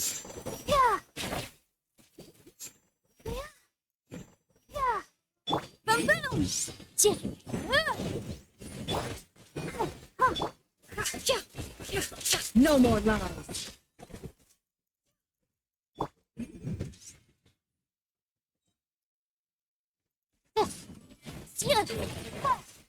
Invisible evidence!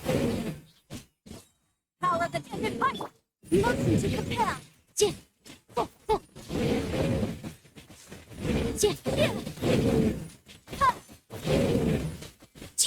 Incinerate! Here we go. Let's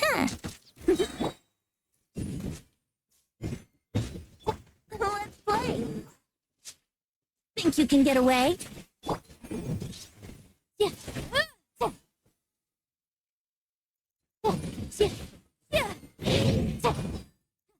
The law has loopholes.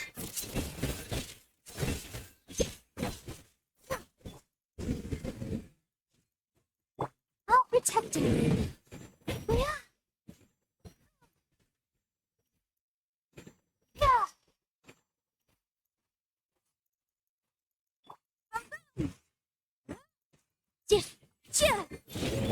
Brace yourself.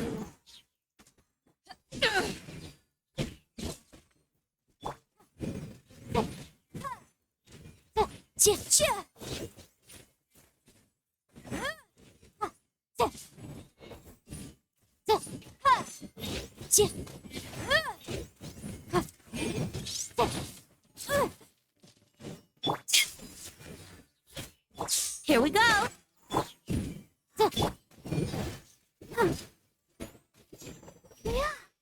It all adds up. Can't hide the truth. The mystery unravels. Motion to compel. Brace yourself. No more lies.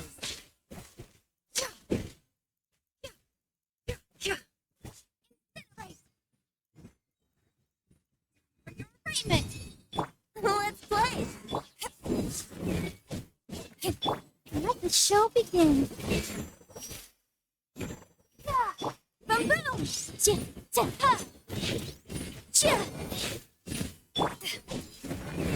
To ashes. Brace yourself. Time for takeoff. Incinerate.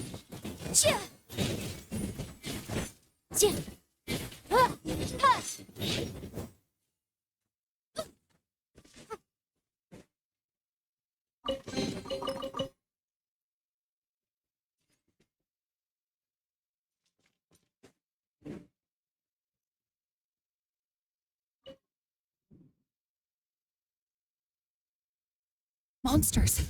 At the Universitas Magistrorum? Why now? Oh no! They're coming. No use, the table won't hold out much longer. Of course. All the lab equipment was upgraded after the inspection last week, but the new weapons haven't been allocated. I'm done for.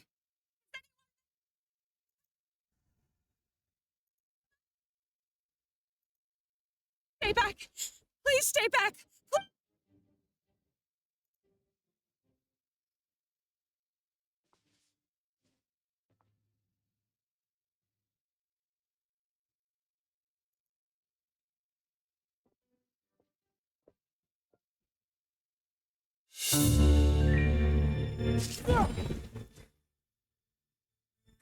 What's that?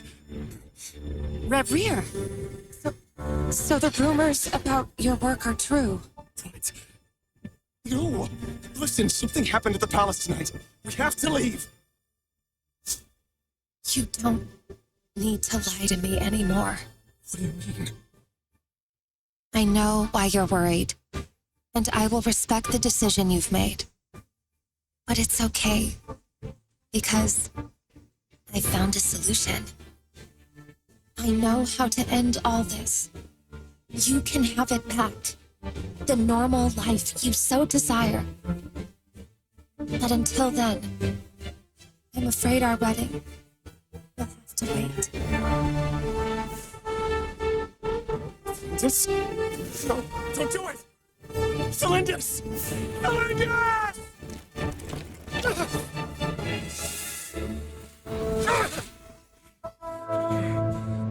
I told you, Reverie. Let her go. You will find someone better. No! I won't do it! I have to save her! By what means exactly? A lowly pawn. You lack the power and the strength of will. Do you know a way? Tell me! Come to the palace.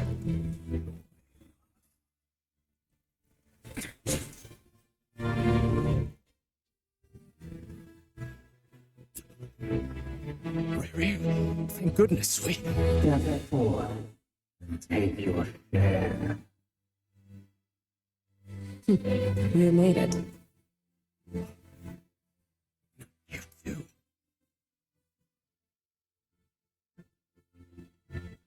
Hatred, greed, despair, desire. We all have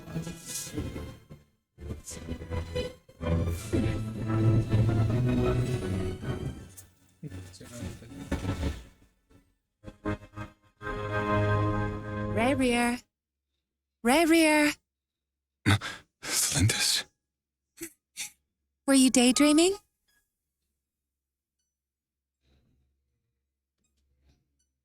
You still remember, Rarier? That question you asked me a couple of weeks ago? Oh. You mean the proposal? Yeah. I'm wondering, where do you think would be a good place to discuss it? Maybe in the garden? Or were you thinking a fancy restaurant? It's your choice.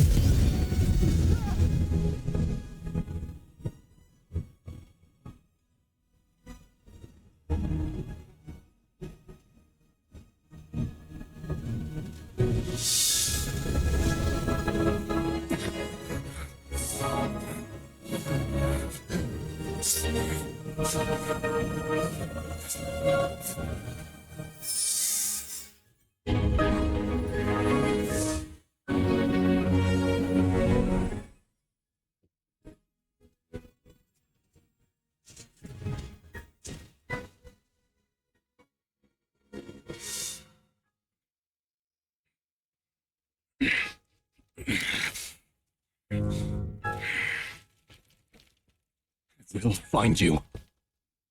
And then you can give me your answer.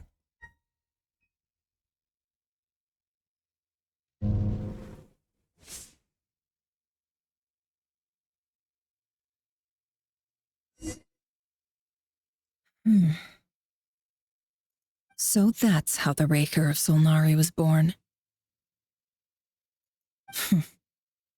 A monster created by circumstance is a monster all the same. Viewing other people's thoughts for too long can get uncomfortable.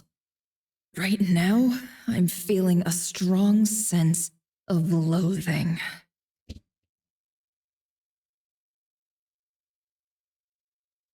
In a nutshell, the story of Conria is what happens when the truth falls by the wayside. Everyone tells little white lies, and before long, you... Time to get back. What? Seguimos. His past is filled with sorrow, but the tale of any fallen civilization is one of endless tragedy.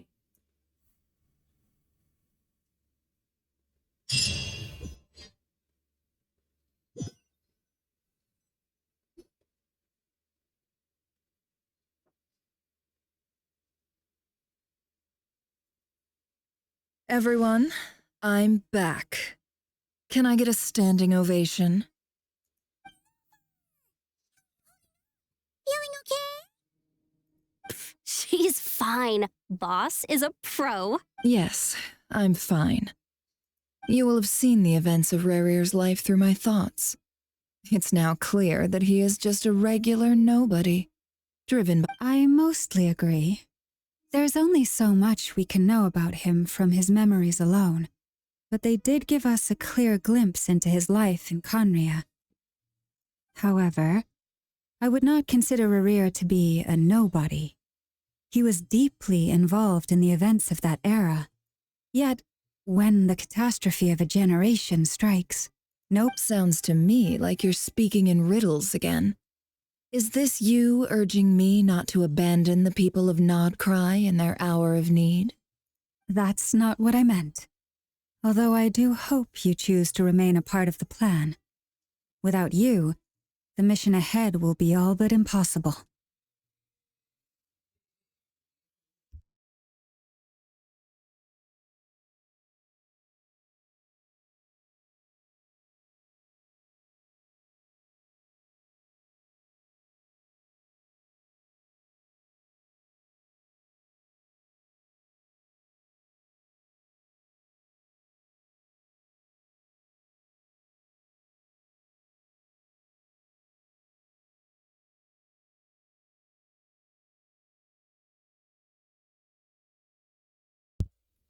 Disculpen.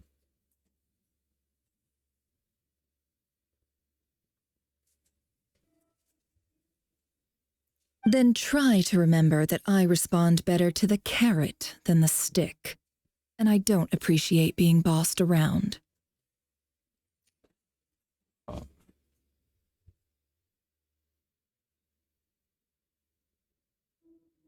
Now, as for you, Missy, you were excellent. You stuck to the rules of the ceremony and kept your mouth shut the entire time. Bravo. Cool. So, can you fill me in on the deets now? Most of what I saw went right over my head. Patience. You'll hear the whole story, don't you worry. But let's meet up with the others first. It will save Yehoda. Yes, boss. That's more like it. For a moment there, I was worried you'd forgotten about the first clause of your employment contract. Forgive my curiosity, but what does the first clause say? It says I gotta do the annoying stuff that boss is too lazy to do for herself. Like opening the door, pouring the tea, yada yada. Is that right? If something is in the contract, it's because she willingly agreed to it. Rest assured that the curatorium abides by the very strictest of labor policies. You don't seriously think I'm cruel enough to treat her like my slave.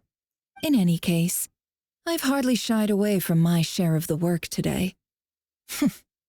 Hope I don't catch Flintz and Varka lounging about in their chairs, enjoying. There's nothing I dislike more than other people enjoying themselves while I'm hard at work. Esa buena. Oh no.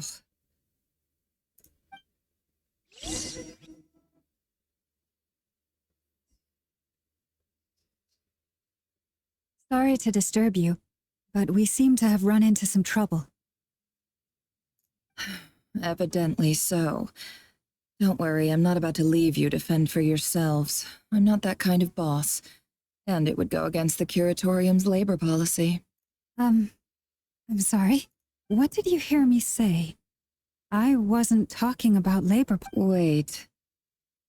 How long have I been standing here? Not long. You just appeared by the door a moment ago.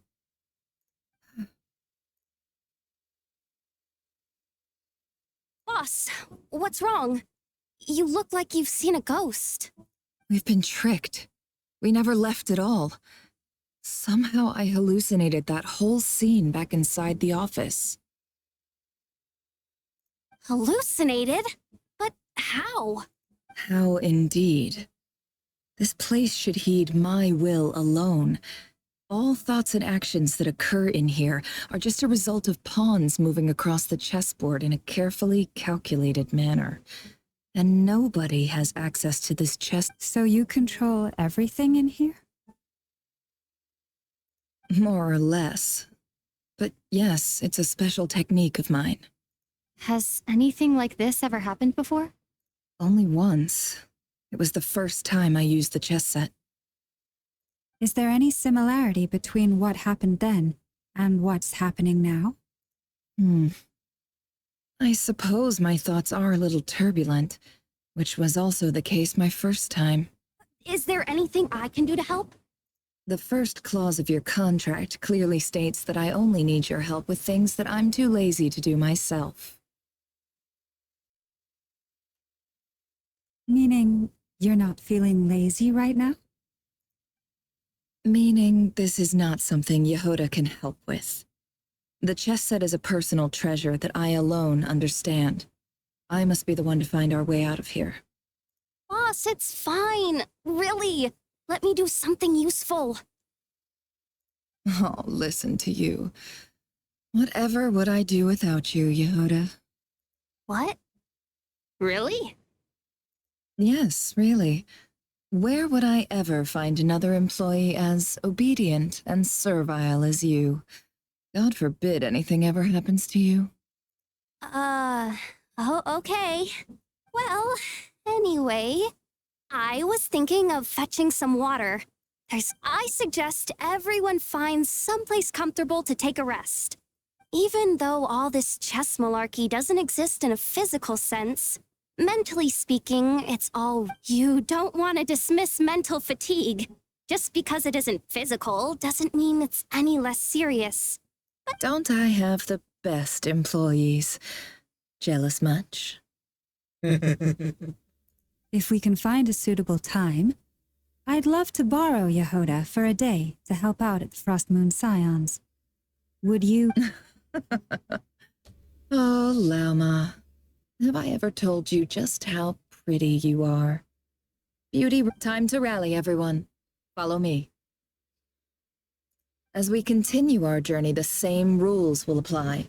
That means stay focused and no talking, no matter what. You have my word that I will get us all out of here.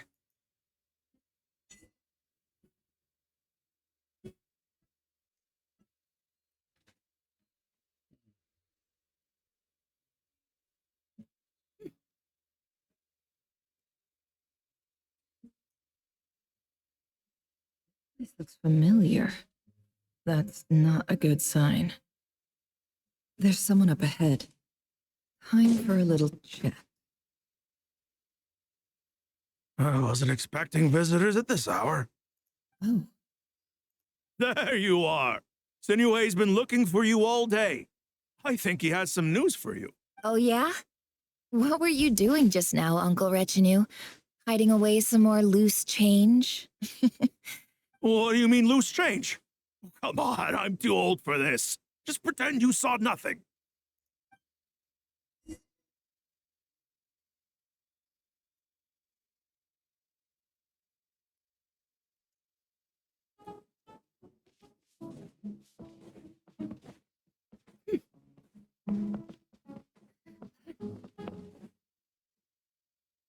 Hey, kid.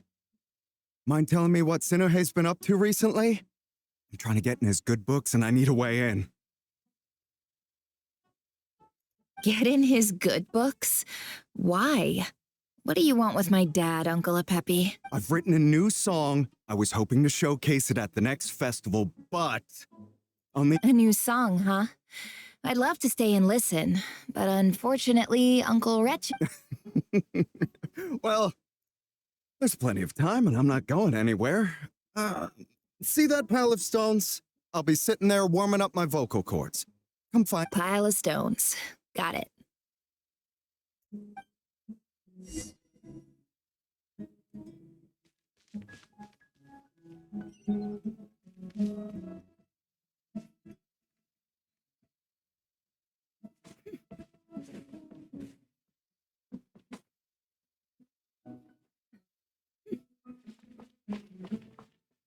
Hi, Dad.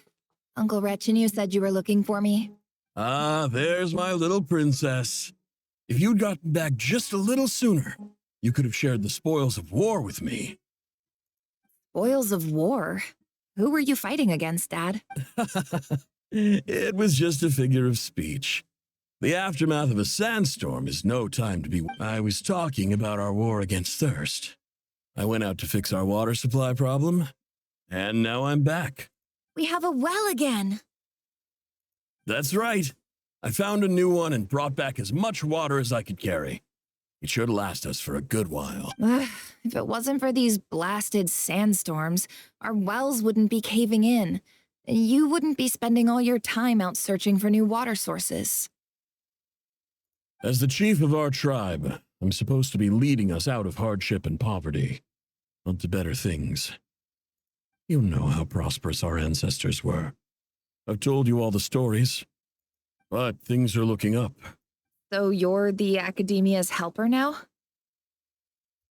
Special ambassador, they call it. Think of it as a partnership. It's nothing bad, okay? We've been isolated here in the desert for too long. Seeking opportunities elsewhere is the best thing for us, and the fastest way to progress.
So, do you get anything good Mic on. out of being a special ambassador? Mic off. Of course. My luck's improving all the time. One day, I swear I'm gonna lead us out of this place. We'll find somewhere new.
That's our well, and you know it.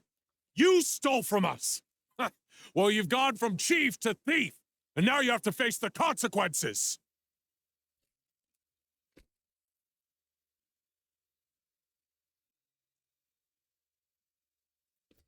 Did you really think you could take our water without permission and get away with it?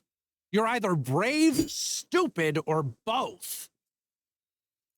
And that special ambassador act? Yeah, nice try. We spoke to the academia. They said it was all news to them. You're a liar and a cheat.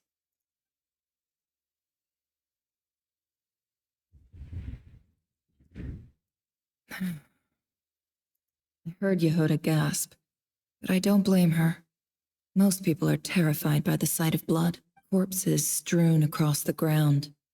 The wounds are clearly from scimitars and daggers. The desert dwellers' weapons.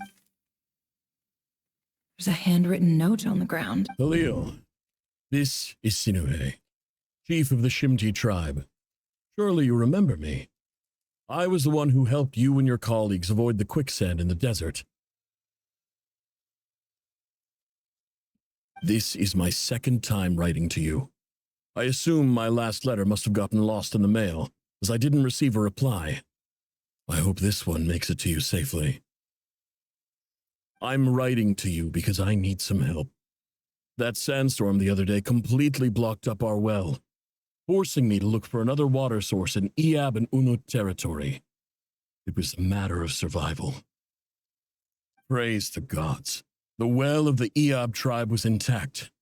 It was my last resort. I drew what water I could and left, but not without being spotted. I fear they will retaliate. You told me to write to you if I ever needed help. You said you'd be my ally in the academia. I urgently need you to formally recognize my title of Special Ambassador and send some of your people to assist me for a few days.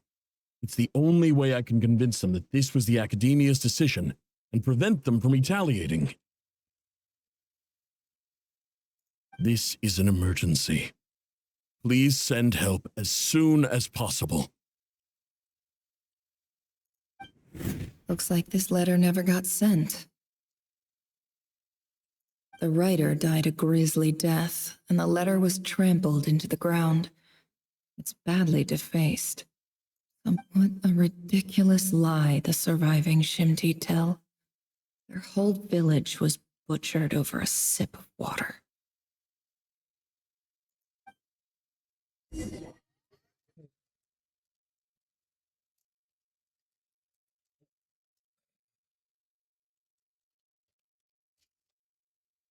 Officer, welcome. Welcome to our humble village. I thought you would at least have the courtesy to provide some respectable libations. This is the finest wine our village has to offer.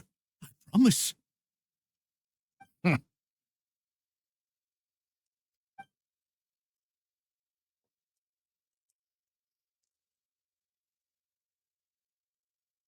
The Academia has agreed to reserve a single space for a candidate from your village. But I remain skeptical of this entire endeavor. I highly doubt anyone in this desert possesses serious academic potential. Please, have faith. If not in us, then in our God. The child we found shows great promise. I beg you, take her away from this place. Give her a chance. I don't reckon. She showed up here a few days ago, and we took her in. She's a really bright kid. So, what? Nowhere special. Just a sand dune. What about the rest of your family? Just the one. Correct. So, no brothers, no sisters? Any who have slept on a bed of sand, I call my brothers and my sisters. Apart from... All right. Get over here. Sign your name on the form.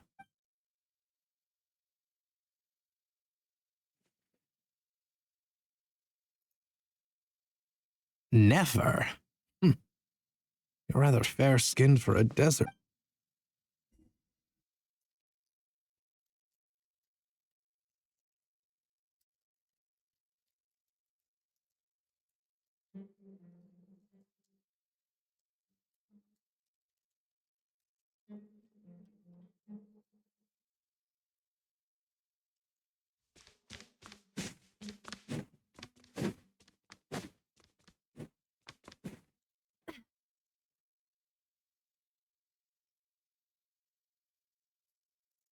Nefer, this term's assignments have been issued already. Please read through the materials thoroughly, conduct your own additional research, and then write an essay on the topic.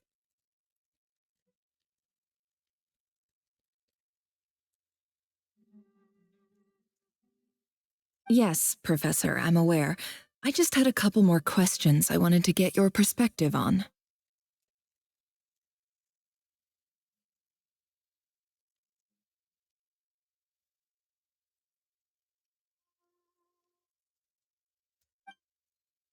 Oh, please ask away.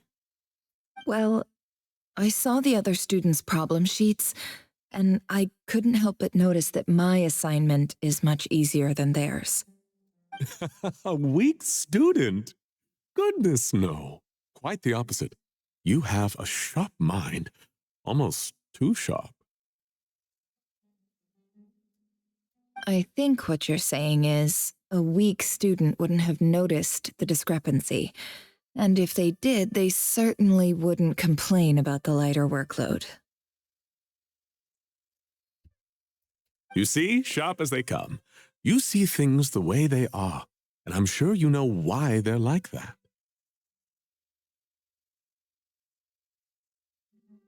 Because of where I come from. Because I'm different.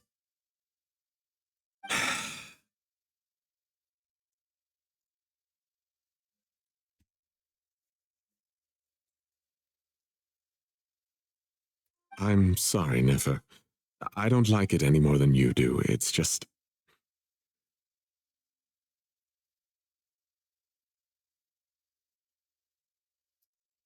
Anyway, you said you had a couple of questions. What's the other one? I wanted to check. If someone sent me a letter to the Academia, where do I go? Ah, your family wrote to you. Well, as long as they put your name on the envelope, someone should hand it... Not exactly.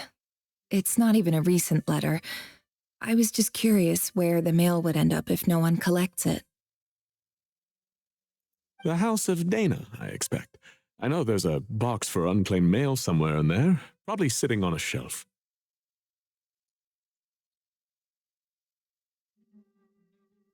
Whatever you're looking for, that'd be the place to start. Okay, got it. Oh, don't mention it. Honestly, I feel like I failed you. I'm supposed to be your teacher. Hey, don't say that. You're a great teacher, and you do your best for all your students. But the rules are the rules. It's not just the academia either. The whole world bends over backwards for the successful and leaves the losers to suffer and die. My dear child, don't tell me you've given up on life already. I haven't. I just think that if you want to make it in this world, you have to find a way to become successful.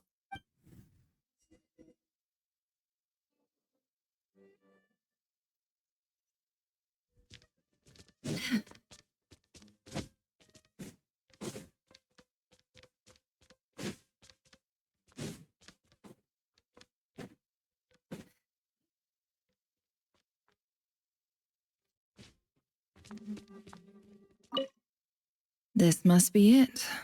A big cardboard box full of unclaimed. Let's take a look.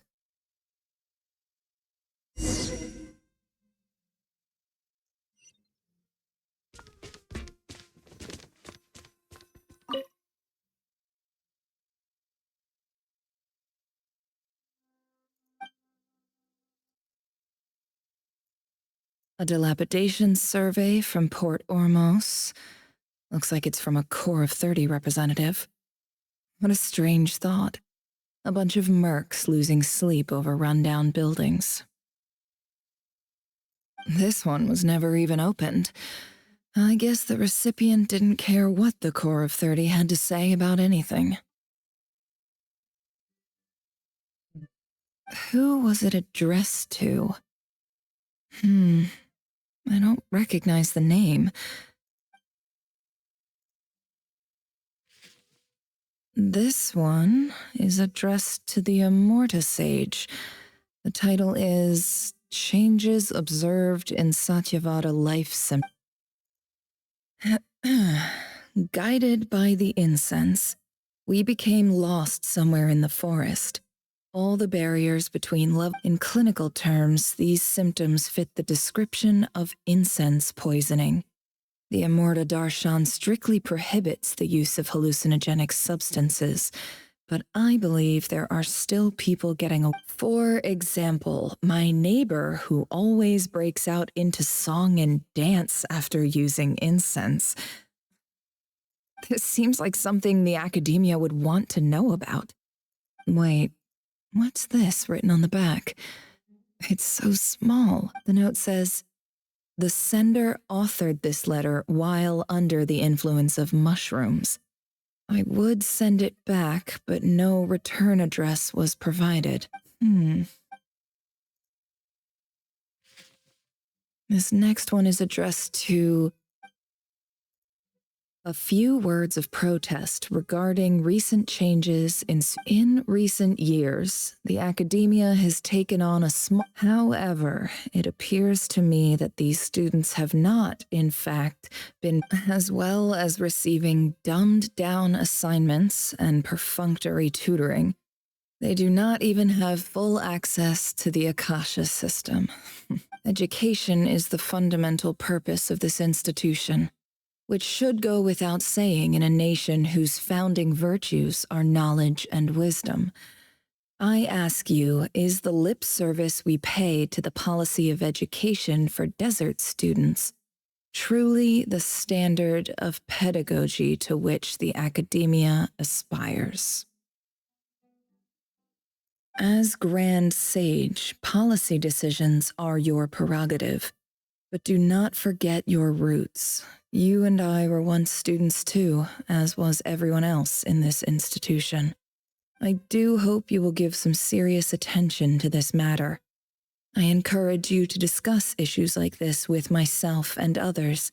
And great letter. Shame it didn't get to where it needed to go. And the sender is... Huh? Sage Cyrus of Spontamod. I didn't realize anyone else even knew how bad students like me have it in this place. So this is where letters from the Sage of Spontamod end up? Whatever. This isn't what I came here for. But I'm not exactly holding out hope that a letter sent from the desert would even make it here. But if it did, where else? I can't believe how much discarded mail there is. Must have been years since someone last went through it all. And this is just one box. I don't believe for 1 second that any human being has sat down and... Wait, could this be it?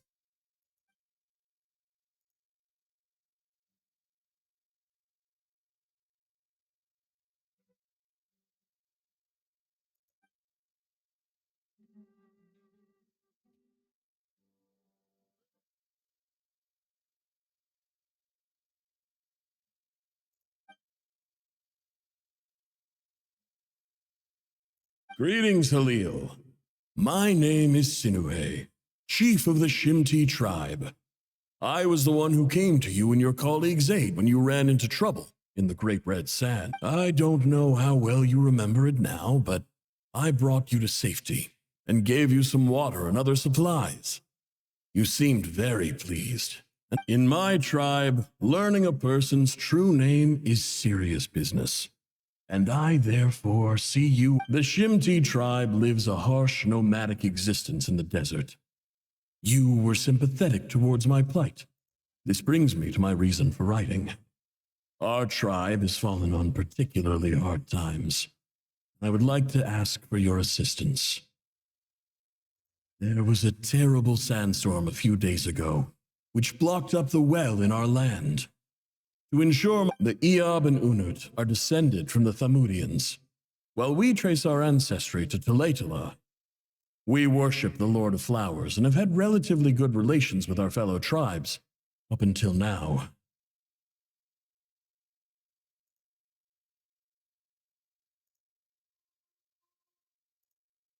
I found a well belonging to the Eob tribe. They declined to help us, but I really had no other option. So I took some water to keep me and my tribe alive. When we met, you assured me that you would be my ally in the academia.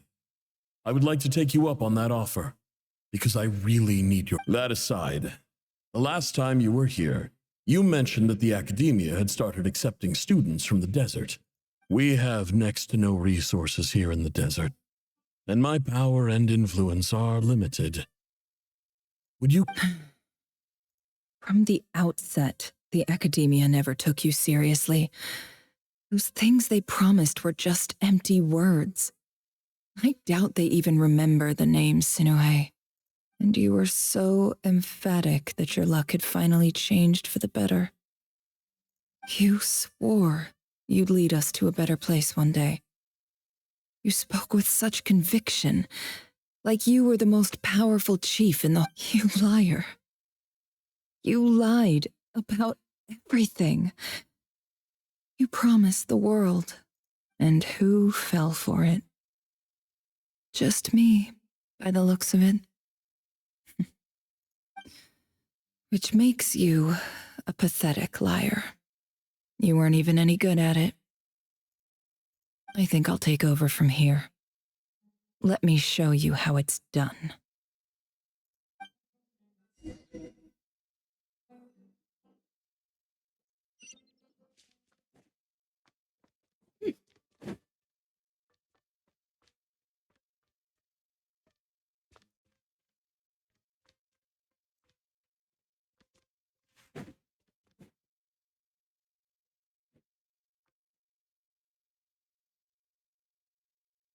I just came to say goodbye. Thanks for everything you've done for me in my time. Nefer? You packed your bags. I'm quitting. Something's come up in my hometown. Gonna head back and deal with it. Huh? But this was a hard-won opportunity for you. You know that better than I do. It was. But it doesn't matter. I have more important things to deal with, and they can't wait. Oh, and I didn't want to overfill my bags, so I left some incense on your desk.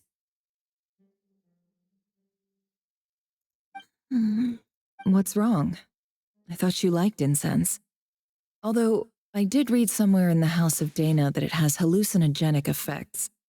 Don't use it all at once, all right? Isn't this the stuff you brought from your hometown? You're just letting me have it?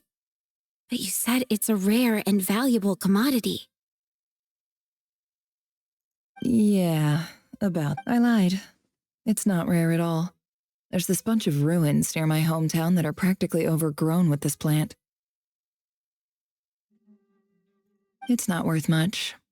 Keep it. It's fine. But never. All right, that's all from me.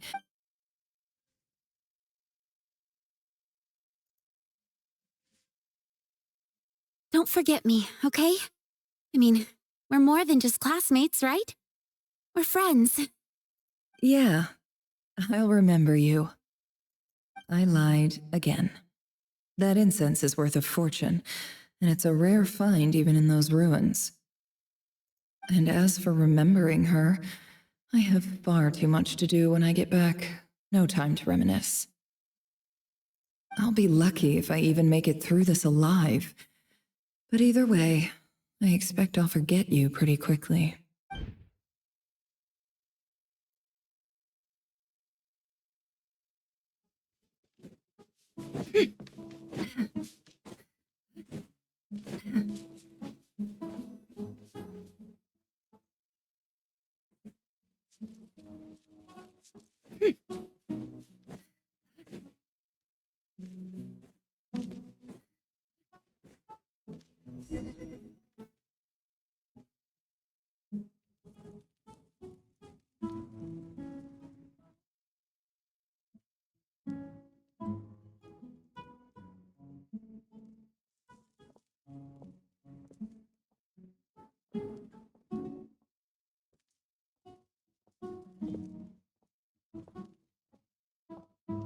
It's a pleasure to meet you, Mr. Arif. So, what does the Academia want? Since they've sent their special ambassador, I assume there's a big business deal to be— Please, sir, lower your blade. You're lucky I'm the one they sent. Not all special ambassadors share my admiration for the Iab people. The ever-shifting balance of power in the desert reduced the once great civilizations of this region to rubble and sand. But the story of the Iab has a very different trajectory. Others grew weak, but you grew strong, beginning in obscurity and moving to prosperity. Ah, so you do know who you're dealing with. This well is the perfect symbol of your strength, is it not? It used to belong to the Unut, but it looks like you have control over it now. You're not wrong, but I'm sure you didn't come all this way just to flatter us. Of course not. I came to bring you some very good news. Some information that recently came to light. Records uncovered by the Vahumana Darshan show that a certain well currently under Iab control is built on top of some ancient ruins. These ruins are of great archaeological interest to the Academia. I checked the map carefully on my way over here, and I'm confident that this is the well in question. The Academia is offering 50 million mora in return for excavation rights. 50 million? No, wait. If these ruins are as important as you say, 50 million's a little low, don't you think? Don't get greedy, Iab. We know far more than you think. We know that you seized this well by force. Wasn't that the first step in your rise to power? To drive away the Unut and steal their water supply? So what if it was?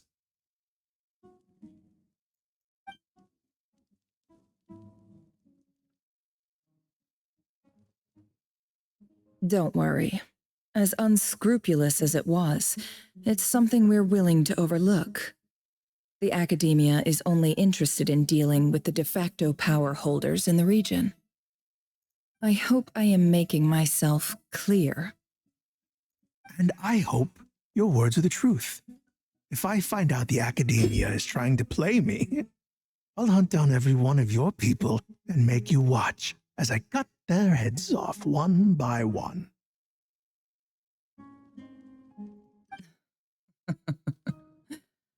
I assure you, Chief, that would not be in your long-term interests. You don't want to make an enemy of the Academia. You see how I'm dressed, don't you? I appreciate that you've never been to the rainforest, but surely even you recognize an ambassador's attire when you see it. And what does a barbarian like you have to lose anyway?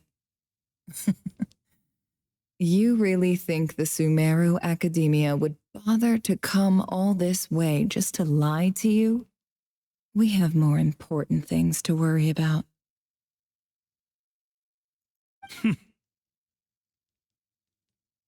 All right, I take your point. The Academia is the highest authority in the land. I'm sure you're trustworthy people. In that case, we have a deal. We will sell you the excavation rights. I'd like to thank you, Ambassador. This is good news indeed. Excellent news. In fact, it calls for a celebration. Would you do us the honor of staying a while and enjoying some EOB hospitality? Gladly. I am partial to wine myself, and I trust you are as well. So let's indulge in a few drinks together, in celebration of this momentous occasion.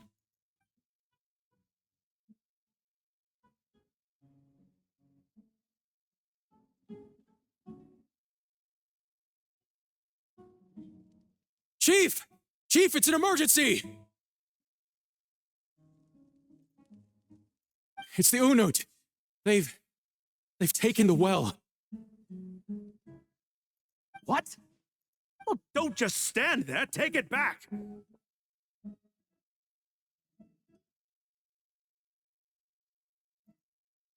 Yes, Chief. I have every confidence in the EOB's military superiority, and yet... What is it? The Unut's response was alarmingly fast. The day after we reach a deal, they seize the well. This can't be a coincidence. Perhaps there is a traitor in your midst.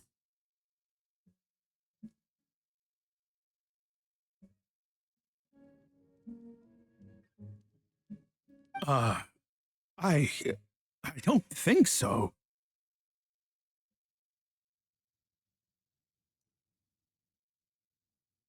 I am obliged to remind you, Chief, that the Academia will only deal with the de facto power holders. If you cannot regain control over the well, I'm afraid you won't see a single mora of that 50 million. No! Please, Ambassador, just give me some time. I swear the Unut will not get away with this. That well is ours, and so is the mora.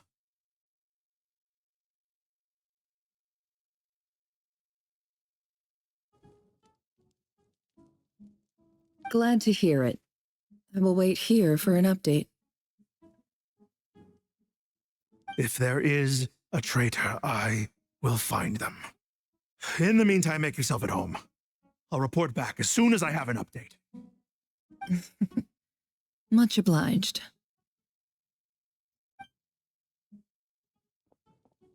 Wow. All it took was a few words and I've got him wrapped around my finger. What an amazing feeling. So, in summary, Ambassador, the Academia would rather negotiate with our tribe instead of the EOB, yes?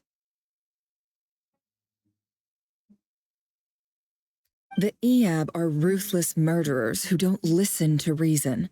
And now they have the gall to interfere in our research projects in the desert region. So let me ask you, Chief, If you were the academia, what would you do? Kill them all, of course. Precisely. The academia does not tolerate those who stand in our way. The EAB have held back our academic pursuits for too long, and our patience is wearing thin. At the same time, there is simply no way that the academia can be seen to be intervening in desert affairs. I'm sure you understand where I'm coming from. We have our own rules out here. If the rainforest dwellers raised arms against a desert tribe, it'd start a bloody war. Right. We can't confront them ourselves, but we can support their enemies. The Unut have always had strained relations with the EAB, which makes you our natural allies. Natural allies. Weren't the EAB your allies once? You were quick to send them after us to protect your interests back when we stole that water. And now look at you. You're at each other's. Let me be clear. The academia wishes to collaborate with the legally recognized rulers of the desert in this matter. We are asking for excavation rights to that well, and our offer— Say no more. I believe we have an understanding. Good. Then I suggest you get to work. Get us access to that well, and the more is yours.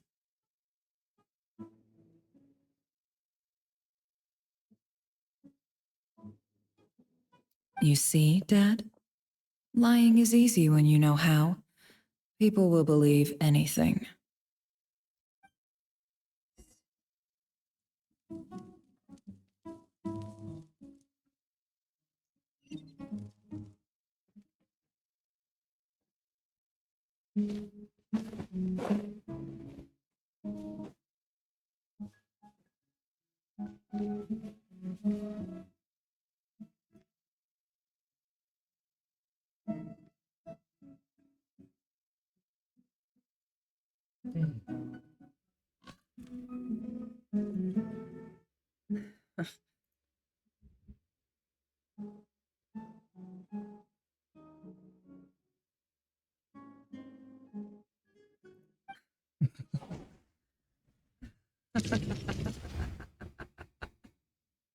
Look at yourselves. You may be vile, savage monsters, but your butchered bodies bleed like any others. You're no different. The monsters who destroyed my home, just ordinary, petty human. I think we're even now. Maybe I've even done the desert a favor. It's a better place without all these people around. Oh, Sinuhe, my gullible fool of a father. Perhaps if you'd been as ruthless as I was today, our tribespeople, but you couldn't do what had to be done. So I did it for you. Ya. La tía. Qué despiadada es. Pero bueno, okay. Nefer, it's okay. All of this is in the past now. Sí. I believe I remember you promising to remain silent. Yeah, but even so. Yehoda, is there anything you can do to ease the tension?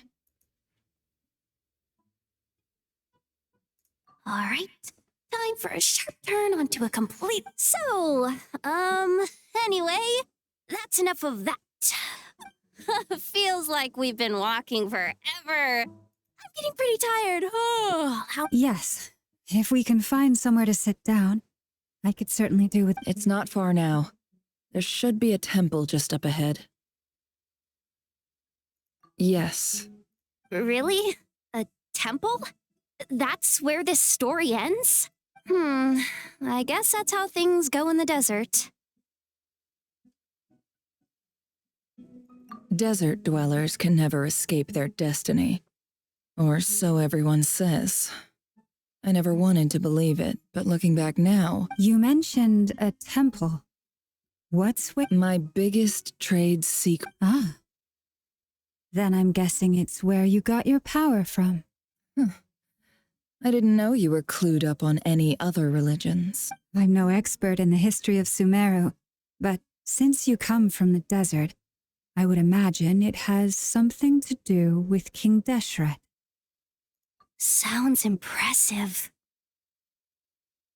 Oh, I know who you mean. General Mahamatra Sino, the spirit of Hermanubis. That's boss enough for ya. Sino's hardly a figure of obscurity, but I know about Sethos too. What about him?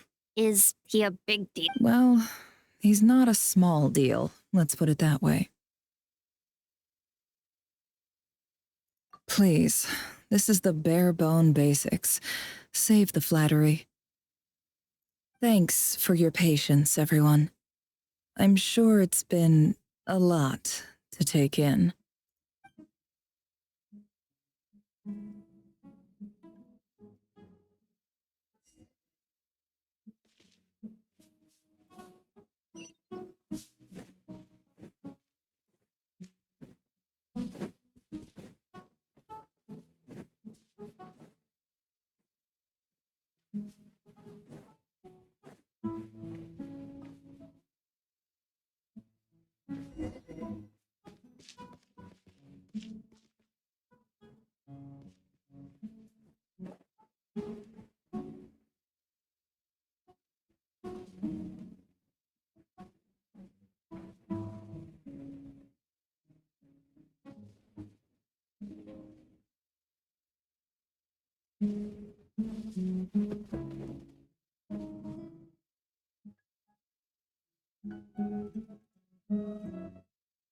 Uh-oh. Uh-oh. Oh. I'm totally out of my depth here. I don't have anything to add about any of this stuff. Like, look at that stat. I want to do the whole name-dropping, this girl... A statue with the head of a bird. That's Thoth, the Ibis King. One of the 7 pillars of... Let's take a look.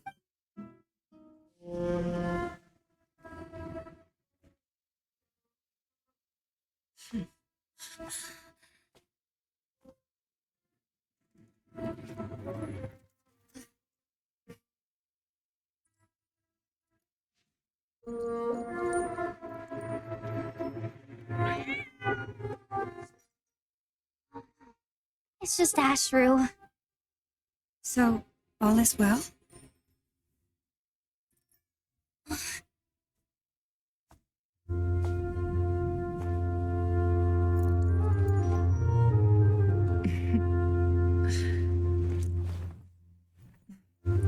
Typically speaking, at this point, the world disintegrates. Then we find ourselves back in the outside world.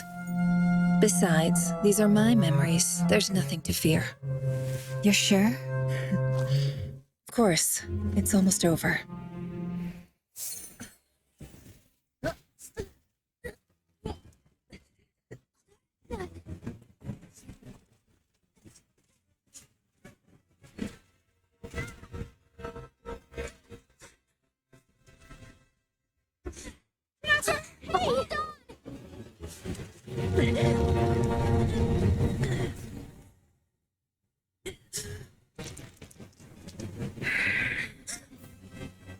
Knowing too much is always a death sentence. Speak for yourself.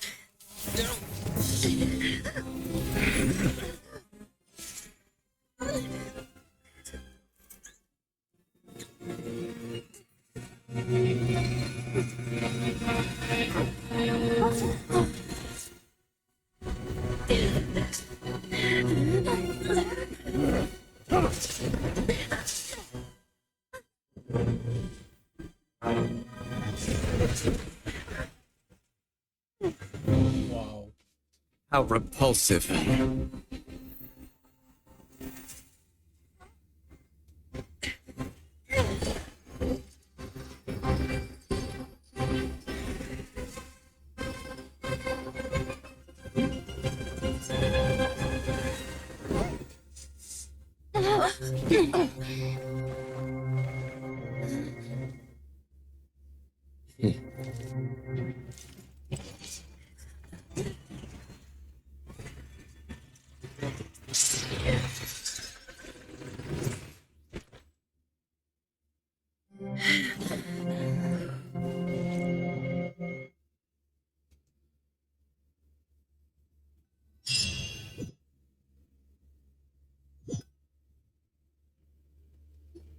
Wow, y todo eso es un sueño.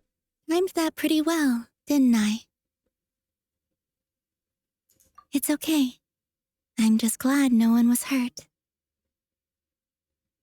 Paimon noticed you doing something too, Dainsleif. Were you helping get them out? Of course. When I asked Nefer to conduct this investigation, I was not naive to the dangers involved. I had a duty to ensure your safety. Good to know your sense of justice is still intact after all these years.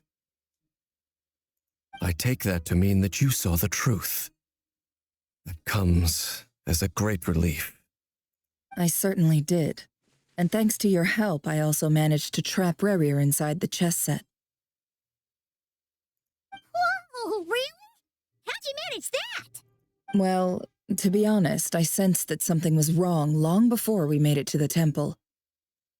By using this fragment to probe into Rerir's past, well, the monster formerly known as Rerir, it seems I alerted him. I was tracking him, then he caught on and started tracking me too. Can't say I'm surprised. But how did he track you through your thoughts alone?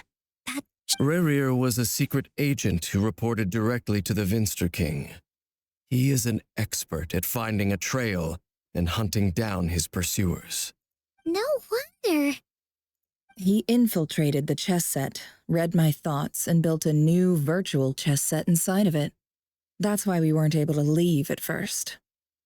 Speaking of your chess set, it's quite a remarkable item. Would I be— You overestimate me.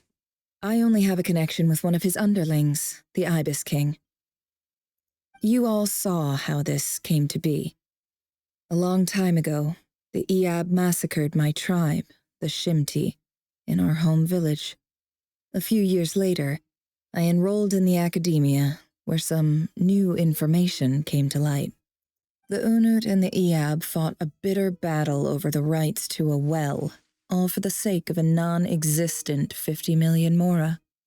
The Eab ultimately won that confrontation, but their victory came at the cost of almost every warrior in the tribe. The final blow to the Eab came at the victory feast, when an Unut assassin beheaded their chief right before my eyes. The remaining Eab fled and have been scattered to the winds ever since. Having gotten my revenge, I returned to my hometown, where to my surprise, the nearby temple was still standing. As I stood there gazing at the temple, I noticed a cat just outside. This cat, as it turned out, was home to the spirit of the Ibis King. This chess set is my gift from the Ibis King. The chessboard within is made to the same specifications as the one in the mausoleum of King Deshret, and represents his power of piercing analysis. With this chessboard in its container, I gained a certain ability to perceive hidden secrets. Now, you could conclude that the Ibis King simply wanted to give the people of this world the power to seek the truth, but I don't believe that's the full story. Every god plays favorites. Their hearts are as fickle as any human's, full of secrets, perversions, egotistical tendencies. But It is the same with all powerful forces, including fate itself. if you're alluding to the abyss, then yes, I agree.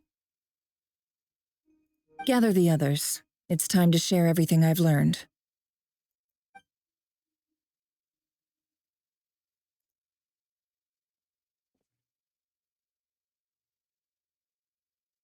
Thank you all for being here. As promised, I did some further investigating into the Raker of Solnari's background. I am pleased to report that the investigation has been most fruitful indeed. The Raker of Solnari, real name Rerir, was once a Conrian subject who served the Vinster King.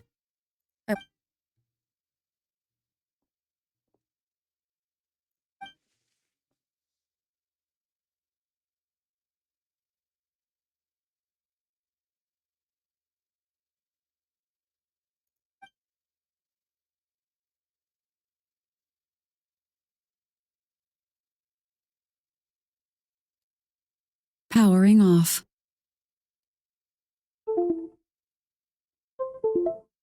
Powering on. Mic off. Charging battery.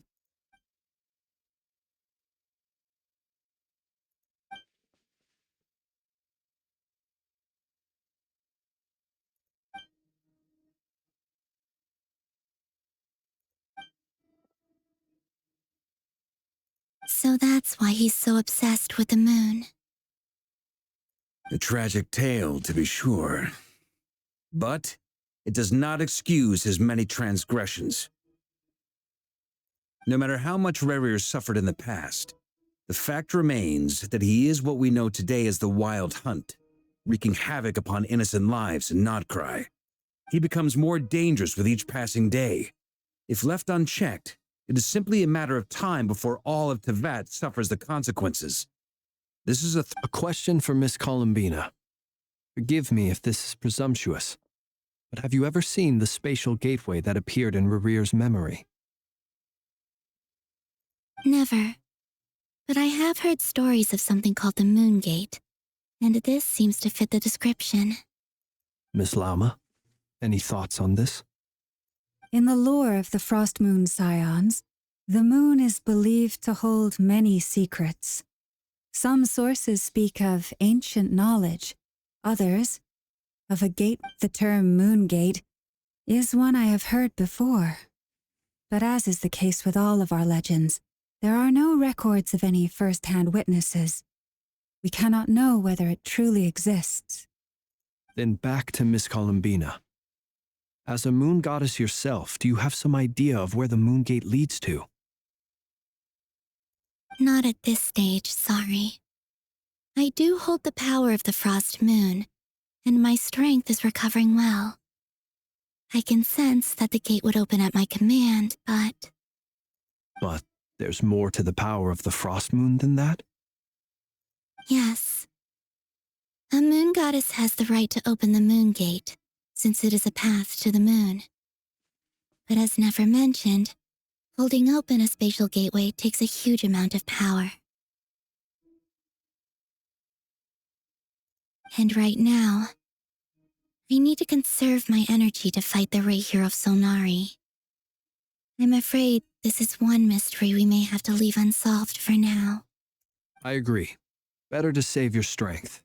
But if you'll humor me for a moment, I have a bold conjecture of my own regarding the world beyond the gateway. I highly suspect that neither Tholindis nor Rerir made it through unscathed. The evidence pointing to this is the fact that the Raher of Solnari exists in the form of countless fragments. With the abyssal power he wields, no ordinary foe can touch him, let alone tear him to shreds. And yet, the Wild Hunt proliferates wherever his scattered fragments lie, drawing hordes of monsters to many different locations across the land. So your theory is that Rerir was physically torn to shreds by some powerful force? Makes sense to me. Explains why the Wild Hunt is so pervasive, and why he's been trying to piece himself back together. He was whole to begin with, and he wants to be whole again. Without the power of the Abyss on his side, he almost certainly would have perished the moment he was torn apart. I could not agree more. The power of the Abyss is most surely a curse. It is a compelling explanation, and one that accords with my present understanding of Abyss creatures. Whether the life form in question is primitive or advanced, if this raises some interesting questions. I will run some experiments, and see if there is any validity to my suspicions. That being said, regardless of whether my research bears fruit, I would like to thank Miss Nefer for conducting such a thorough investigation. My pleasure, Mr. Albedo. I too hope that the information I have shared today proves useful as we look to formulate the next stage of our plan. What is it, Dainsleif? You look really upset. It's just, when I think of the man I once knew as Rerir, I struggle to understand why things had to turn out like this. The two of you used to be friends, didn't you? I don't know if these words will bring any comfort, but my heart goes out to you. Mine too. We could never know all the hows and whys of the way things are. The moon and stars are full of untold secrets and lies, and the skies are host to many more mysteries than these alone. Yet, none of that. Those are the first comforting words I've heard in a long time. Thank you both. Well, I think this is a good place to end today's meeting. I'm sure Nefer needs some time to recover. That's very Of course. Sounds good to me. Take some time to rest and digest.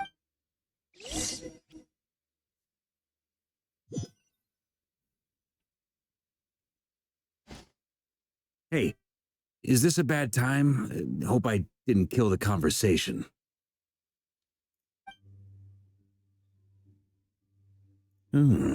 Nice room.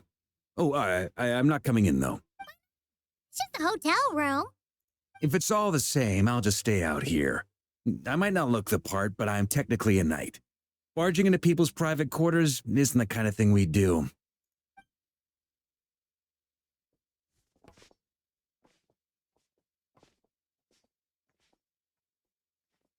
Anyway, Nefer went back to the curatorium to get some rest. But before she left, she shared some things with me that I thought you should be aware of. Firstly, although she managed to trap the Raker of Solnari inside her chess set, there's no guarantee that the power of the Ibis King is any match for one of the 5 sinners.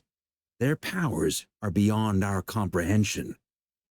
It's only a matter of time before he finds a way to break out. We have to come up with a plan and take care of him before that happens. Honestly, I figured that might be the case. So, how long have we got? Well, I asked her that same question. She talked for a long time, but for the most part, it seemed like she was trying to convince me how precious her chess set is. What a long and storied history it has. It felt like some kind of sales pitch, you know? The kind where you end up handing over Mora against your will. Anyway, after all that, she finally answered the question. 2 days? Holy moly! Can we even recruit enough help in that time? That remains to be seen. Which brings me to the second issue. Dainsleif is obviously conflicted about this whole thing. Given how little time we have, there's no way we can pull this off without his help. You have some history with him, right? Do you think maybe you could talk to him for us? Great. All right, on to item 3. So, Albedo, Durin, and I put our heads together and came up with a plan. Can't promise it's gonna... We figured we'd bounce the idea off you first. We'll explore it further once everyone's recovered.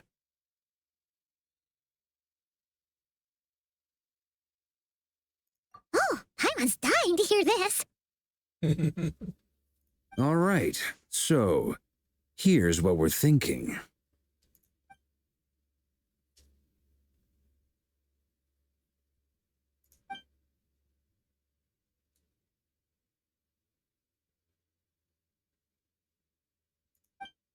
We felt a little uneasy about roping you into this. I mean, firstly, you're not locals, and secondly, charge none complete. of us are your boss. You're well within your rights to refuse if you so choose. Roping us in? Why would you even say that? We know the stakes here. It's all of us against the Raher of Solnari, or none of us stand a chance. I choose my words very intentionally, I'll have you know. I like to think there's an art to striking a down-to-earth tone even when the stakes are through the roof. Sir Varka, I have a few thoughts about this plan. I'm all ears. I think we can be more flexible with how the roles are allocated. In my view, the most sensible lineup would be like this.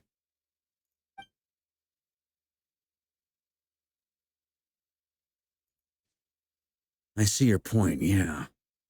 But if that's how we're going to approach this, you'd better make sure you're ready. To be clear, I don't doubt your abilities. Far from it. I just want to make sure. Are you really willing to take all this on? I want to do everything within my power. The Rahier of Solnari is a truly fearsome opponent, and if I do my part, it'll greatly reduce the risk for everyone else involved. Well, that tracks with what I've heard. Jean's mentioned in her letters that you're so diligent it's almost abnormal.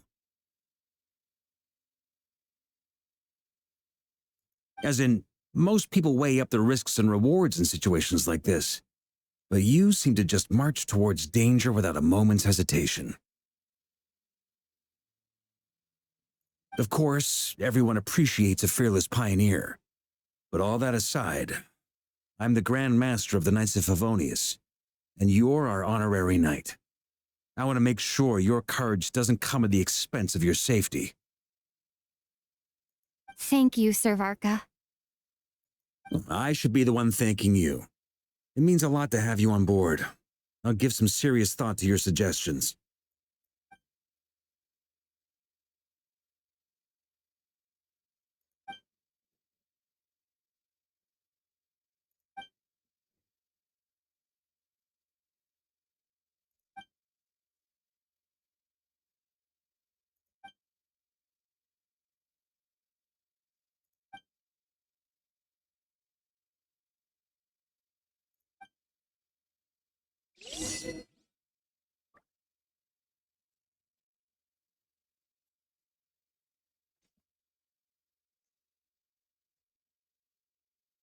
Wouldn't gliding be faster?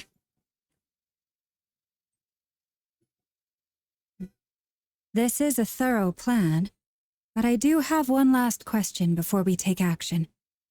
How could— Great question. Albedo's been hard at work analyzing Rarer and the Wild Hunt's behavioral patterns. His conclusions are as follows. Firstly, from the earliest known confrontation until now, Rarer has never displayed any ability to manipulate the dimension of space, so it's unlikely he has any power in that domain. Secondly, he seems to have a particularly strong vendetta against our group. If we put him in a fight-or-flight situation, he'll choose to fight every time. Thirdly, finally, and most importantly, he is consumed by hatred, both for the moon and for his enemies. Turns out, we tick both of those boxes. We have a reincarnated moon in our ranks, and a spy who accessed his private memories without permission. As someone who's had their fair share of interactions with the Wild Hunt, those all seem like valid observations to me. Understood. Then I will defer to the verdict of the group. Well, everyone, that's the plan in full detail. Albedo and Durin are carrying out their part as we speak. Plan approved. Scheduling. Okay, any firepower you need, I got you covered. The Frost Moon Scions are behind you as well. And the rest of you? No objections? All right, then it's settled. This is the plan we're going with. Next up, an old tradition of mine. Wait, we can still back out of this? Everyone says things they regret, right? I don't want anyone feeling trapped because their mouth said yes before their brain had time to think things through. A very people-first approach. I hear that's common practice in the Knights of Favonius. Heh. Who'd you hear it from? Dilu? Shh. We don't use people's real names at work. This contact will be known only as Owl, please and thank you. This plan can only work if everyone does their part. Flintz and I will absolutely support it. We shall indeed. You'll be glad you accepted our help. Also, You are the last person I expected to see here, Miss Dory. It's not often I get called Dory in a work context.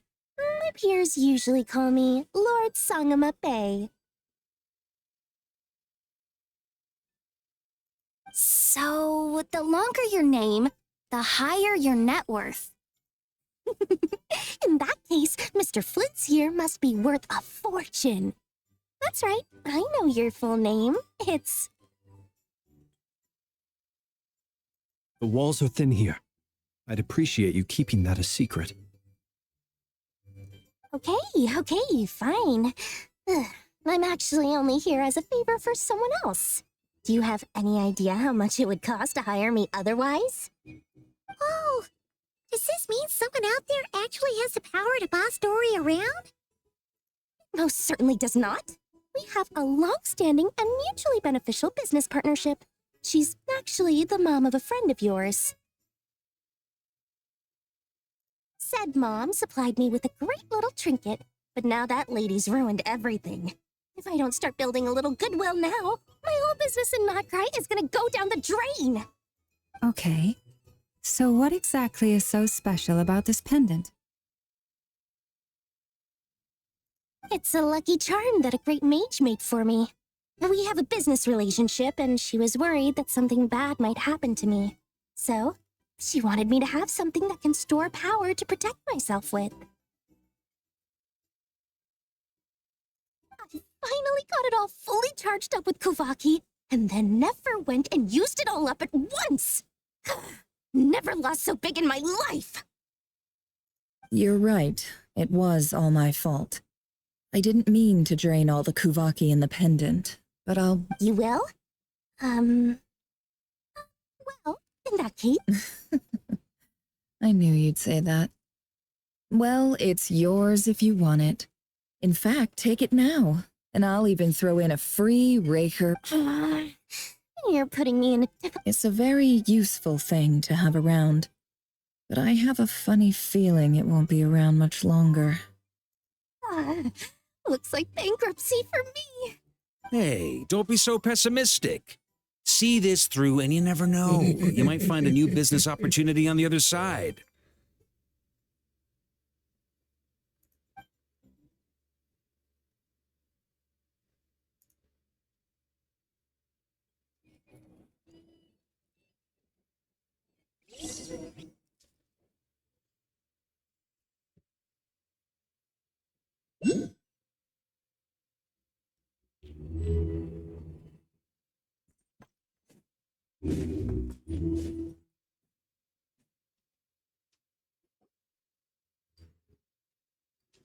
Dory! How are things going? Feeling ready? Oh, I was born ready. We only have 2 days. Think Lord Sangama, don't forget, when something's in high demand, the people with the goods on hand get to charge the highest price of all, even higher than the sellers taking advance orders. Ta-da! See? It's right here. Oh, it's so pretty. Did you make it? No, I have a supplier. We go way back, so he made me a very Aha! You were talking about lucky charms at the meeting. Give them for you. That's not the full story. It actually started a while back as a project between me and the Dendro Archon.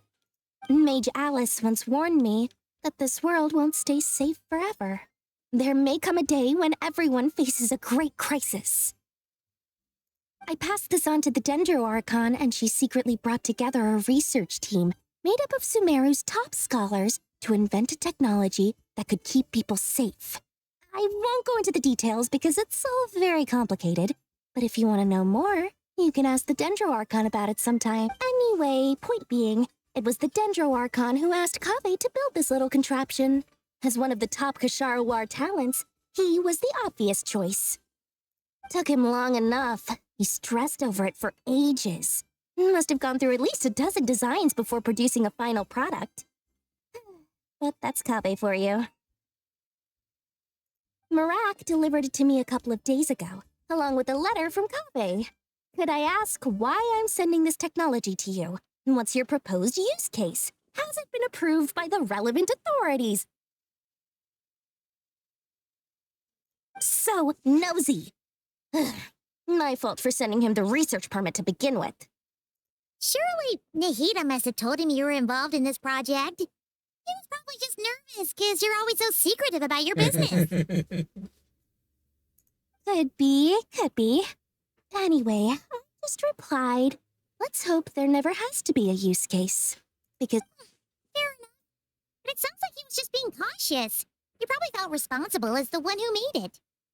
Or maybe he was asking as a favor for his housemate. He's done that before. Not sure why, though. His housemate doesn't seem to really care that much about this kind of stuff. Either way, all's well that ends well. I'm just glad to finally have my hands on the product. I wouldn't... Huh? What does that look mean? Just super surprised. This must be the first time we've ever seen you actually get serious about something. Well, a long time ago, I made a promise to myself. I promised that I was gonna live every day of my life with a big beaming smile. Obviously, Mora plays a big part in that. There are always gonna be times in life when you have to give something back. That could mean paying back a debt, returning a favor, or showing some kindness. Alice has been a huge help to me over the years. She was the first investor I ever had. And I want my investors to know that Lord Sangamabe is the best in the business. And more than that, no one knows what the future will bring. Whatever happens, I want to make sure the Dendro Archon and all of Sumeru is prepared to face whatever comes. Oh, that? I was just making sure Nefer and I are square. Don't be thinking it was some sort of benevolent act. I'm no saint, so don't treat me like something I'm not. My priority is doing the business that I want to do, so long as my conscience lets me, but it usually does. That's the Lord Sangamabe business model. Huh? If you say so. I do say so, and that's the whole point. I'm a businesswoman. Don't go trying to figure out what kind of person I am. You'll exhaust yourself. Much easier for everyone involved if you just take my word for it. Oh, and could you two help me get this stuff where it needs to be?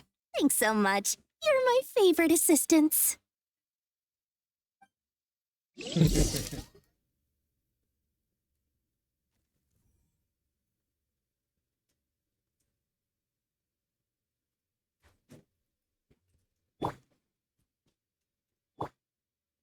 Protect us.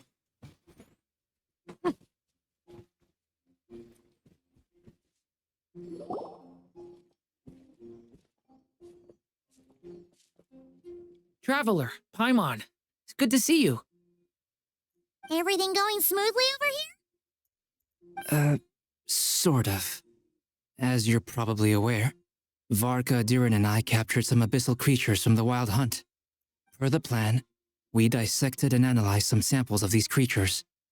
The process went very smoothly. The findings, however, come with some... What? You can actually dissect the Wild Hunt? That depends on your definition of Wild Hunt and dissection. Harmless, lifeless.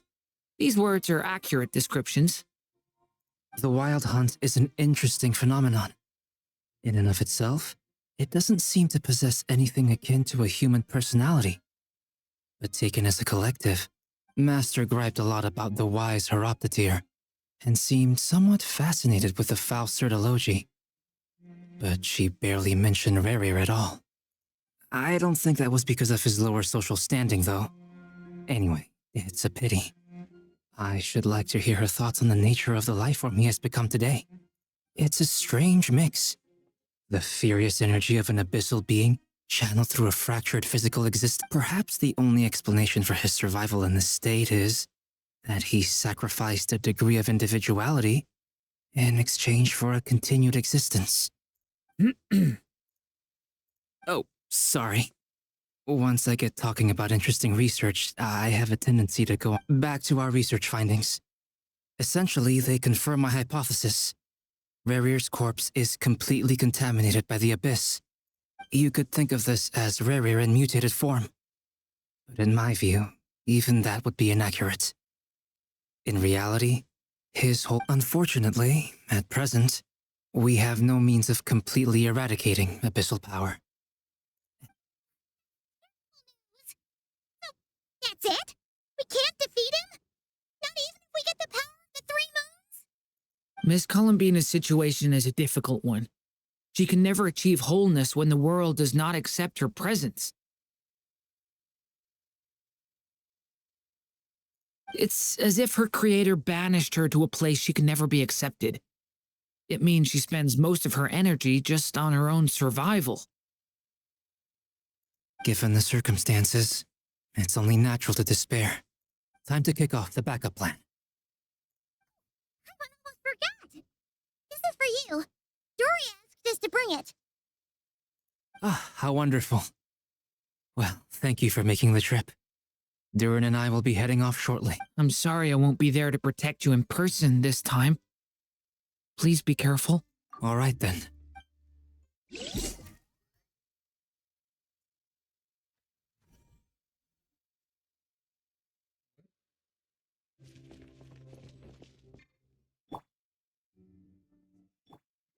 Let the show begin.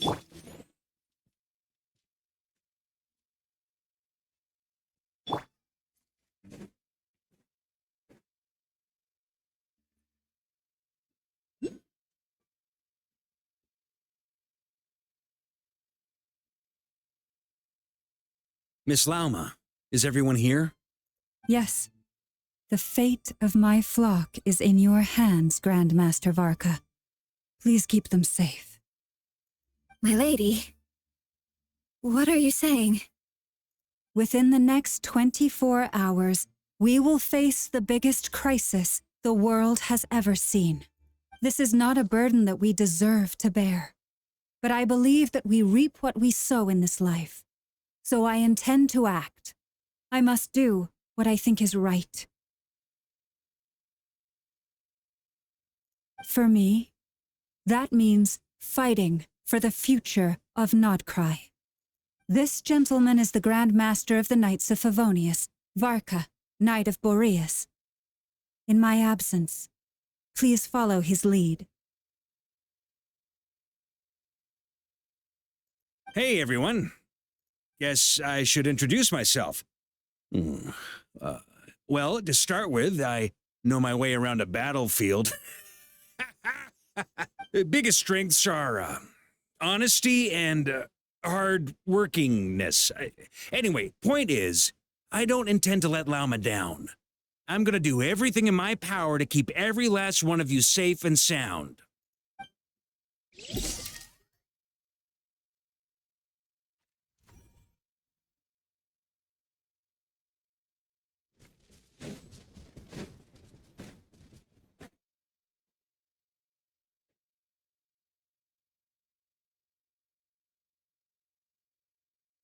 Something on your mind? Miss Columbina, was it? I believe that's how the others addressed you. That's right. Names are funny things. Have you always been called Dainsleff? Yes. I take it your own name has a more complicated history. I have a different relationship with names than other people. To be honest, I'm not even sure that Columbina is my name. At least, not that it's what everyone calls me, and I go along with it. A lot of my life has been that way. I get so used to things that I forget to question why they are so. I never used to think much about where names come from, or what they mean to people. Maybe something's wrong with me. You're different from other people. I sensed it the first time we met. You're more perceptive than most. I'm sure your long life and rich range of experience explains that. Do you ever find yourself missing Conria, Mr. Dainsleff? Difficult to answer. I have dreamed of the past many, many times. Sometimes I'm fighting tooth and nail. I don't recall any happy moments from that time. It has been too long. Is that because hatred survives longer than love and affection? That would not be for me to say. I make no excuses for the grudges I bear. Thank you for your help with the Rerir situation. Wow. Without your effort, Lamento I never final could hace have la learned leche. the hidden truth of his story. You're welcome. I know he's your friend. Friend? He betrayed me. And I never really understood what he was going through in life. Some friendship that... Okay. So, do you plan to fight him with us?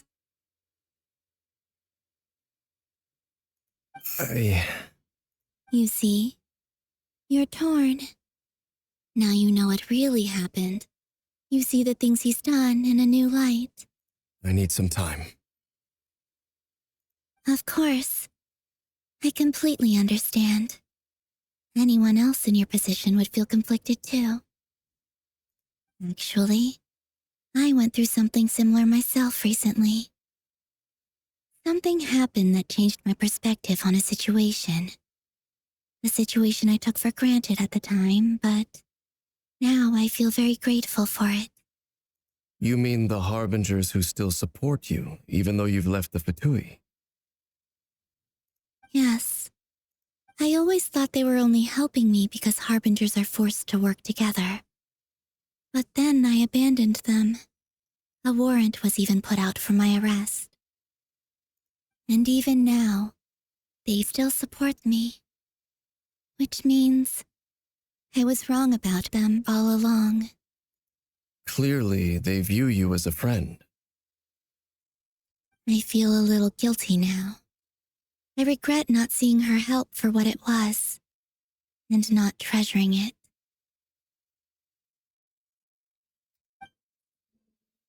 I see the guilt that you're feeling now, because I feel it too.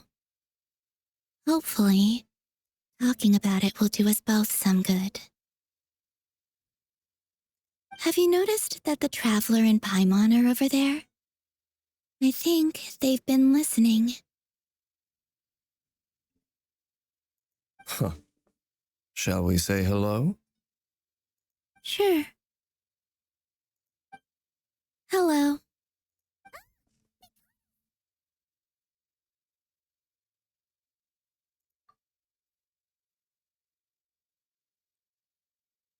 I apologize for making you worry. No doubt you wish to know where I stand on the plan to take down the Rerir of Solnari. You will? Oh, thank you so much. Everyone will be so grateful to hear that. They needn't be. This was something that I was going to have to face up to eventually. That doesn't matter to them. They're grateful to you regardless. You can't control their gratitude, so just accept it. And then, have a think about whether you're willing to join us.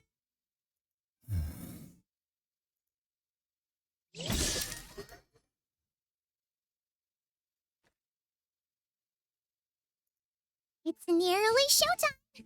Let's go rendezvous with the others. You know the place.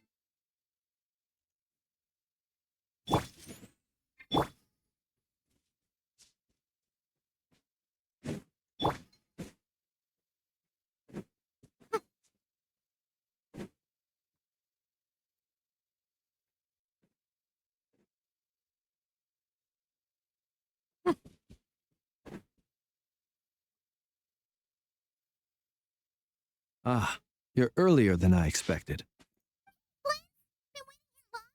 Not too long. I came a little early so I'd have some time to think. Are you nervous about the battle? Quite the opposite. I'm reminiscing on my past battles. When I was awakened by the Radniki, I had not touched a weapon in many years. I felt like the battlefield was not where I belonged. But after waging war against the Wild Hunt for so long, I came to realize something.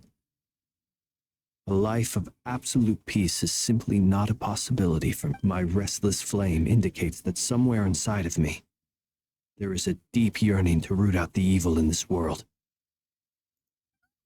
That doesn't sound like such a bad thing. Well, in the past, when I was a fae whose primary concern was hibernation, it was hardly ideal. But it certainly serves me well here in the present. And I am delighted to be able to join forces with— Looks like I'm not the first to arrive.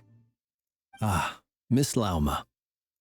Did you sleep okay last night? I struggled to settle down at first, because of the nerves. But don't worry. I got enough sleep in the end. I'll be just fine. Please, I'm just doing my part.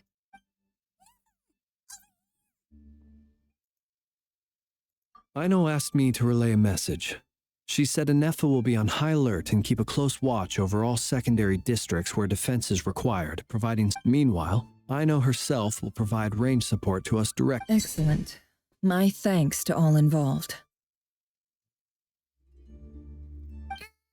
The chess set's looking a little unstable. It won't hold him much longer. We should be prepared to engage at a moment's notice. No sense sitting around waiting. Let's make the first move while we still have the option. I agree. Paimon, find a safe hiding place.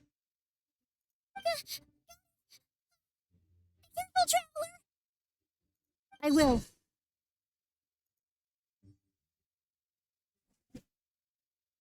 Everyone, take your positions as soon as the battle starts. Every ounce of strength we have in our bones, let us— Ready? Let's go. I've seen all your futile ploys before. You have become the authors of your own demise. I wouldn't be so sure about that. You are merely a moment of sport before I tear down the moon.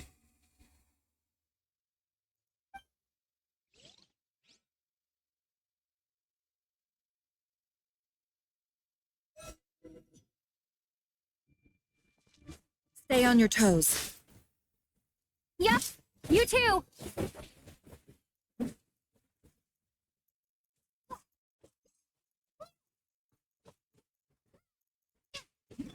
It all adds up.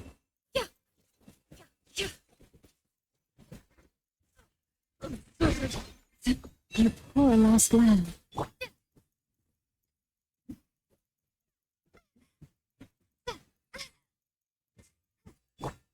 No more lies. Can't hide the truth. The moonlight. Forest, protect Hunt them us. down. Be silent. Close your eyes. Are you quite finished? Be silent. To dust. Move.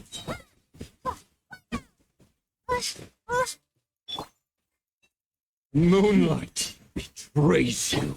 Observe. Hunt them down. Move. Step. Speak within.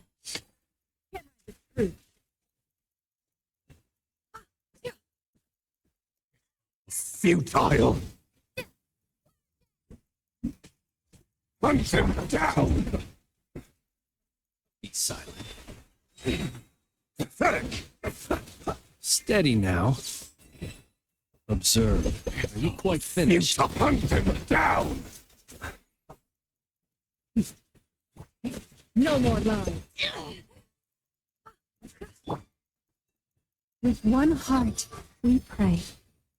The moonlight. Pathetic.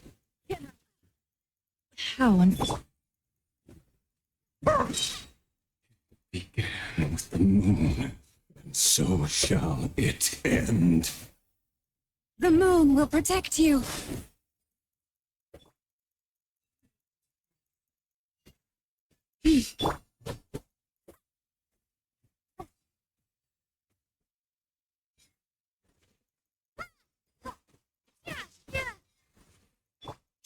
Forest, protect us. Stay your hand.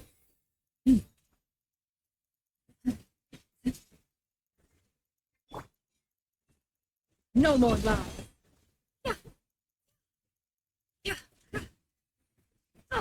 Absurd.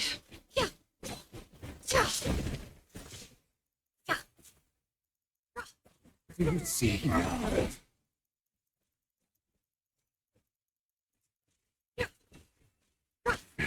Here. When will it be as you foretold?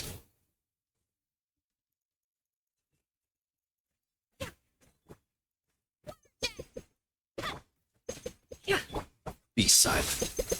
Close your eyes.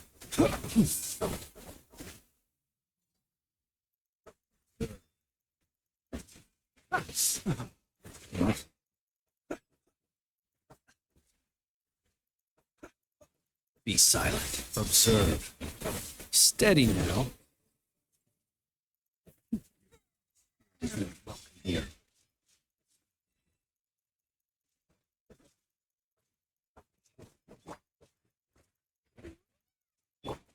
You poor lost lamb, by the frostman of old. A brave transgression. Close your eyes to dust.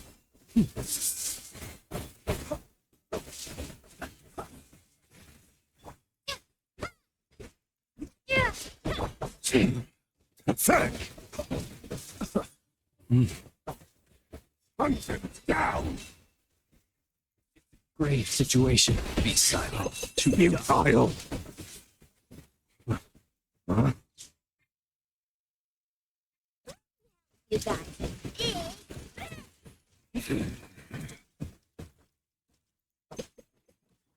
It all adds up. The mystery unravels. Pathetic. Can I the truth? Ugh.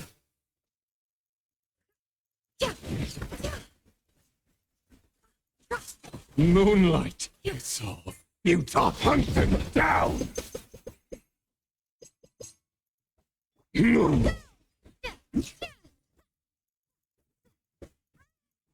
It all adds up. Can't hide the truth. Leave this place. With one heart, you take me. The moonlight. Bring you. Move.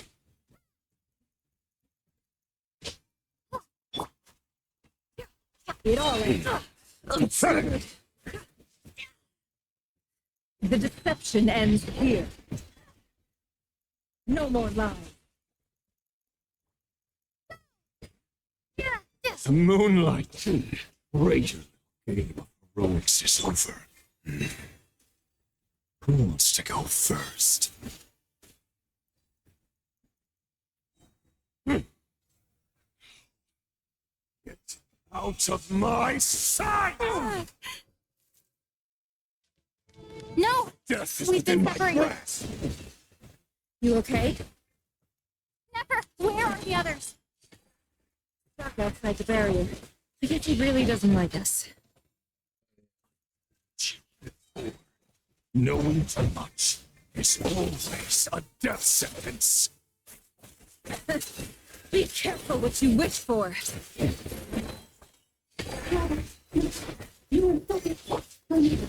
Lama! Can you hear me?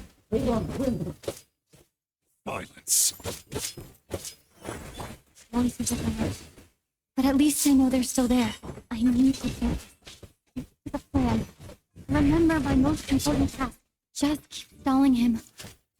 You stall him for long enough. The moment will come.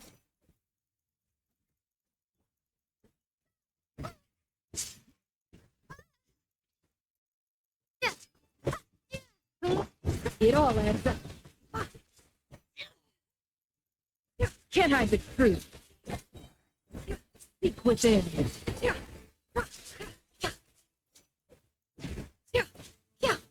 No more lies.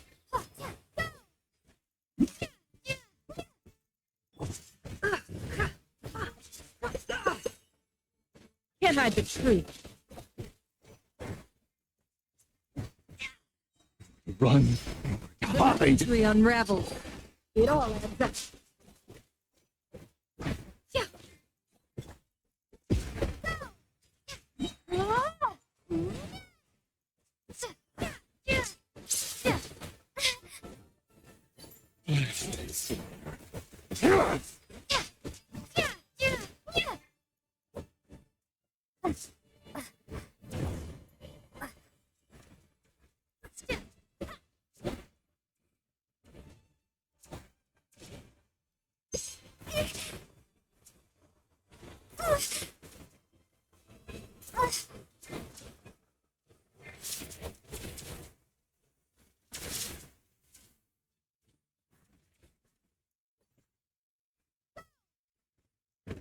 Maybe I wasn't meant for this world. How much power will it take? Can't hide the truth. It all adds up. Destroyed. The deception ends here. No more lies.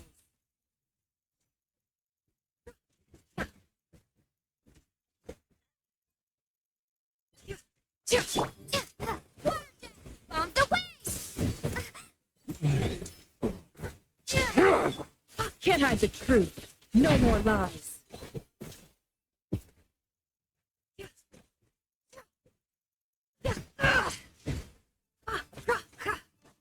It all adds up. Speak within.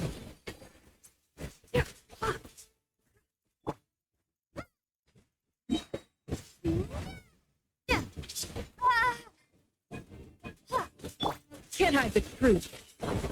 It all adds up. The deception ends here.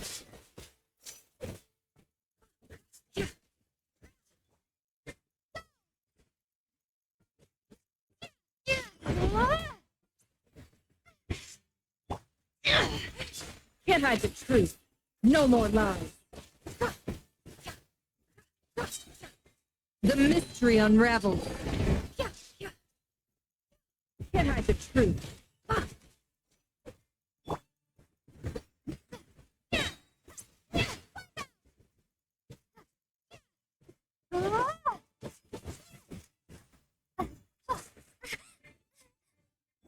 No more lies.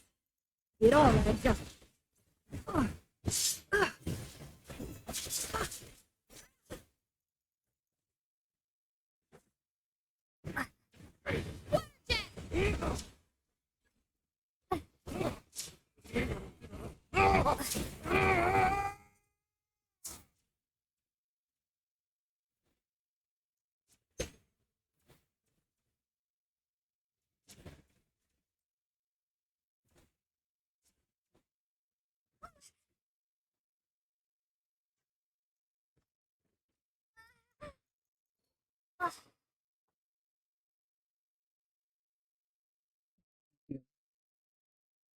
In my grasp!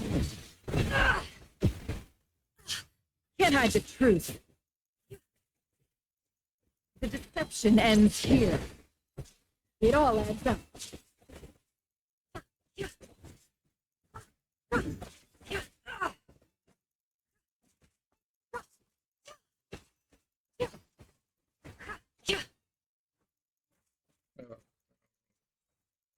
The mystery unravels.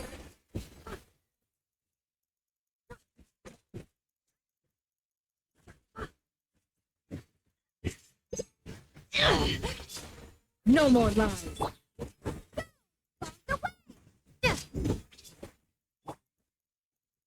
It all adds up.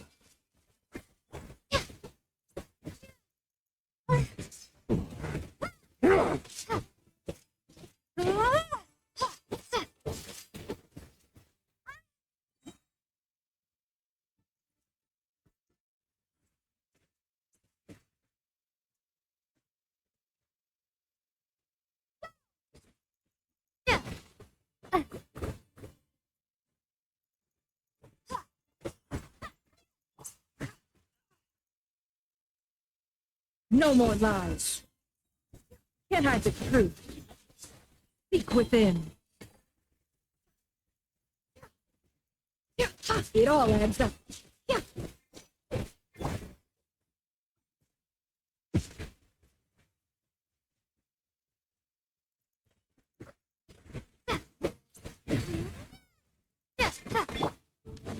Can't hide the truth.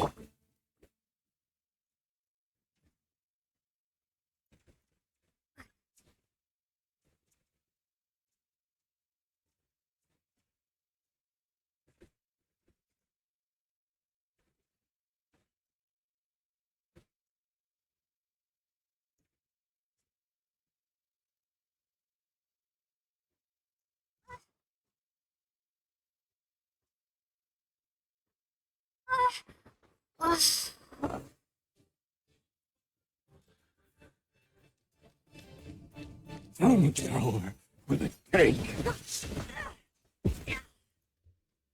It all adds up. The mystery unraveled. No more lies. Vale, entonces tengo que utilizar How unfortunate. la ulti.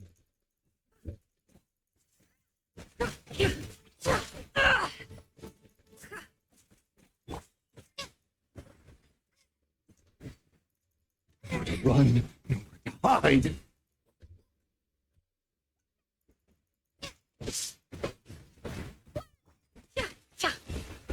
It all adds up. How unfortunate.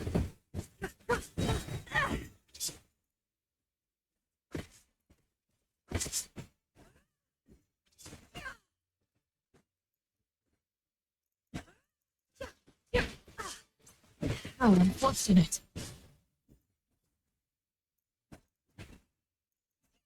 The deception ends here. Can't hide the truth.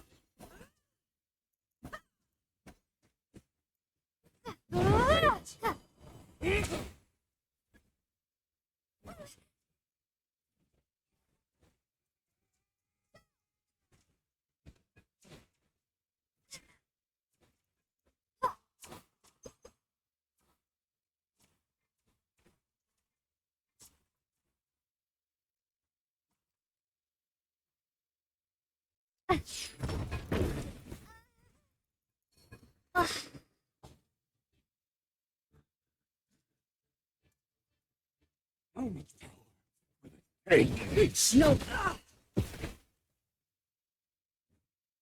Can't hide the truth. It all adds up. Speak within.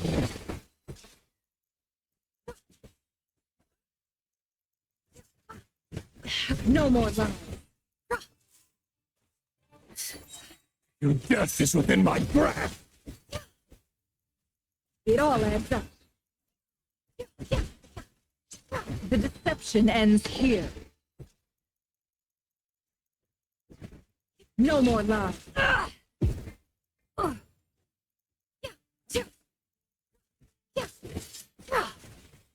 Can't hide the...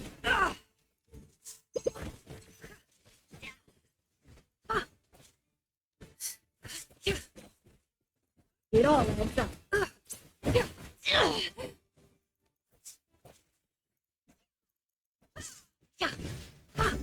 Can't hide...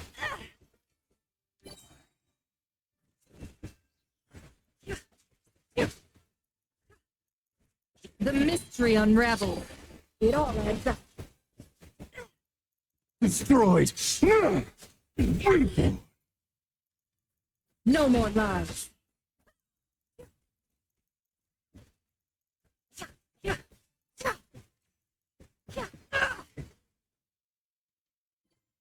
Run. It all adds up. Hide.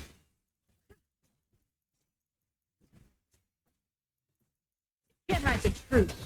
Speak within.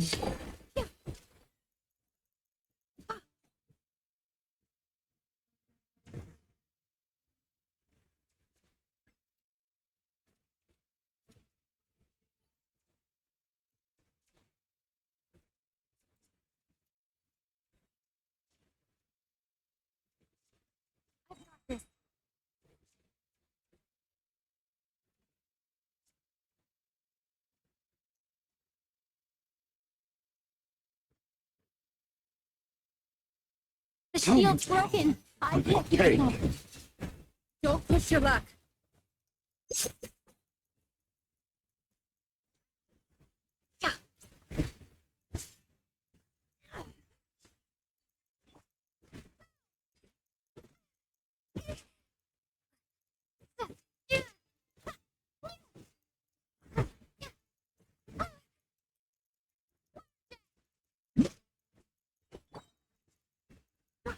The mystery unraveled. No more lies.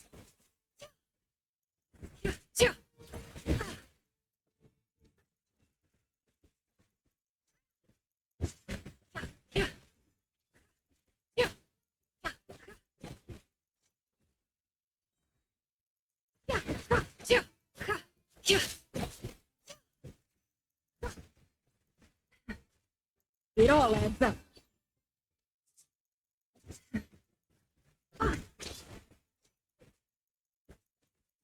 Speak within.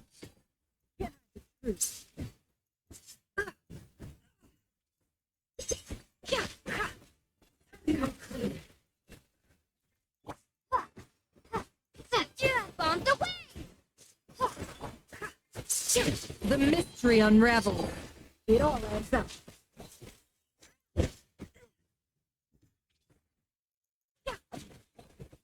No more lies.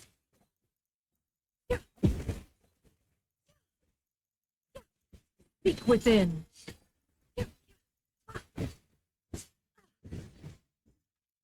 Can't hide the truth.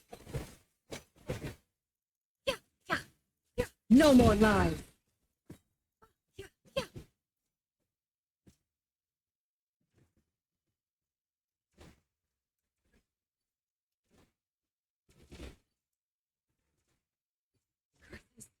There's no other way. ¿Dónde hay otro? Papá?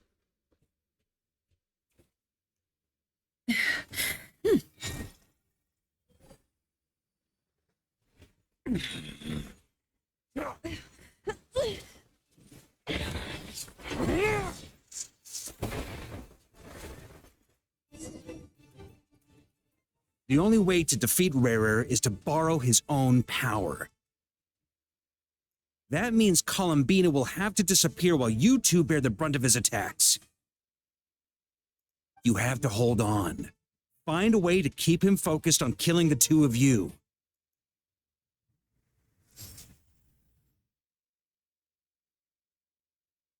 Never! Your eyes are bleeding.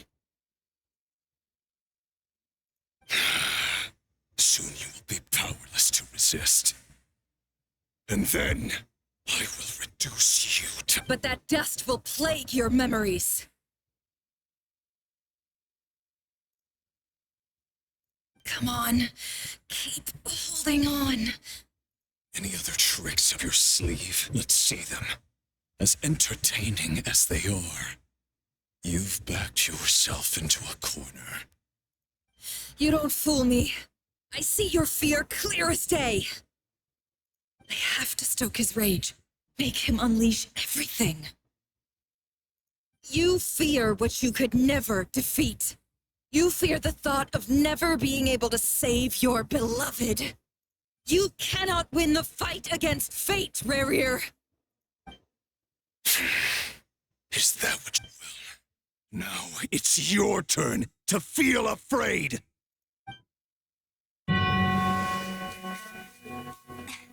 You fear the sound of your own name? Is it us you hate, or is it what you've become? Let's see what becomes of you!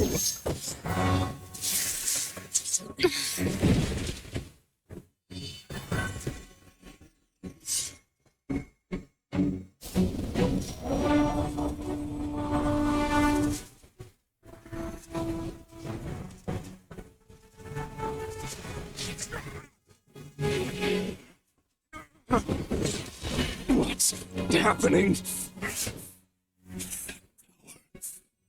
I've seen it before!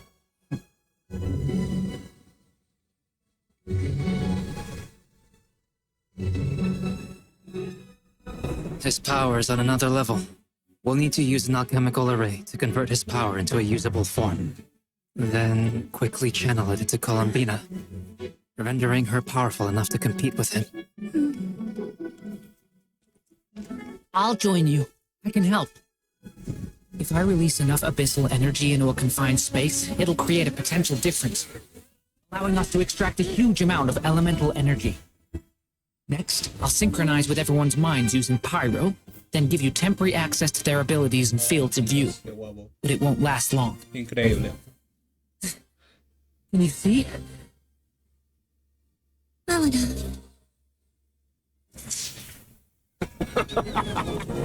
So, we have a student of Gold Rhine-Daughter in our midst. How about that?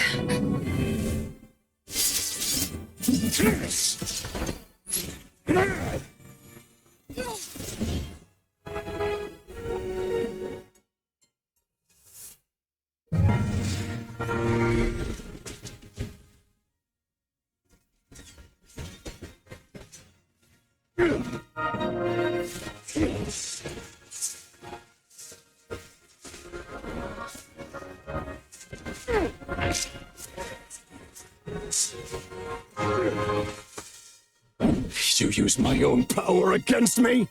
Just like how you stole Kuvaki. Look familiar?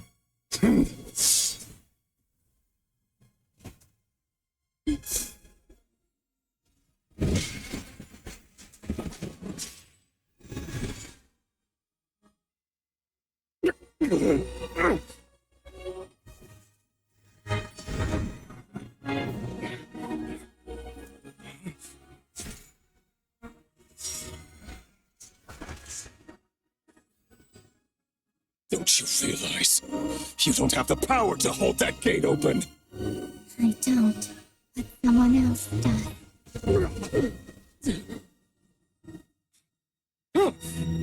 Goodbye, Rereer.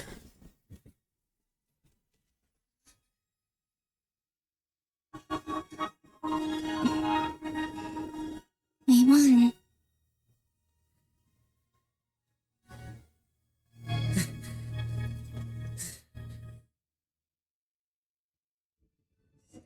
You'll see. Who's that?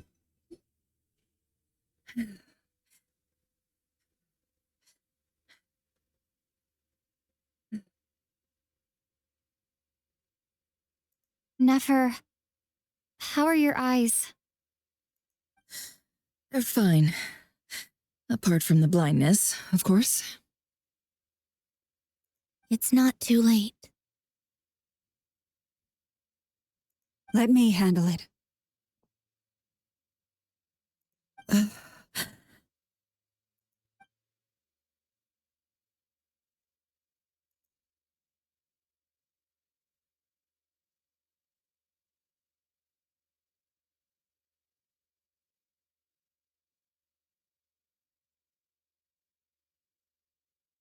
Miss Nefer, it's not like you to lose your composure.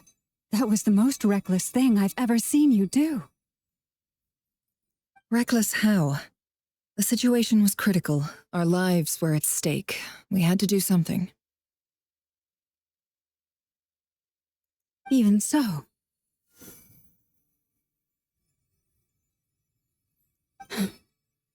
Okay. I guess you're right. Under the circumstances, it was a wise decision. You traded your eyes for an incredible victory. In business terms, I suppose that's a huge return on investment. I'd be hard-pressed to argue otherwise. Still, I don't like this outcome, and I don't want you to lose your sight for good. People suffer when they make sacrifices they shouldn't have to make, whether that means faith, strength, or in this case, your ability to even see. I had hoped you could win without sacrificing so much as a single hair on your head.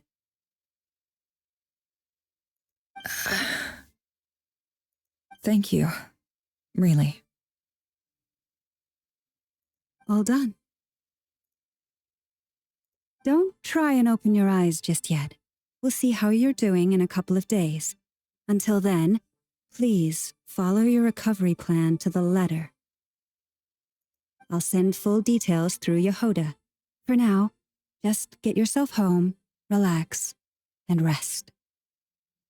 My dear friends, we have fought bravely and achieved a spectacular victory.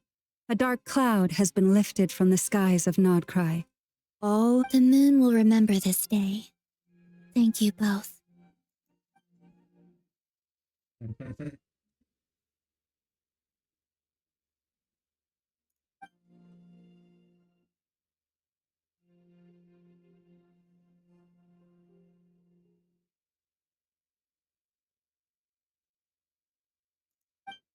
There's something I want to let you know.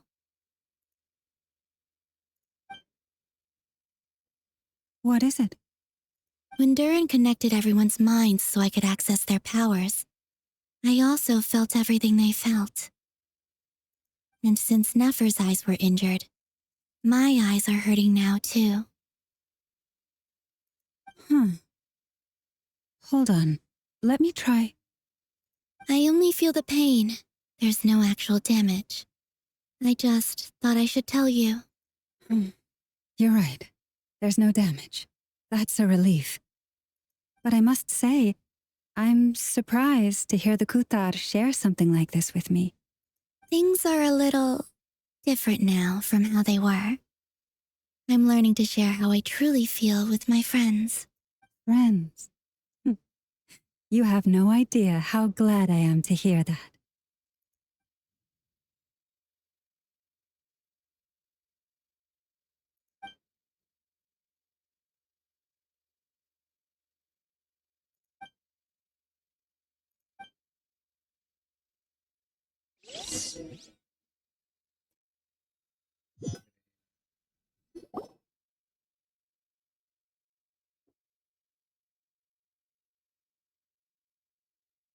Yay! You're awake! How are you feeling? Any aches and pains? Did you sleep? I'm doing all right, Paimon. No need to... Phew! Well, that's good. Paimon's been sitting on the edge of the bed worrying about you for ages. You slept a whole day and night. Glad to hear you didn't starve. How was the food?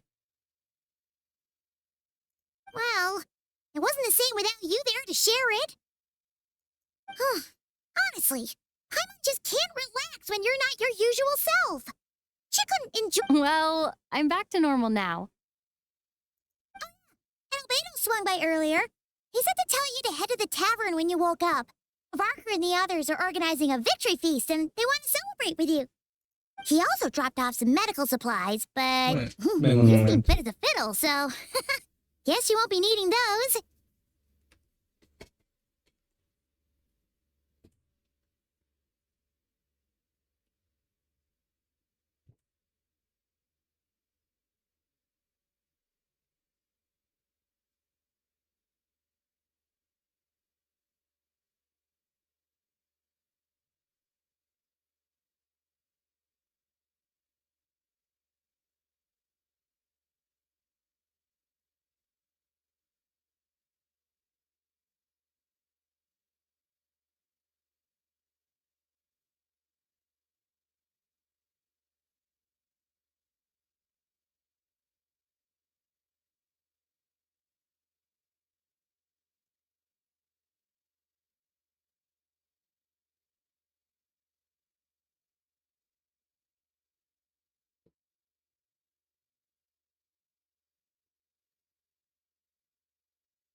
Mic on.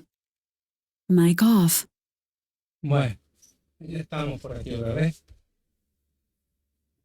If you're feeling up to it, let's head over now. Wouldn't want to keep them waiting.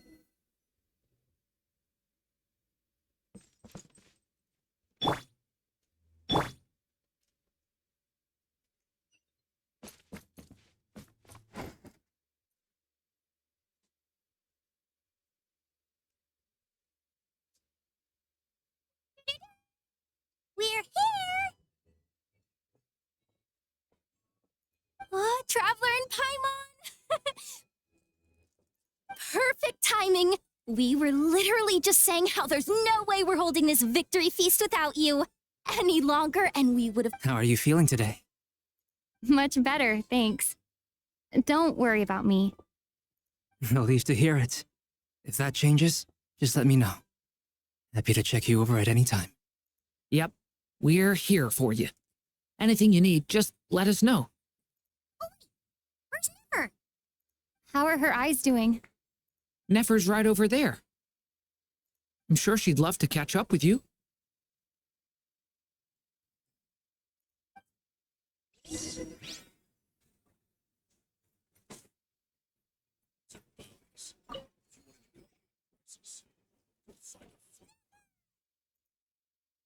Traveler, Paimon, are you recovering well?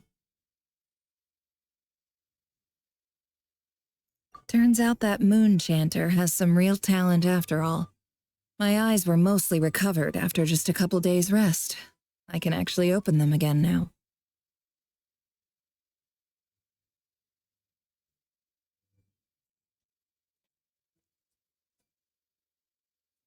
Yeah, but you gotta be careful.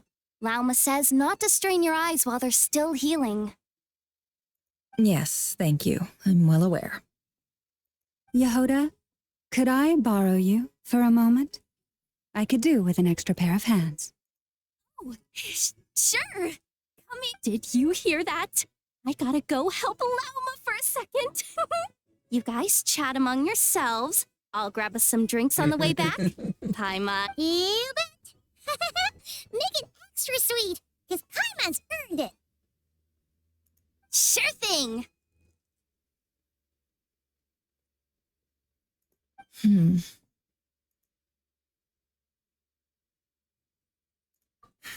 The Raker of Solnari.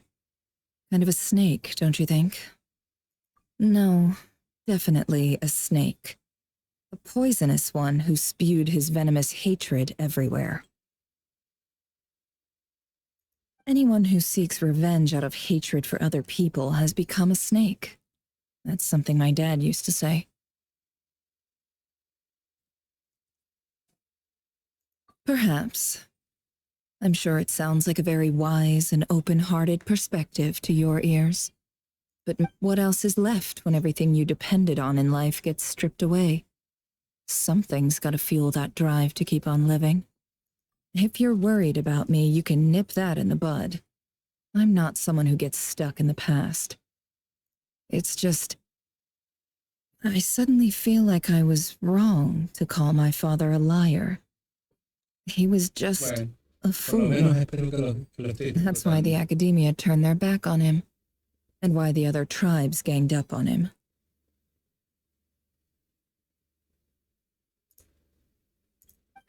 Oh, Father. How much better things could have been if you were a skilled liar. La verdad que el evento ha sido increíble. Look at the Ibis King. Thoth is a fiendishly cunning liar. And yet, strangely, he feels more like a father to me than my real dad ever was.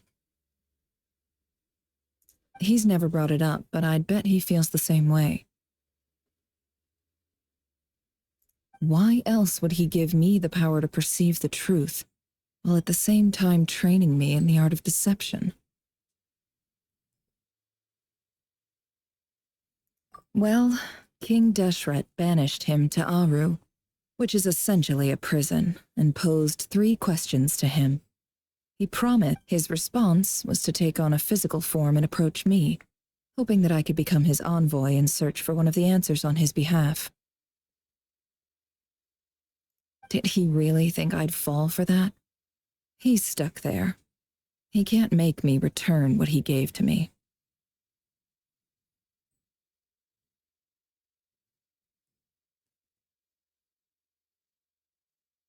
So that's enough for you to decide he's nice, is it?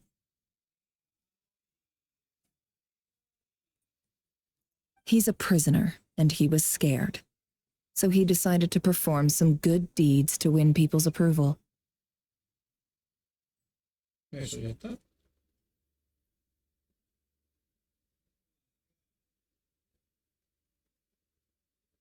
He lives in fear because he's a deceiver. How is Rerir any different? You can't work as a spy your whole life and expect a happy ending. It's preposterous. Yet I can't say I don't understand it.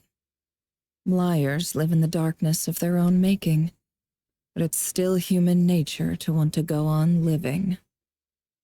They say that a liar's soul is the most worthless thing in the world. What do you think?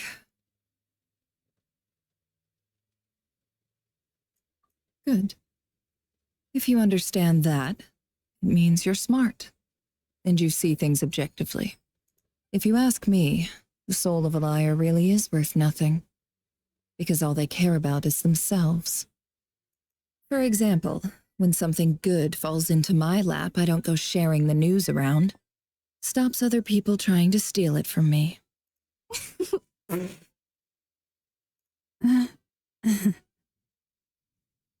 So be it. They have sharp ears. I can't keep anything from them. Oh, is that what it looks like? Well, you all know my past now, and I can't simply eliminate everyone who knows too much. So I guess I just have to put up with you. When you find yourself in a situation you can't control, the safest play is to keep calm and start monitoring everyone involved like a hawk. In the intelligence world, you need to have a sense of perspective and play your hand accordingly. If you understand what's at stake, please ensure my secret is safe with you. I trust you'll respect my wishes as a friend. But don't forget, very good. Now that the panic's over and we've all calmed down, I suddenly remembered something. After all that build-up, our mystery ally never showed up even once.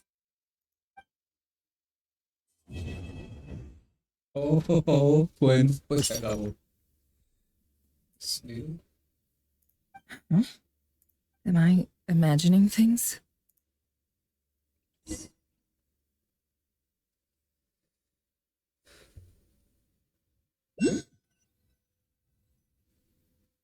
So, that close colleague who stayed behind with you? What's he been up to recently? Don't know, don't care. I get more normal human interaction from hanging out with Bosco too than him.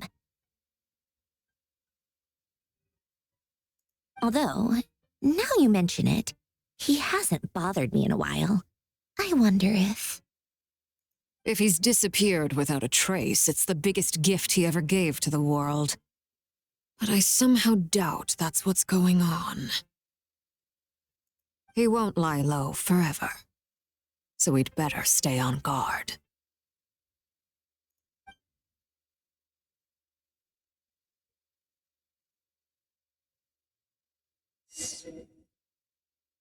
Bueno.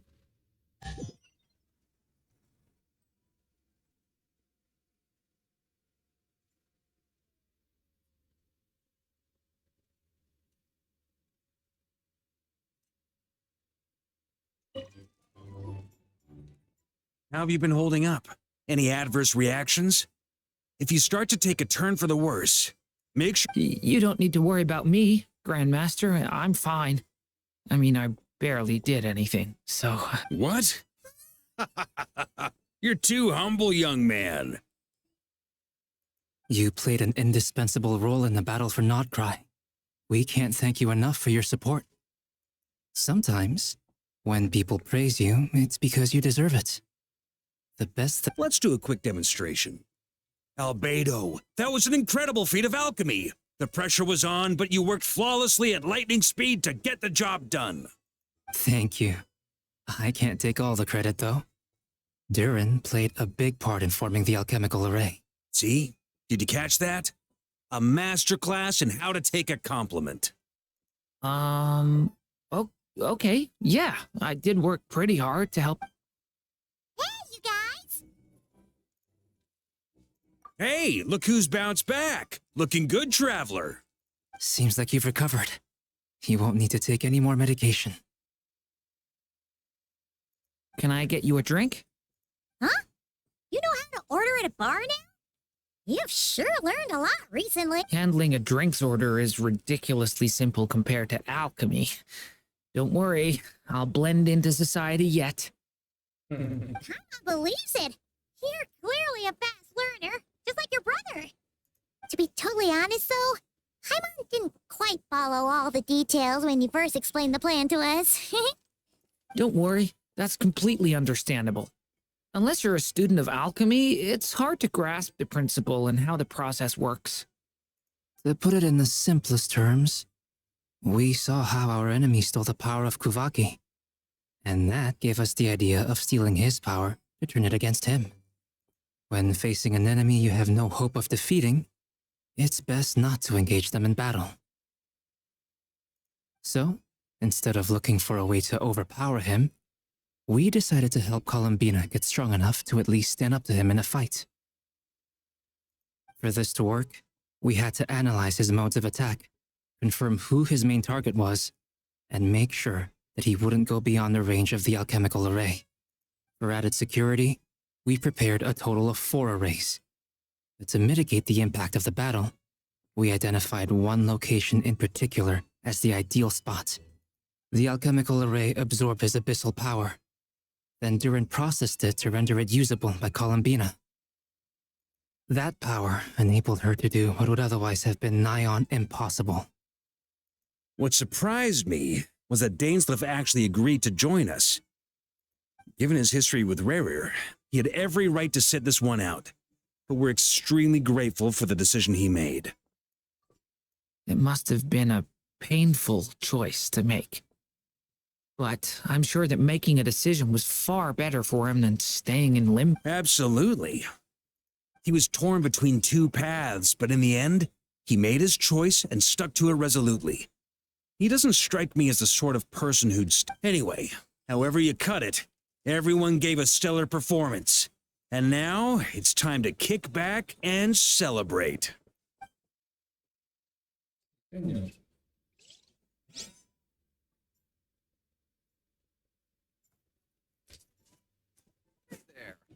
Looking for a drink or two? Or perhaps a room for the night?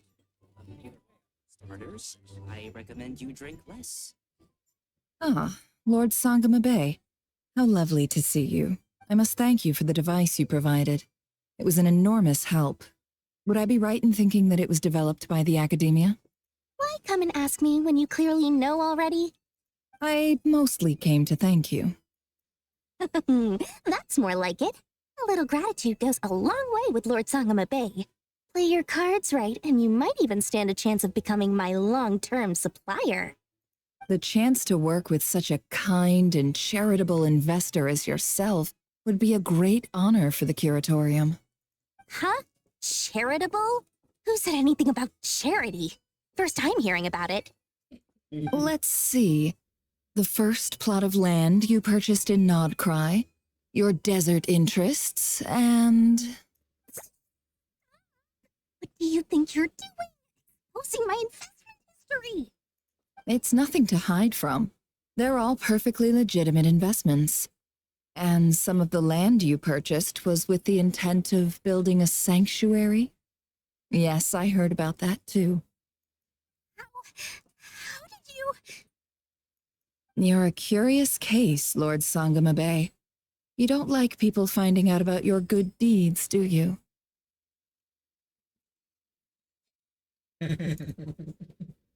But I'm afraid no matter how hard you try to keep things under wraps, Where there's a will, there's a way.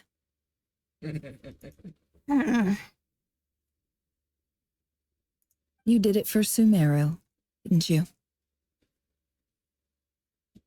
It was empty land that was gonna go to waste otherwise. I figured if I built something there, it might at least get some use in an emergency. Disasters are capricious things. They strike without any warning. I've lost family to a disaster before, and I don't want to lose any friends or business partners if I can help it. My elder sister used to dream of finding a sanctuary. Somewhere with plenty of food, water, and medicine, where everyone could live happy lives. It was something I looked into, but after discussing things with the Dendro Archon, I decided on a more effective strategy. The tech people handled the tech, and Moneybags provided the Mora. It just made the most sense. It's a pity that so few people know the truth about you. Everyone says that you view everything in terms of Mora, and all you care about is growing your own wealth. So, what's the problem with that? Everyone wants to be rich. It's human nature. So yes, I love Mora, and it's nothing to be ashamed of.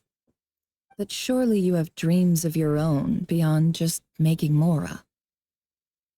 You don't get it, do you? My dream is to invest in other people's dreams. And, make a nice little slice for myself along the way. Just thinking about it makes me happy. That sweet, sweet sound of Mora. Thank you. For the device? And the pendant. Oh, that. I was just returning a favor. Don't worry about it. Seems like we've both been away from home for a very long time. Yeah. So long that I barely remember what my family even looked like. That would be your mother, father, and sister? Yeah, though it's been years since my sister passed away. It's not like I want to forget them, obviously, but memory can be even more ruthless than the most calculating business person. Beyond a certain point, if something isn't helping you, it just gets... My sister can't help me now. Slowly but surely, her face is fading from my mind's eye. It's become a vague impression. Not everything will fade. When loved ones pass away, the beautiful memories are the ones that last the longest. Yeah, that's true. If you ask me, that's the one silver lining in all of it. Well, that, plus, I'm sure that life is much better now than it was back then. Oh, absolutely. I have tons of Mora, a big beautiful house, business is booming, and I'm as happy as can be. You've got a lot going for you too. Boss of the Curatorium of Secrets? I'm sure there's plenty of Mora to be made in that line of work. I appreciate the vote of confidence.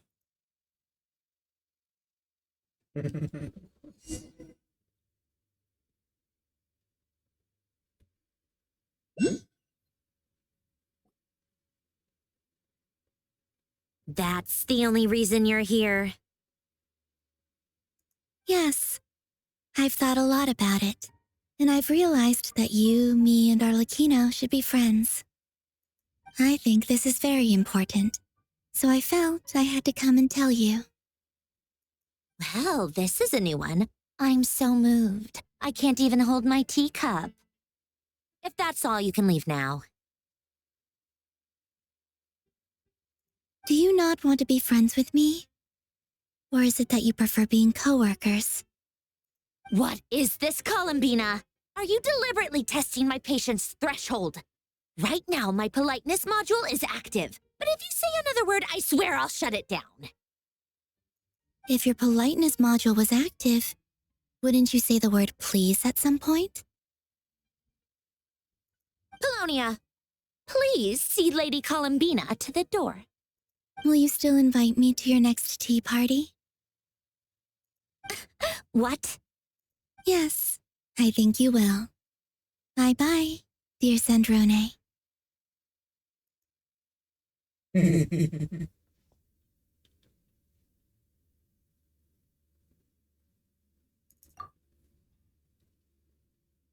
Last time, the Wild Hunt escorted you out.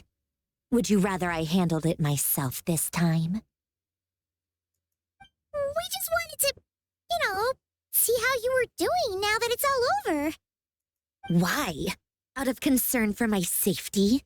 I hope you didn't seriously think that the Rahir of Solnari would be able to lay so much as a finger upon me, given how Mostly because you kind of helped us out, so we just wanted to check you were okay. Looks like all your robots are fixed, huh? Oh, don't you worry about that. Tea time is already a write-off. The visitor before you managed to kill my appetite. If you're in the mood for tea, go ahead and help yourself. Otherwise, it's going to waste. My coasters are still missing in action, though. Use this notebook instead. Whoa! Pretty hefty notebook. Look at all those calculations. You can ignore those. They're just dumb scribblings. I doodle and write in my free time. Sometimes I remember the distant, dreamlike past. Sometimes I imagine the far-flung future. And other times, I grit my teeth and note down all the crazy nonsense going on in the present. Some people do the crosswords in the newspaper. This is my equivalent of that. Trying to predict the future is like daydreaming, and writing about the present just makes me furious. The past is my favorite. If nothing else, it's already set in stone, so I don't have to rack my brains trying to figure it all out. Huh. Although, having said that, the only vaguely interesting memory in my past is probably that guy they call Lord Artificer. Who else? Pretty much all the mecha and Fontaine are his personal handiwork. Wait, are you saying you know him? Like, personally? I mean, I guess we were friendly enough. Yep. In fact, I'm probably the only normal person left who knew him at all. We used to chat occasionally back when he was still around. Before he passed away, he asked me to destroy all his manuscripts. I honored his request, but I did read through everything first before destroying them. I mean, I couldn't let the genius of Lord Artificer Alain Guillotin disappear like that. It would have been such a waste. So, that's where the formulas in your notebook are from? I just told you, those are my equivalent of crossword puzzles. They're just dumb formulas that I solve for fun when I'm bored. Alain's work was like epic poetry.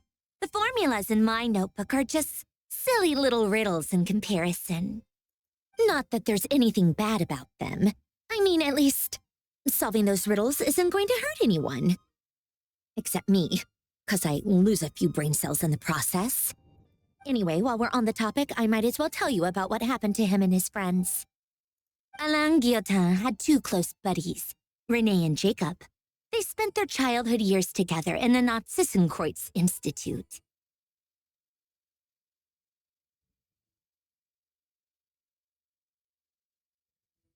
They were all quite competitive, so there was some rivalry between them, but it was a friendly rivalry.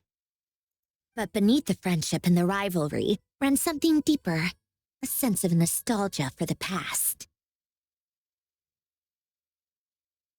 Unfortunately, childhood would end, the prophecy would come true, the apocalypse would arrive, and the future would never be. A mad dream that would normally only capture the minds of lunatics begin to take root in their hearts. A dream of saving the world. And if Renee and Alain had been people of lesser wits, that dream would probably have ended up as something for them to joke about in their older years. But alas, they were some of the sharpest minds around. They nurtured that dream with the full power of their intellect, and it grew into something that ate away at their souls. The first of them to fall under its spell was Renee. Against Alain's wishes, he persisted in experimenting on a mutual friend of theirs to try and save their life. Alain did not approve and parted ways with Renee. It's complicated. Alain wanted to believe that Renee only did what he did for the sake of their friendship. But when he told me about what happened, I could tell he still had some suspicions about Renee's motives. Perhaps the seed that would grow into a nightmare had already sprouted in Renee's. Even then. The next time they met, Renee's soul had been completely engulfed by the dream of salvation. His futile attempt to change the tide of fate only resulted in a wave and although that wave died down eventually, I hear that it just recently came back with a vengeance. As I understand, Renee heard about his dream of salvation once more. But I'm told that the attempted resurgence finally died out for good. At long last, Renee awoke from his deluded dream. Though of course by then it was far too late. What do you think of Renee? Do you admire his transcendent genius? His view that any price was worth paying to achieve the lofty goal of saving the world? Or do you despise him? Dismiss him as an evil madman who wrought havoc on the lives of everyone around him, as he... Same difference, really. Just a matter of perspective.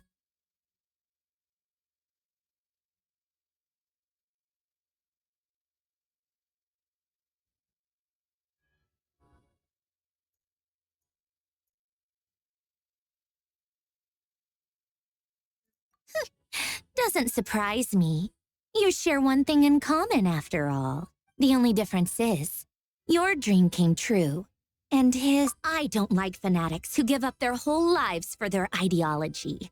Nor do I like fools who let their delusions take control. Maybe I could understand if Renee had just been an ordinary person. But he had a sage-like intellect. And anyway, that's enough about Renee. Now, moving on to Alain Guillotin, the Lord Artificer.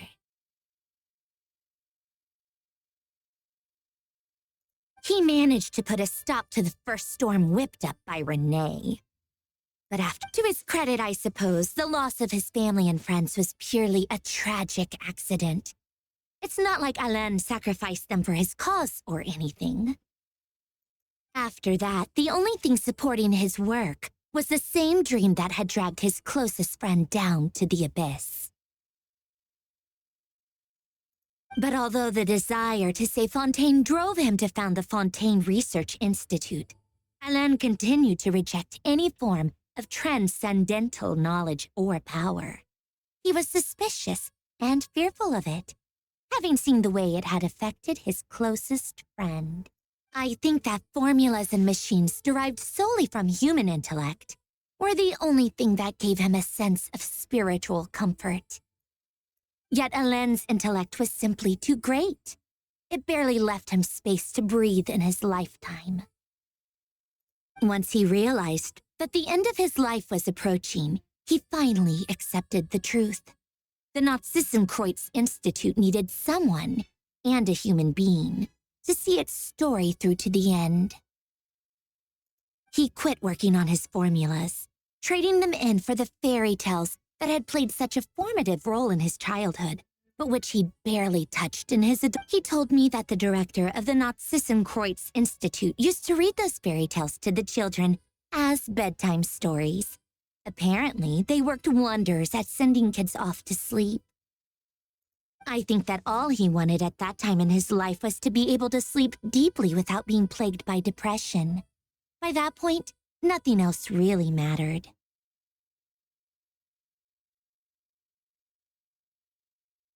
At the very end, he laid down to rest in the ruins of the former Nazissenkreuz Institute orphanage, while the Fontaine Research Institute he had founded continued tirelessly with its work.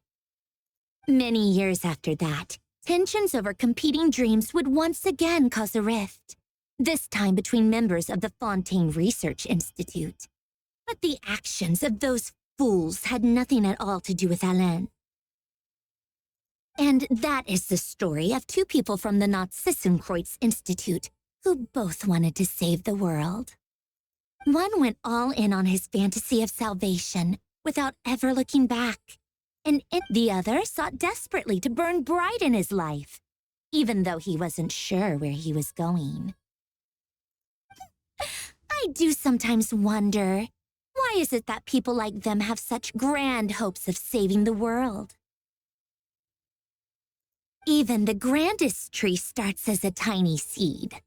So perhaps, for each of them, their mission to save the world began with a very simple desire. They were young children with friends and family who mattered to them.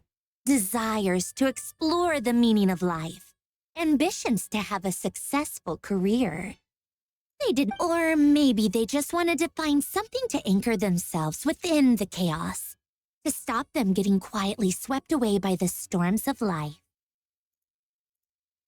But instead, the search for their own salvation took them down the rocky road laid out by fate.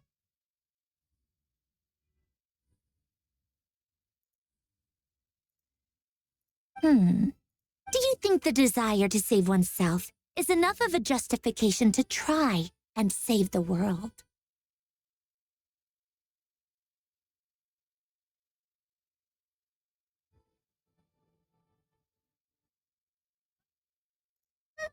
The way you said that sounded just like Alain. I asked him the same question back when he was in his prime, putting all of his energy into his work. He gave the exact same answer as you did. No elaboration, just a quick short answer before getting right back to his work. He was always that way.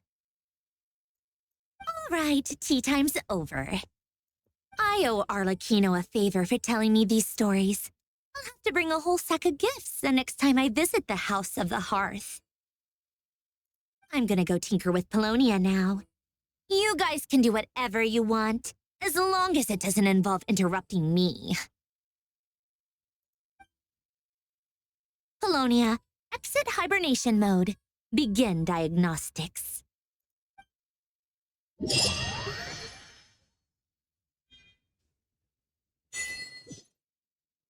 Bueno.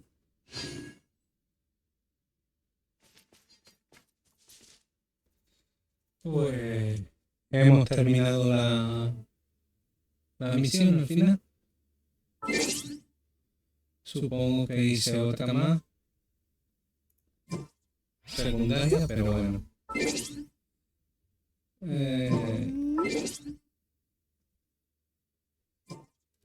Lo dicho. Hemos terminado por hoy. Venga, hasta luego.